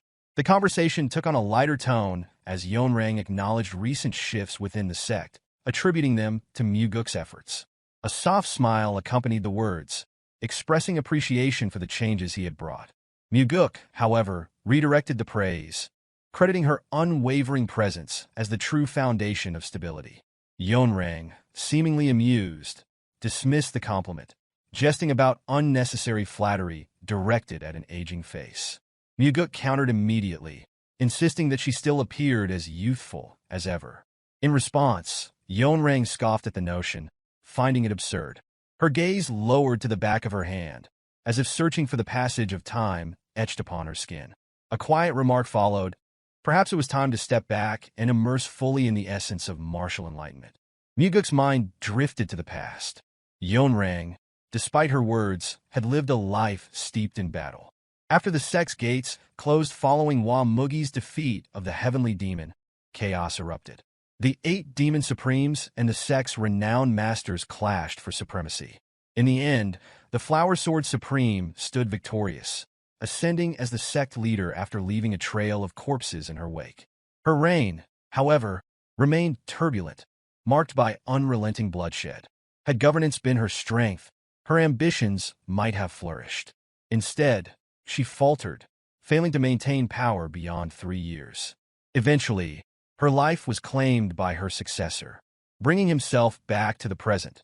Mugeuk admitted the burden weighing on him in light of the recent case. Yeonrang, noting the concern, prompted further elaboration. Tensions with the Southern Heavenblade clan had escalated, Mugeuk explained. This revelation was deliberate, a calculated mention of the Heavenblade Demons faction, aimed at gauging her reaction. Among the 8 Demon Supremes, Blood Heaven Sword Demon and the Flower Sword Supreme shared a particularly strained relationship. Consequently, the forces they commanded, the Sword Demon and the 100 Sword Demon, remained at constant odds. Mugeuk continued, revealing the pressure exerted by Blood Heaven Sword Demon, followed by the growing conflict with the Southern Heavenblade clan. Yeonrang, however, dismissed any comparison between herself and the Elder, making a clear distinction. Mugeuk immediately agreed, reaffirming her uniqueness without hesitation. The shift in conversation led to an inquiry. Yeonrang referenced a matter concerning Jang Ho, a recommendation made by Blood Heaven Sword Demon for the position of Demonic Army Commander. Seeking clarification, she pressed for details. Mugeuk confirmed that Jang Ho possessed both capability and loyalty. More importantly, Jang Ho served under his own command. The answer piqued Yeonrang's curiosity further, prompting her to question how the Elder had been convinced to act against expectations. A brief explanation followed. The Elder's pride had been leveraged. Mugeuk had reasoned that a Demon Supreme should prioritize the sect's welfare over personal affiliations or political maneuvering. Yeonrang, unconvinced, pointed out that such an argument alone would not sway someone like Blood Heaven Sword Demon. Mugeuk speculated that the Elder's motivation stemmed from a personal desire not to be outmaneuvered. Yeonrang listened closely, offering no immediate response. Further elaboration continued. Even with the Elder's endorsement, an obstacle remained. A second Demon Supreme support was necessary, yet none had stepped forward to provide it. Yeonrang, seemingly deep in thought, considered the reason behind his belief that no one else had volunteered. Mugeuk hesitated, responding with uncertainty. Yeonrang clarified her meaning. Uncertainty remained over whether he genuinely believed that the Blood Heaven Sword Demon was the only supreme who cared for the sect. Mugeuk attempted a response, but faltered. Before he could justify his stance, Yeonrang voiced the true purpose of his visit. By challenging her pride, it became evident that his intent had likely been to secure her recommendation alongside that of the Blood Heaven Sword Demon. A quiet acknowledgement escaped Mugeuk. His thoughts deepened. Now was the time for honesty. When schemes and truths intertwined so seamlessly that the foundation of a plan became indiscernible, that was when a strategy truly flourished. A moment of silence stretched between them. Mugeuk pondered whether she had discerned his intentions from the start. Yeonrang, however, offered no immediate reply. The weight of the situation settled. Mugeuk considered the doubts she might harbor. The reasoning behind the elder's choice to abandon a brother in order to place trust in him remained uncertain. The thought lingered. Breaking the silence, Yeonrang voiced an understanding. At last, the reasoning behind the sect leader's decision became clear. The appointment of this young master to the Nirvana Pavilion made sense. Mugeuk, caught off guard, reacted with a single word of surprise. Yeonrang turned briefly, striding toward Mugeuk with a swift, elegant step. In an instant, she appeared directly in front of him. The sudden movement caught him off guard, and his eyes widened in surprise as he struggled to grasp her intent.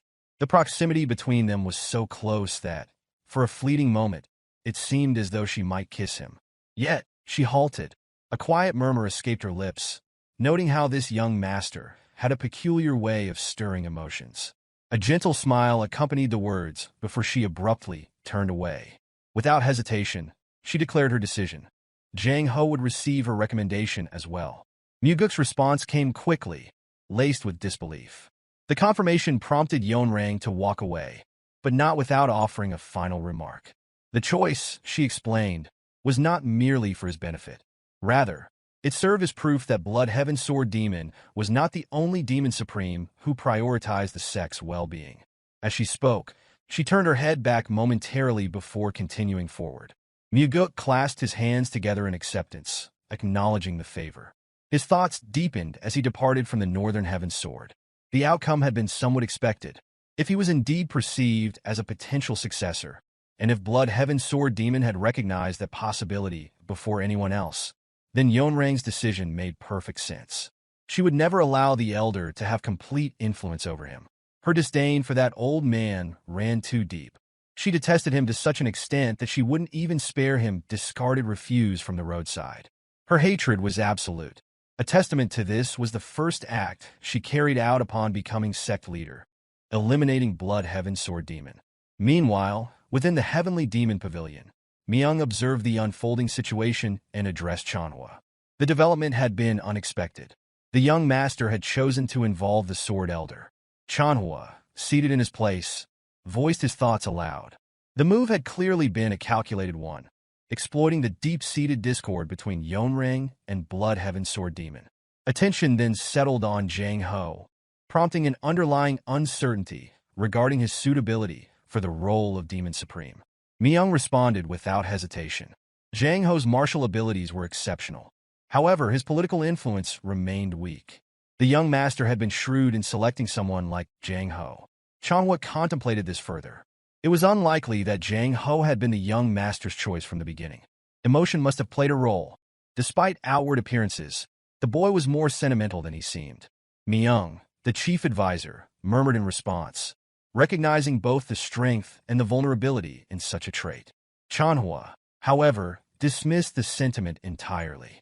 From his perspective, such emotional inclinations were solely a weakness. With the discussion settled, Myung sought clarity on the next step regarding the Demon Supreme appointment.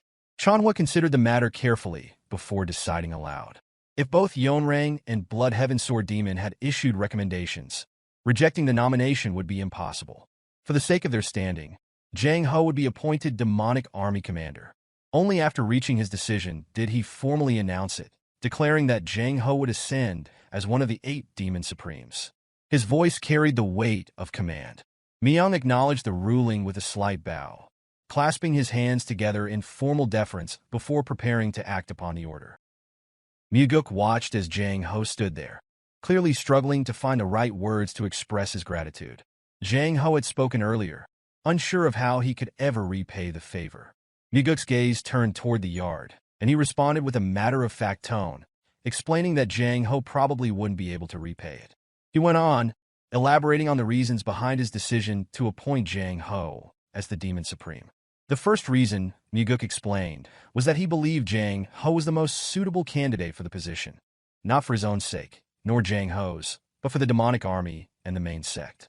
Jang Ho, still processing this, asked what the second reason was. Mugeuk then told him that the second reason was his hope that the demonic army would become his strength, although this created a paradox. He explained that while the first and second reasons seemed contradictory, Jang Ho's upright nature would make maintaining personal relationships difficult. Mugeuk added that he had no intention of forcing friendship on him, so Jang Ho needn't worry. Jang Ho then surprised Mugeuk by revealing something unexpected. He said he abandoned the organization for the sake of personal reason, which caught Mugeuk off guard. Jang Ho reminded him of their first meeting, when he had submitted a report regarding his friend's death, driven by a desire for revenge. He went on to say that, despite being an emotional person who valued relationships above all else, he wanted to be loyal to Mugeuk. However, he clarified that he already considered himself loyal to Mugeuk, and while he would also be loyal to the sect and work for the demonic army, yet his greatest loyalty lay with Mugeuk. Mugeuk knew Jang Ho was speaking the truth. If it hadn't been for his intervention, Jang Ho would have died in that incident. He realized he had gained a far more reliable subordinate than he had initially expected. Mugeuk smiled, acknowledging the bond between them. He looked forward to working with him, and Jang Ho affirmed the feeling, clasping his hands in acknowledgement. Later that evening, just as always, Kianpa waited in Mugeuk's yard, standing tall like a silent guardian statue. Mugeuk chuckled at the sight of the old man, noting that his presence seemed like a protective force. Kianpa, not one to miss a chance to tease, shot back, asking if Mugeuk was calling him a blockhead. Mugeuk denied it quickly, assuring him that wasn't the case. The conversation shifted when Kianpa congratulated Mugeuk on making Jang Ho the Demon Supreme, and Mugeuk thanked him in return. As Mugeuk pondered the situation, he noted to himself how surprisingly calm Kianpa had been about involving the Flower Sword Supreme. He had expected anger but saw none. However, he reminded himself not to let his guard down, knowing Kianpa's cunning ways. Mugeuk knew the old man might be planning something unexpected. Kianpa, ever inquisitive, asked how Mugeuk had managed to persuade the Sword Supreme.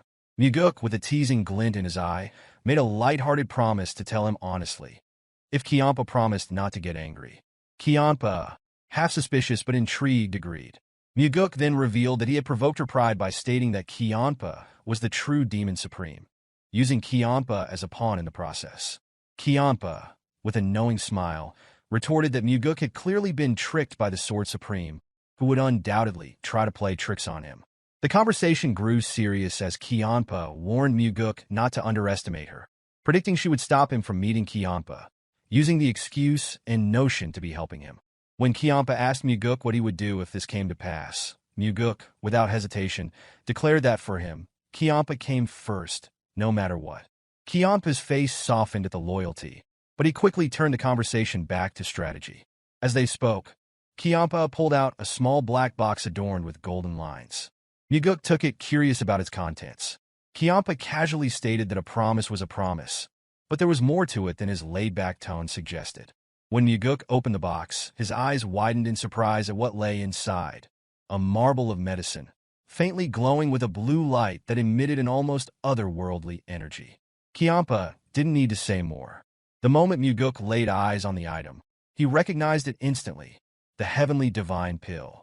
It was a treasure Kianpa had kept for years, refusing to take it himself, patiently saving it for the right moment. Mugeuk hesitated for a brief moment, then asked, almost teasingly, if Kianpa was truly going to part with it.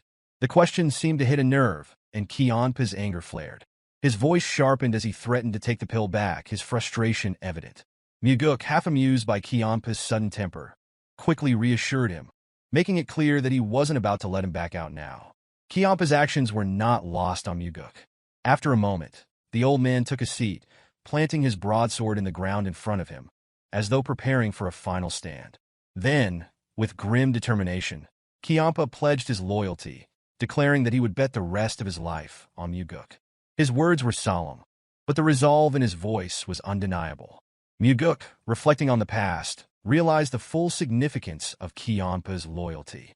When he had first encountered the Blood Heaven Sword Demon, he had believed that this old man was a liability. Now, Kiampa's willingness to support him meant everything. Mugeuk silently vowed to treasure that loyalty. Mugeuk clasped his hands in gratitude, silently thanking Kiampa for his trust. Kiampa, however, did not respond with words. Instead, he offered a silent nod, his actions speaking far louder than anything he could have said. As Mugeuk prepared to take the heavenly divine pill, he turned to Kiampa, asking if he would stand guard while he meditated.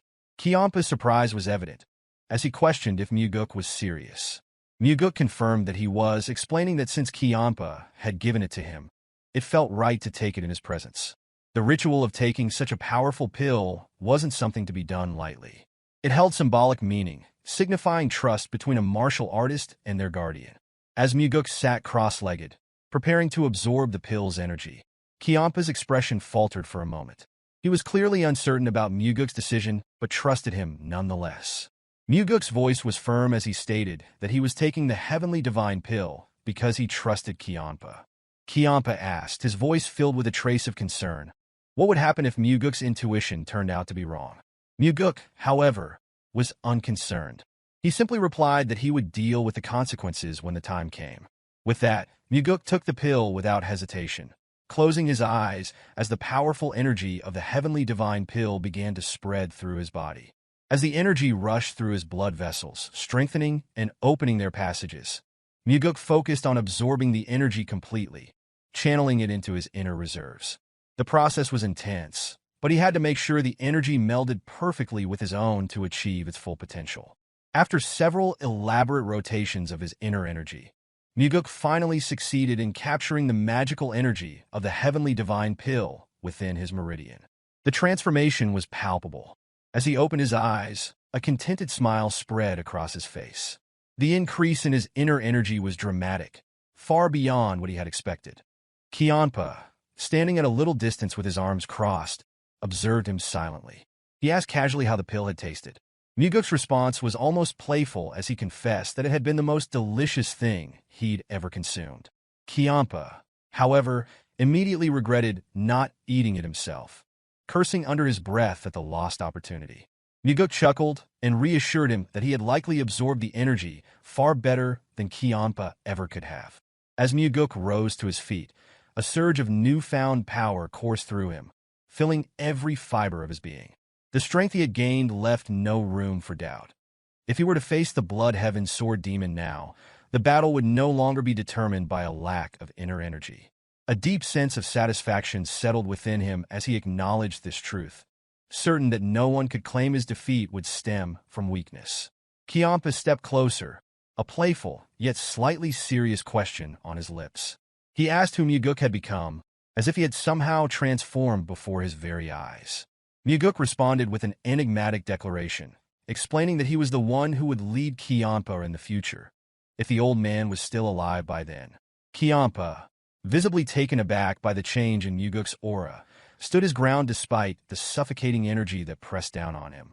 Emotions flickered across his face, but he didn't laugh or dismiss Mugeuk's words, even though he was clearly annoyed.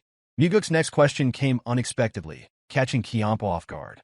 With a steady and inquisitive tone, he pressed forward, wanting to know what Kiampa ultimately sought. Kiampa's response was grave. His gaze turned to the night sky as he reflected on his life. He confessed that he was too old to have any grand desires, living only by habit as he moved forward. Mugeuk, however, couldn't help but notice that Kiampa seemed far too passionate to be so indifferent. When Mugeuk pointed this out, Kiampa seemed surprised, asking if he truly appeared that way to the younger man. Mugeuk affirmed, saying that when Kiampa pushed him, he seemed to embody the fire of youth, the same burning spirit that could only come from someone who had much left to prove. Kiampa, still processing Mugeuk's words, admitted that he had begun to feel as though he had cooled down lately. Mugeuk could understand that feeling. He had long realized that no matter how many ambitions and desires one carried, time would inevitably take some of them away. It was a harsh truth, but it was a part of life. Mugeuk's attention was drawn to the cup and jar sitting nearby. He picked up the glass and, with a smirk, asked for some alcohol. Kiampa was puzzled at first, wondering why Mugeuk was asking for a drink after everything that had just transpired. Mugeuk, however, explained that the moment Kiampa had given away the heavenly divine pill without hesitation, he had already won the bet between them. As a result, Mugeuk felt it was only right to accept the drink from the old man. As Kiampa began to pour, Mugeuk's thoughts turned inward. He wondered if it was even possible to fully bring the Blood Heaven Sword Demon into his fold as an ally. With the heavenly divine pill helped his inner strength bolstered, Mugeuk felt that the foundations of his power had been laid, but the true test of his alliances lay ahead. Kiampa told him to drink, and Mugeuk took it without hesitation, savoring the warmth as it slid down his throat. Kiampa, offering a knowing smile, hoped they would do well moving forward. Mugeuk responded with a playful challenge, asking that Kiampa keep his tricks within his limits. Kiampa's voice rose in amusement at the mention of tricks, a hint of mock offense in his tone, before laughter burst from him, hearty and unrestrained. Mugeuk, unable to hold back his own grin, lifted his cup and casually requested another drink. Although Kiampa laughed, Mugeuk understood that the Blood Heaven Sword Demon hadn't yet fully opened his heart to him. There were layers to that man, layers that couldn't be understood by simply peering through a slightly open door. Mugeuk knew that the true nature of their relationship would only be revealed the day that door was fully opened. Whether they would become eternal allies or mortal enemies, whether he would burn to death in Kiampa's flames or he will be pierced by Mugeuk's sword, everything would be decided when that door was finally pushed wide. Later, Mugeuk continued practicing martial arts at the training ground, pushing himself well into the night. The weight of his new responsibilities, his new power, and the looming threats ahead made every moment of training essential. He could not afford to lose to Wamugi. If he did, everything he had worked for would be wasted, no matter how valuable it seemed now. When the training became especially difficult, Mugeuk often found himself imagining the worst, dying by fire simply because he wasn't prepared. Though he knew such things were unlikely, these grim thoughts helped fuel his determination to overcome any laziness or hesitation. His strength had grown to the point where he could now compete in a life-or-death battle with the Demon Supremes. The progress he had made at his age was unbelievable to most. Even with continued training, Mugeuk knew there would come a time when he would hit a wall, but for now, he was still in the early stages, feeling the improvement with each strike of his blade. The more he wielded it, the more a burning desire to fight began to rise within him. The blade seemed to awaken a spirit of investment and ambition that urged him forward. Chanhua's voice interrupted Mugeuk's concentration. He was startled and turned to find his father standing nearby. With a smug grin, Mugeuk proudly announced that he had obtained the heavenly divine pill from the cursed old man. Noticing his father's calm reaction, Mugeuk couldn't help but ask, a hint of frustration in his voice, why Chanhua seemed so unfazed. He emphasized again, as if trying to provoke a reaction, that he had indeed obtained the heavenly divine pill. Unfazed, Chanhua revealed that he already knew about it. In fact, he had been aware that the Blood Heaven Sword Demon had the pill for quite some time. When Mugeuk asked how his father had known, Chanhua casually answered that he had given the pill to the Sword Demon long ago. Mugeuk's mind reeled as he processed the information. So, the line that the Blood Heaven Sword Demon had drawn all those nights ago hadn't been entirely wrong. Chanhua then asked what Mugeuk had wagered in his bet with Kiampa. Mugeuk answered simply. He had bet himself. Chanhua chuckled lightly, pointing out that Kiampa had clearly lost in that deal. Now that the game had truly begun, Mugeuk explained his plans to properly challenge the 8 Demon Supremes. But when he looked to his father for acknowledgement, Chanhua remained silent, which struck Mugeuk as odd. He thought his father would dismiss the idea as nonsense, but now, Chanhua was simply listening.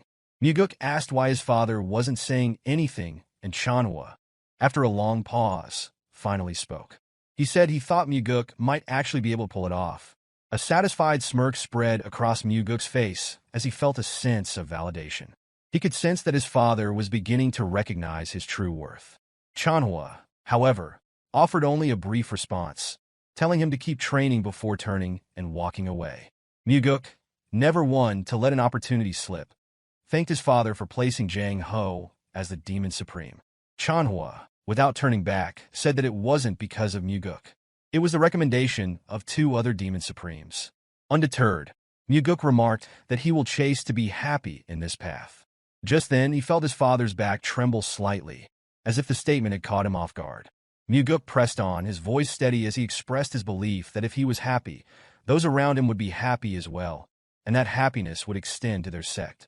Chanhua's response was swift, his tone sharp as if Mugeuk's words had struck a nerve. He asked bluntly if Mugeuk was seeking death. Mugeuk, with a wry smile, anticipated his father's response and beat him to the punch, remarking on how it was a cheap sentiment about a good way to die. Chanhua paused for a moment, his gaze settling on his son before he responded. He spoke firmly, warning that if Mugeuk was truly set on this path, he should not expect to find happiness along the way. With those words, Chanhua turned and opened the door, ready to leave. Mugeuk, undeterred, called out after him, his voice rising with conviction, declaring that he would still find happiness, even if it meant walking this difficult path. But by the time the words left his mouth, his father was already gone. A small, determined smile curled on Mugeuk's lips as he thought to himself that he would indeed make it happen. It was clear that the Flower Sword Supreme was different from the Blood Heaven's Sword Demon. She had helped appoint Django as the demonic army leader, but had not shown up to claim any credit.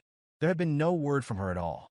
Her desire for Mugeuk to go to her only highlighted how much she valued her dignity and honor. Mugeuk met her while she was tending to her flower bed, remarked that the flowers were truly beautiful. Yeonrang responded, mentioning that, as one grew older, flowers tended to look more beautiful. She added that for him, young master, that time was still a long way off. Mugeuk, however, couldn't help but think to himself that, when one grew older, the beauty of flowers might not matter much anymore. He then thanked her for the help she had provided.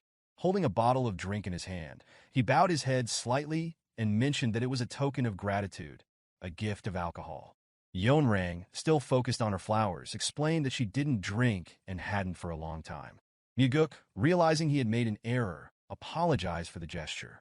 He had known she didn't drink, but he had brought it anyway, wanting to avoid the impression that he knew her too well. Mugeuk pondered whether he really needed to go this far, but he knew it was essential to build relationships, even through small gestures. He spoke as he reflected on his upbringing. When one received help, one was expected to repay it. He asked if there was anything she desired. Yeonrang stopped for a moment, her gaze shifting far ahead. Finally, she spoke, asking him to sever ties with Kianpa. Mugeuk, inwardly bracing himself, thought that it was exactly as the Blood Heaven's Sword Demon had predicted. He then inquired about her reasons. Yeonrang explained that Kianpa's values were at odds with the ideals Mugeuk sought. She explained how, unlike him, who wanted to bring order and discipline to the sect, Kianpa abhorred being bound by rules. Mugeuk paused as if reflecting deeply, though he was well aware of her personality. What still eluded him was the exact nature of the relationship between Yeonrang and Kianpa. Finally, he answered, stating that he could not follow her request. Yeonrang was surprised, asking if he truly couldn't. Mugeuk clarified that he couldn't because Elder Kianpa had given him an invaluable gift. Normally, he wouldn't mention such a gift, but this time, he felt it necessary to speak of it. In his mind, he knew that he planned to make both the Blood Heaven's Sword Demon and the Flower Sword Supreme his subordinates. Yeonrang pressed further, curious about what the gift was. Mugeuk replied that it was a personal gift, making it difficult to explain. Yeonrang, feeling they were at a level where they should be able to have such conversations, asked if she was mistaken in thinking they could. Mugeuk let out a small sigh and then, acknowledging her kindness, revealed that the gift had been the heavenly divine pill. Yeonrang's eyes widened in disbelief. She could hardly believe that the shrewd old man, Kianpa, would part with such a precious treasure willingly. She shouted in surprise, asking if he was certain that Kianpa had really given him the heavenly divine pill. Mugeuk, with calm composure, replied that Kianpa must have judged that he was more valuable than the elixir itself. There was a long silence as Yeonrang processed this information. The thought that the cursed old man had done such a thing for Mugeuk was beyond her understanding. Finally, Mugeuk broke the silence, thanking her once again for her help and assuring her that if she ever needed his assistance, she could simply send word. As he began to turn away, Yeonrang called out to him, asking what kind of person he thought Kiampa was. Mugeuk answered, describing Kiampa as eccentric, violent, and unpredictable. He had initially disliked him, but as they had crossed paths more, Kiampa had come to seem better in his eyes. Yeonrang then asked if Mugeuk's change in opinion was solely because Kiampa had given him the heavenly divine pill. Mugeuk couldn't deny it, admitting that the gift had played a part in his shift in perspective. Still, Yeonrang insisted that Kiampa was not the right choice. She urged him once more to sever ties with Kiampa if he wanted her help in the future. Mugeuk responded with a challenge, which is for her to prove it. Yeonrang, confused, asked him what he meant. He told her that he needed something more to go on, something that would convince him that she was more helpful to him than Kiampa. After all, Kiampa had given him the heavenly divine pill, and if he was to sever ties with such a person, Mugeuk needed a good reason. Yeonrang suggested that serving the sect and its ideals was reason enough. Mugeuk dismissed the idea with a smile, expressing his disdain for those who tried to win over subordinates and juniors with lofty ideals and dreams. Yeonrang's reaction was swift and violent. A chilling inner energy emanated from her, and her eyes flashed with killing intent. She was clearly angry at his words. The flowers in the bed began to freeze, but Mugeuk remained unfazed. He released his own inner energy, counteracting hers with equal force. He knew this was a test, but he wasn't backing down. Mugeuk stated, in a firm voice, that he didn't know how she viewed him, but he was preparing for a great cause. In the future, he would encounter many people, and he couldn't always be sure of what was right or wrong. He needed to be able to judge people with certainty, and he demanded that she show him something he could evaluate. He reached out, asking for something more valuable to be placed in his hands, just as he had once asked Kiampa for the demonic army. Mugeuk could sense the conflict brewing in Yeonrang's mind. She seemed certain that it had to be the Blood Heaven's sword demon, and yet she also felt that Mugeuk was shaking her resolve. It was as if she was trying to convince herself, though her thoughts remained hidden from him. However, she eventually dismissed the notion, deciding that there was nothing she needed at the moment. When she asked what Mugeuk wanted, he responded, stating that there was nothing he desired at the moment. Yeonrang, interpreting his response, assumed that he already had the Blood Heaven sword demon, and that was why he refused. Mugeuk bowed his head slightly as he prepared to leave, telling her that he wouldn't forget the help she had offered. As he walked away, a thought crossed his mind. Since he had said that he wanted nothing, the Flower Sword Supreme would likely grow more impatient. He smiled to himself, aware that his refusal would only escalate her desire to find a way to sway him. Upon returning from the meeting with the Flower Sword Supreme, Mugeuk found Kiampa waiting in his usual spot. Kiampa wasted no time, asking what the fox had said. Mugeuk answered that she had told him to cut ties with the elder. Kiampa grinned knowingly, exclaiming that he had been right all along and asking if she had provided a reason. Mugeuk explained that she had said their ideals were too different, with Kiampa being too free-spirited. Kiampa growled in response, dismissing her words as nonsense. Then Kiampa asked, with some curiosity, what Mugeuk intended to do. Mugeuk nonchalantly replied that he would side with the one who offered better terms, which caught Kiampa off guard. Mugeuk elaborated further, stating that he had to weigh his options while he still could, and questioned if Kiampa wouldn't do the same in his position. For now, Mugeuk continued. Kiampa still had the upper hand, but he was curious if Yeonrang could offer something better than the heavenly divine pill. Kiampa, somewhat irritated, admitted that she might be a shrewd woman who would go to any lengths to ruin him. Mugeuk then asked, genuinely curious, why Kiampa had fallen out with the Flower Sword Supreme. Kiampa hesitated, as if ready to reveal something, but then stopped short, leaving Mugeuk with no new insight. Mugeuk, however, mused to himself that he already knew the reason.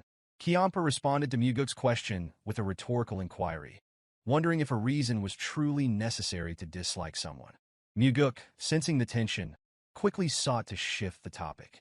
He offered to get a drink, suggesting that if Kiampa left in his current state, he would only feel frustrated and bitter. Kiampa, snapping back, questioned what Mugeuk took him for, a drunkard. Mugeuk, unfazed, countered that cold rationality wasn't always a virtue. Mugeuk believed that when one was upset, they should embrace it, let the bad mood out.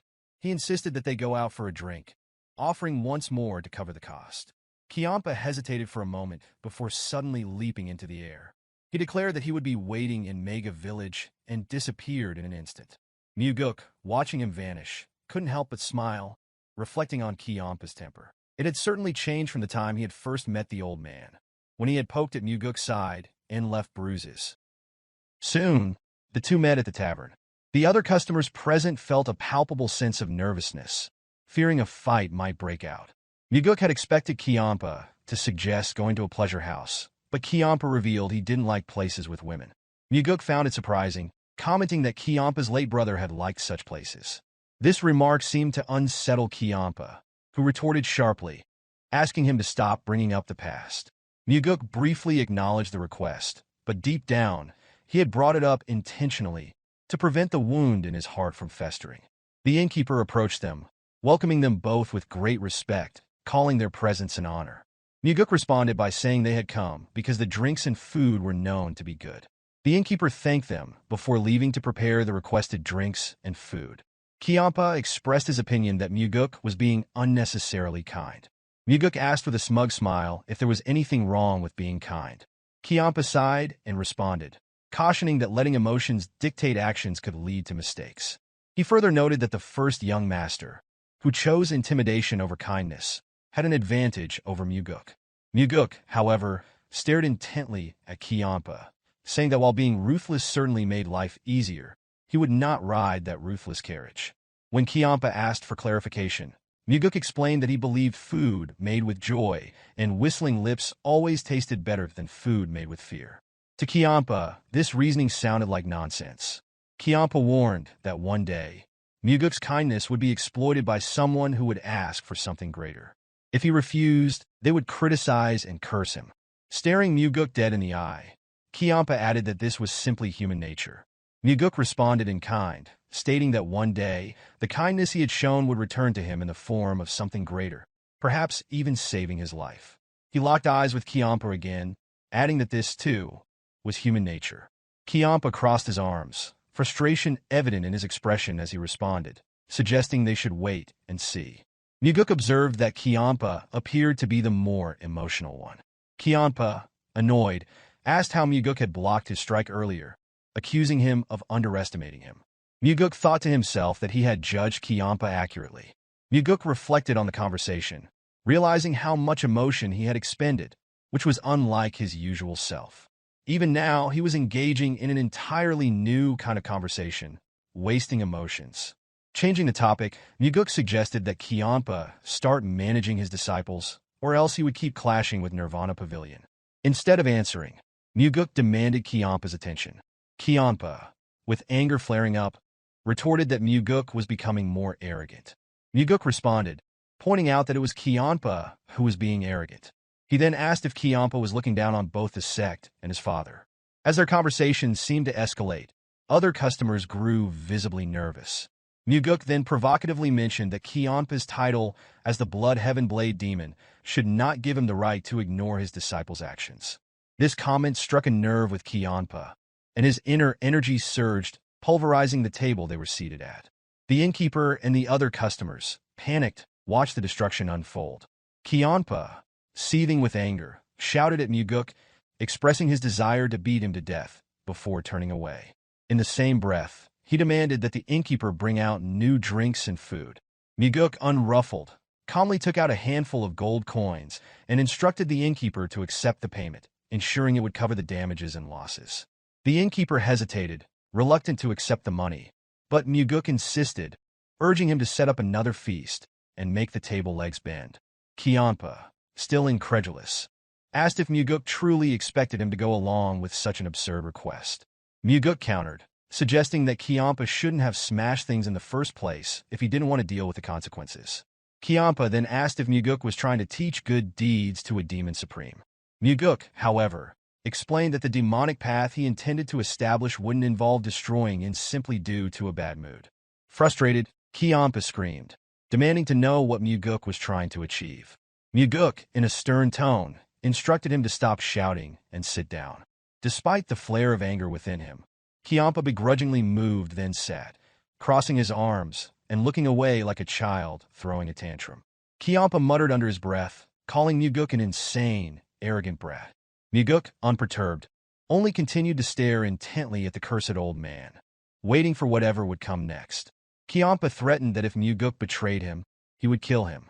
The innkeeper approached, placed the drink on the table, and quickly left, seemingly in a hurry. Mugeuk, still calm, asked if Kiampa was serious. Kiampa affirmed without hesitation. Mugeuk then suggested that Kiampa should truly be loyal to him. He explained that threats only work when one has shown true loyalty, and that only after being betrayed and discarded could one drive a sword into their master's heart. Kiampa was stunned into silence, his anger almost palpable. Mugeuk offered his drink in the same manner as Kiampa had once offered a drink for their alliance. The key difference now was that Mugeuk was the one asking for loyalty. Once Mugeuk finished pouring, he raised a glass for Kiampa to clink to. The cursed old man glanced at it for a moment, then brushed it aside, drinking on his own instead. However, Mugeuk knew that while the glasses did not clink, in his heart, he had already done so. Elsewhere that night, Yeonrang stood bathed in the moonlight, deep in thought in her plane full of blooming flowers. A man reported that the second young master was drinking with the blood heaven sword demon, calling him an arrogant brat. Yeonrang immediately retorted, warning him to be careful with his words, as speaking recklessly behind someone's back was the lowest of acts. The man quickly acknowledged his mistake. Yeonrang, reflecting on the situation, remarked that the second young master was not the person she had known. The man suggested it was merely a storm in a teacup. Yeonrang, however, wondered aloud what would happen if that teacup were large enough to hold the entire Murim, prompting surprise from the man. She then commented on the greedy old man offering the heavenly divine pill, as if giving up his entire being. Yeonrang believed the old man must have seen potential in Mugeuk as a successor. The man, curious, asked if Yeonrang herself had seen that potential. Yeonrang remained silent, lost in thought. Mugeuk certainly had shown an unexpected side to him, but it wasn't enough to convince her to offer something as significant as the heavenly divine pill. She thought about it further, feeling a sense of annoyance. She wondered if the old man may have seen something she had missed, or there could be something she, the Flower Sword Supreme, had failed to recognize. The man, sensing her deep contemplation, suggested that she rest now. A new man had been prepared for her. Yeonrang gave him a solemn expression and a slight smile, then turned and walked back toward her abode, ready to devour whatever the man had prepared. The man, left to wonder, couldn't help but feel a pang of envy. Perhaps it was the second young master's potential that stirred such complex thoughts in his master. The next day, Mugeuk went to the Heavenly Demon Pavilion early in the morning to find his father. Chanhwa was not in the main hall, but in his personal training hall. As Mugeuk entered, a feeling of nervousness crept over him, for it was his first time stepping into his father's personal training space. Inside, he noticed an iron slab hanging from the ceiling, its thickness about the width of a hand. The surface bore deep fist imprints.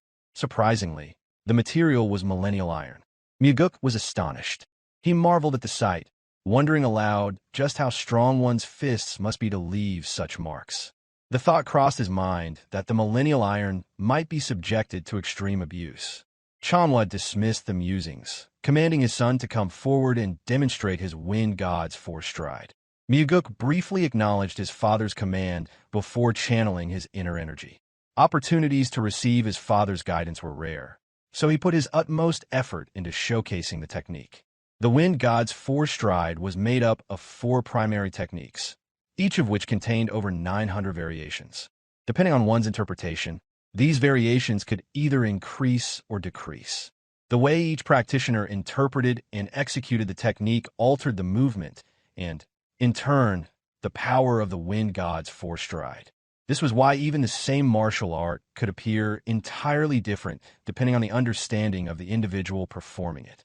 Once Mugeuk completed the technique, his father's reaction was one mild of visible enthusiasm, likely because Mugeuk's performance exceeded his expectations.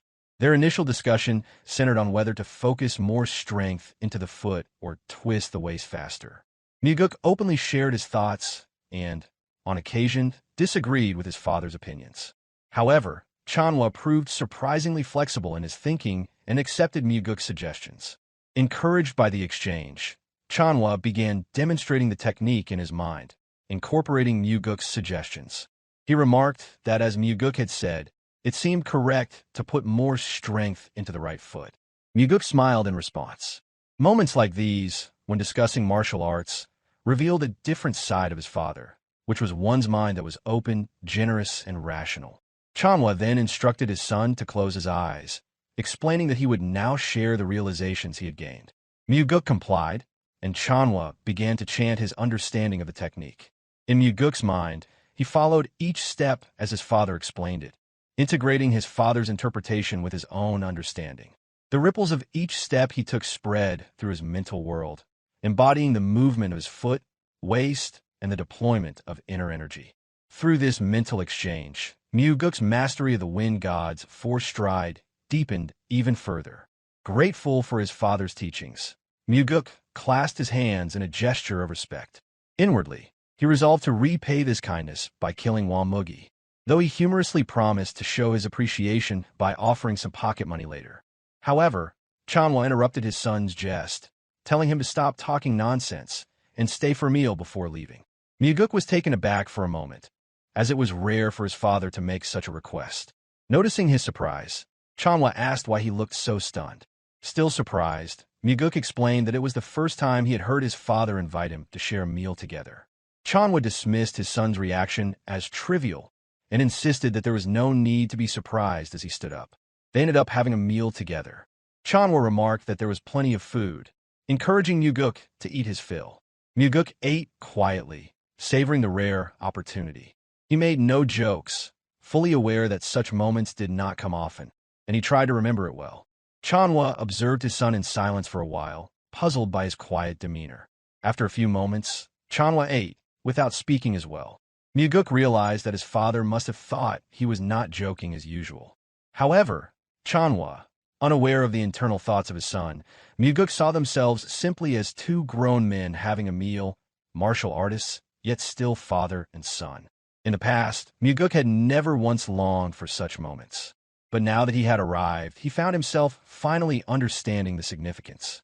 Deep within his heart, he had been longing for this moment. After a while, Chanwa asked if Mugeuk had enjoyed the food. Mugeuk, feeling himself return to his usual self, jokingly responded that perhaps it was time to switch chefs. Chanwa declined the suggestion with a sigh, and then, after a moment of quiet, asked what had brought Mugeuk to see him that day. Mugeuk revealed that he has a request. Elaborated, Mugeuk wanted to add one person to his family, surprising his father. Chanwa inquired if Mugeuk was speaking of marriage.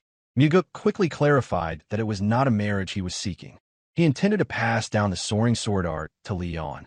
Inwardly, Mugeuk think that mastering the technique was necessary for her to protect her position as the captain of Phantom Shadow Corporation. However, since the soaring sword art could only be passed down through the heavenly demon's bloodline, it presented a unique challenge. Somewhat bemused, Chanwa remarked on the irony of Mugeuk looking down on his own blood brother, yet now wishing to make his personal guard a member of the family. Mugeuk spoke with unwavering confidence, stating that Leon was more precious to him than blood, and that she would accomplish great things in the future. However, Chanwa questioned him further, asking if he was sure about passing down the soaring sword art, as it was his personal technique. Without hesitation, Mugeuk confirmed that his personal martial art would be the Nine Calamities demon art. He thought to himself that the Nine Calamities demon art was not something that could be passed down simply because one was of the heavenly demon's bloodline. It was a martial art reserved only for the successor. Observing Mugeuk's confidence, Chanwa commented on his boldness and gave his approval, though Mugeuk was initially stunned. He could hardly believe his father had agreed so easily.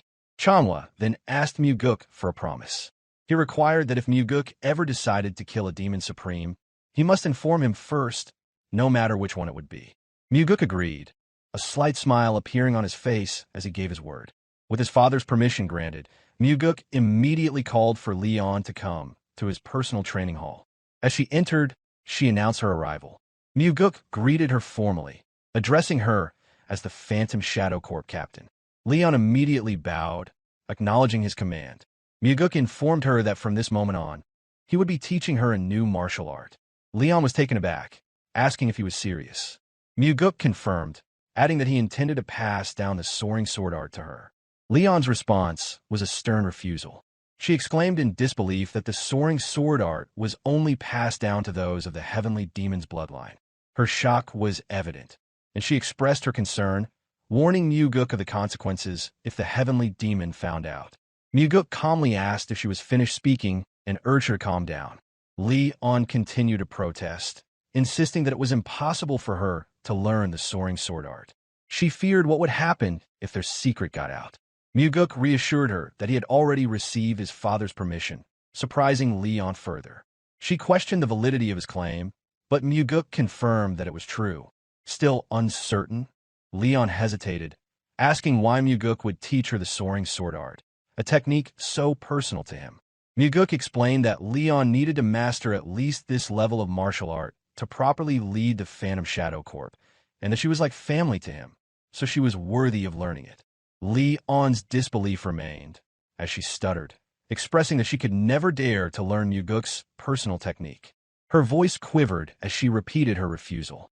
Mugeuk moved closer to her, noticing the tremor in her body. He could see that something deep inside her was struggling to surface. Leon finally broke down, confessing that she had never been treasured this much by anyone before. Her words were shaky, filled with emotion as the realization dawned on her. Mugeuk gently patted Leon's shoulder and assured her that she had always been precious to him. At these words, Leon burst into loud sobs, as if something long held within her had been released. Mugeuk stood quietly, allowing her to cry, understanding that she needed this release. For some time, Mugeuk concentrated on teaching Leon, managing Nirvana Pavilion, and focusing on his own cultivation and training. Leon absorbed the soaring sword art with remarkable speed, her martial talent surpassing Mugeuk's expectations. With relentless effort, her progress was so rapid that it even surprised him. Mugeuk also came to a realization that teaching was, for him, a learning experience as well. Through Leon's hard work and Mugeuk's guidance, the soaring sword art began to shine through in the blade she wielded. Although tired and covered in sweat, Leon turned to her young master, her face lighting up with clear joy. Mugeuk observed her with a smile, the realization settling in. He had never taught anyone before, and this experience became an invaluable one for him. One early morning at the Nirvana Pavilion, Mugeuk gathered all of his officers. It had been some time since they had all met in one place. Mugeuk greeted them with a sense of camaraderie. The officers responded in unison, affirming his words. Encouraged by their enthusiasm, Mugeuk expressed his intent to fuel their spirits further. This announcement led to confusion among the officers of the Nirvana Pavilion. They exchanged glances, unsure of what their young leader was trying to convey. Without looking back, Mugeuk instructed Daryong to open a box he had prepared earlier. Daryong, without hesitation, opened a red box beside him. To his astonishment, he wondered what kind of money was contained inside.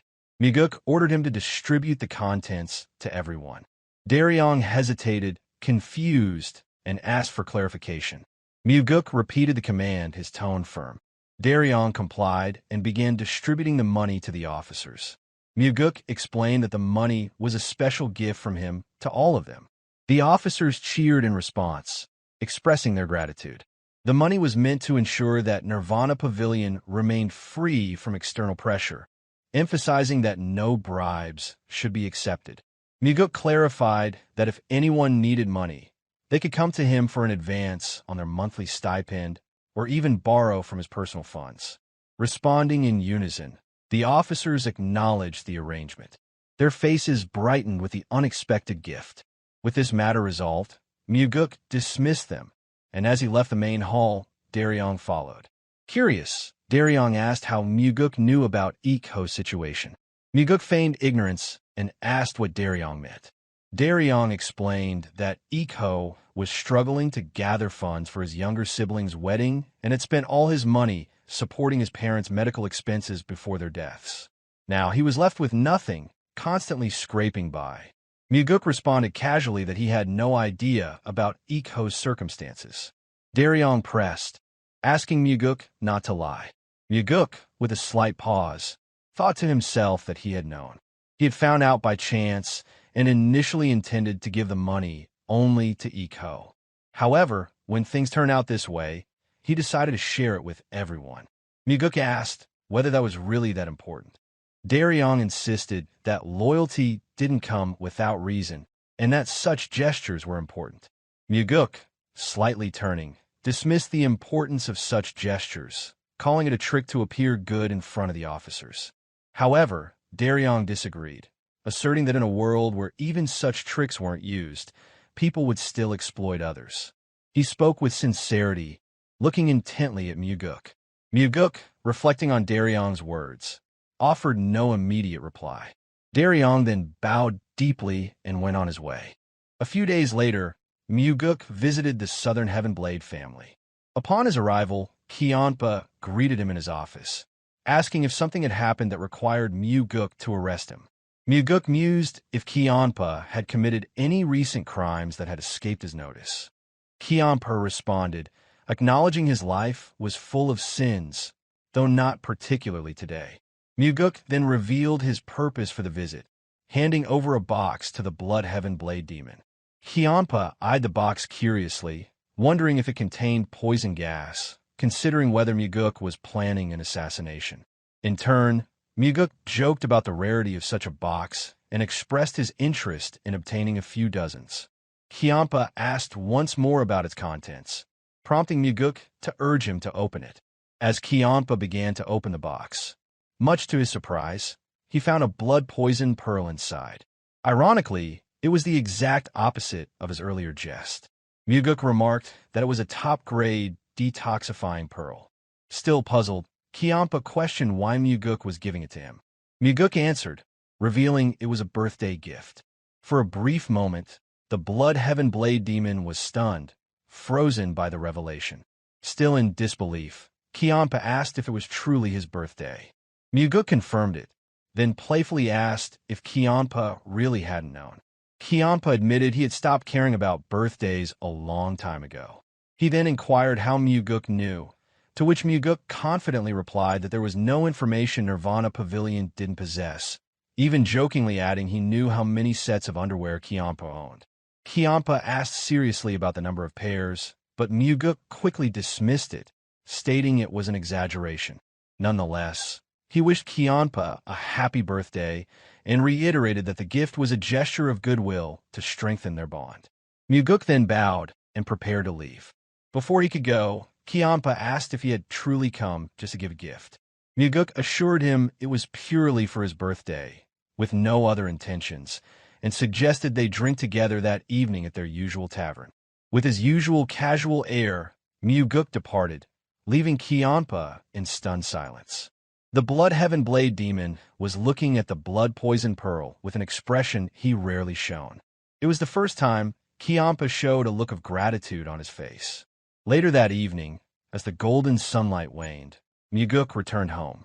To his surprise, he found a Flower Sword Supreme sitting in the spot where Kionpa had been earlier.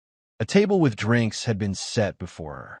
She greeted him warmly, inviting him to relax and drink before heading to rest. Her beauty, effortless and alluring, was undeniable, but Mugeuk, ever cautious, approached her, already prepared for whatever might come.